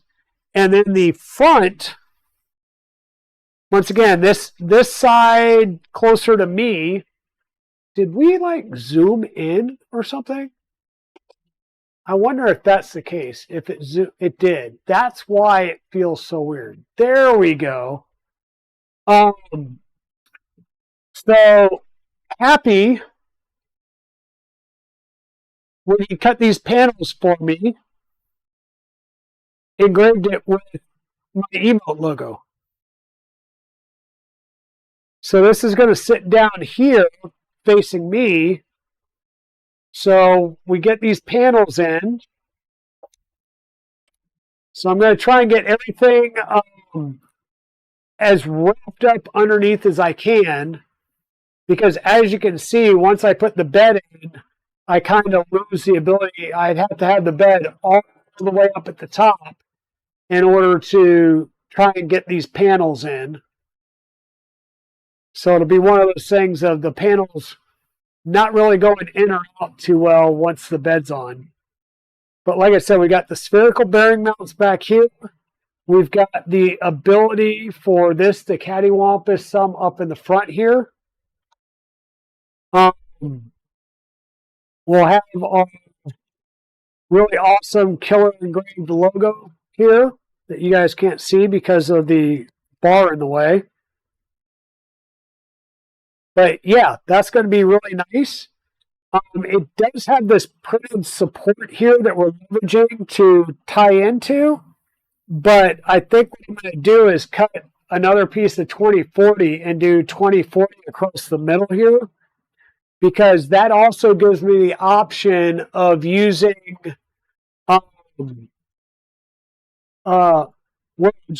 it gives me the option of using DIN rail underneath and connecting DIN rail in.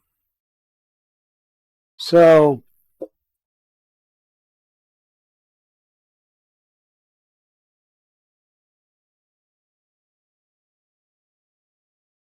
yeah, I'm looking forward to it. This slots right in here in a tray. And then this will mount right here next to it. We'll have a 60-20 fan. So, dang. All right, how best to do this? Like what you did with the bearing holders? Oh, what did you do with the bearing holders? So let me get down here real fast.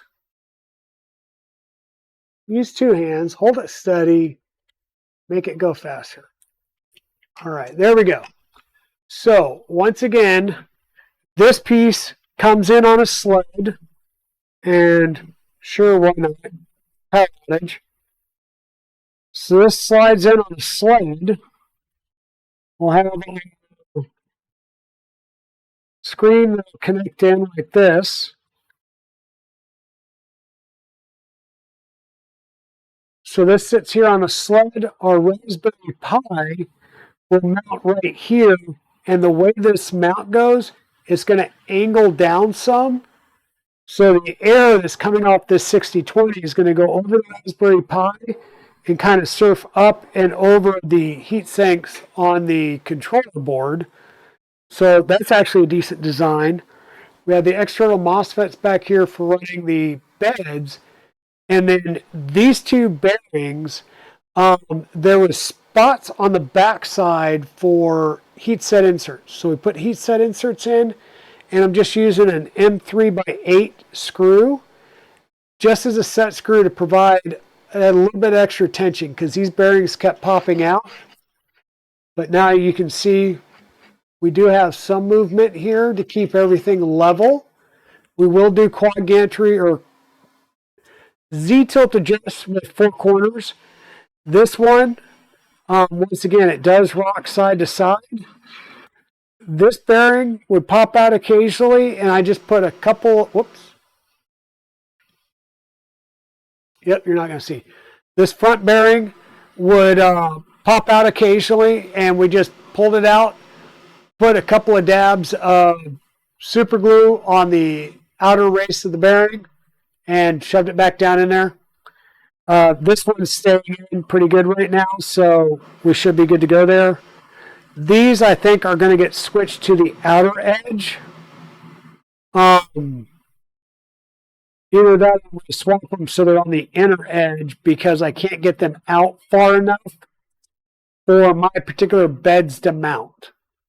meaning my rails are further to the outside than the designer V4 projects were, obviously. So I either need to take these and put them on different sides, or something else. But yeah, I'll do it that way. And then what else? I'll have some more skirts still that I need to print. Some of those will just be printed on here. Instead of using ABS, I'll do them in PETG because I can make them long and big in PETG.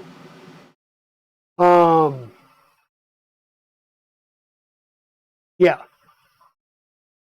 Yeah, and I don't know why. Like I said, these rear ones that have the spherical mounts, he had a spot that you could put a heat set insert in and a set screw. The front ones don't have that. It wouldn't be hard to add them and reprint them, and then you have the ability to just do a set screw if your tolerance is too loose. I believe he was printing just about everything in PETG. I've printed everything here in ABS. So it could be that because the ABS is a little bit bigger or a little bit larger amount of shrinkage to it, that might be why my bearings are a little loose in the pockets. So, and literally, quite honestly, I printed these with standard Voron settings, so I could probably just drill an appropriate size hole directly in the back of these and still put a heat set insert in and be fine. All you're doing is adding just a slight amount of pressure against the casing to keep it from moving around. You don't want to crank down on it. You'll deform the casing. And if there happens to be a bearing race right there, you've just toasted a 12 millimeter bearing race. The linear rods here are 12 millimeter linear rods for the Z uprights. 8 millimeter lead screws running on standard motors. On the motors, let me come down here. So we've got a motor. We've got a inner, we'll call it a spacer. We have thrust bearing washers under there. And then we take this, we push it down hard, tighten it on. These are the rigid couplers. So we push down to preload those bearings and tighten them on there. So now we've got thrust bearings there, and we'll have our lead screws. So we did that because there is going to be some weight bearing from this big bed, right? Especially if you start doing a big print on it. Like I said, this has the holes in it. You can put heat sets in here. It was designed to hold a printed base plate, which is made in 6 different parts. The 2 middle ones were too big to print on a 300 by 300. And I was having some issues with getting the corner ones to go. Happy offered to cut one, so that's where we got the cut one. And that's why I'm thinking about replacing this with just a 2040 extrusion, and we'll go that route. And that'll provide plenty of support, and once again, allow me to run DIN rails if I want to mount things differently.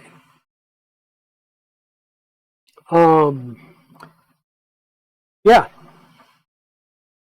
So that's kind of where we're at. I'm going to stop for the night. I think I've reached that point. And yeah, let's see who we can raid into. Who is out there? It's Thursday night. We should have a big Jano, but I haven't seen Jano. He played hooky and went to a concert. Good God, what is this camera doing now? Will you stop?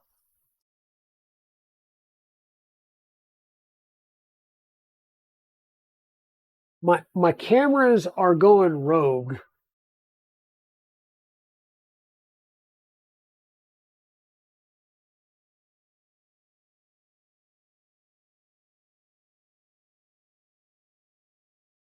Jano is playing hooky again. What is going on with Jano? Somebody's got to talk to Jano. He's throwing me off. Okay. Pan-fried Nita. There we go. Or Cyber Jewels. Okay. He said he might be late or push the stream because of work stuff. Okay. Well, that makes sense. Work stuff. Jano's canceled. Okay. Awesome. So let's, we have not done Cyber Jewels. So we will get started over to Cyber Jewels. Once again, thank you everybody for being here. For those of you that subscribed to my YouTube channel today, thank you. We went over 1,000 subscribers on my YouTube channel, so I appreciate that. Like I said, there's going to be more short form content. There's going to be more videos over there that are specific to that channel. And yeah, if you become a member, that's a paid subscription rather than just a follow, but a subscribe type thing over on YouTube, then you'll get early release videos or early access to the videos before they're released for everybody else. So, and there will be other content that'll go as we get more and more people over there. So thank you, thank you, thank you. And Pez, big hearts back at you. And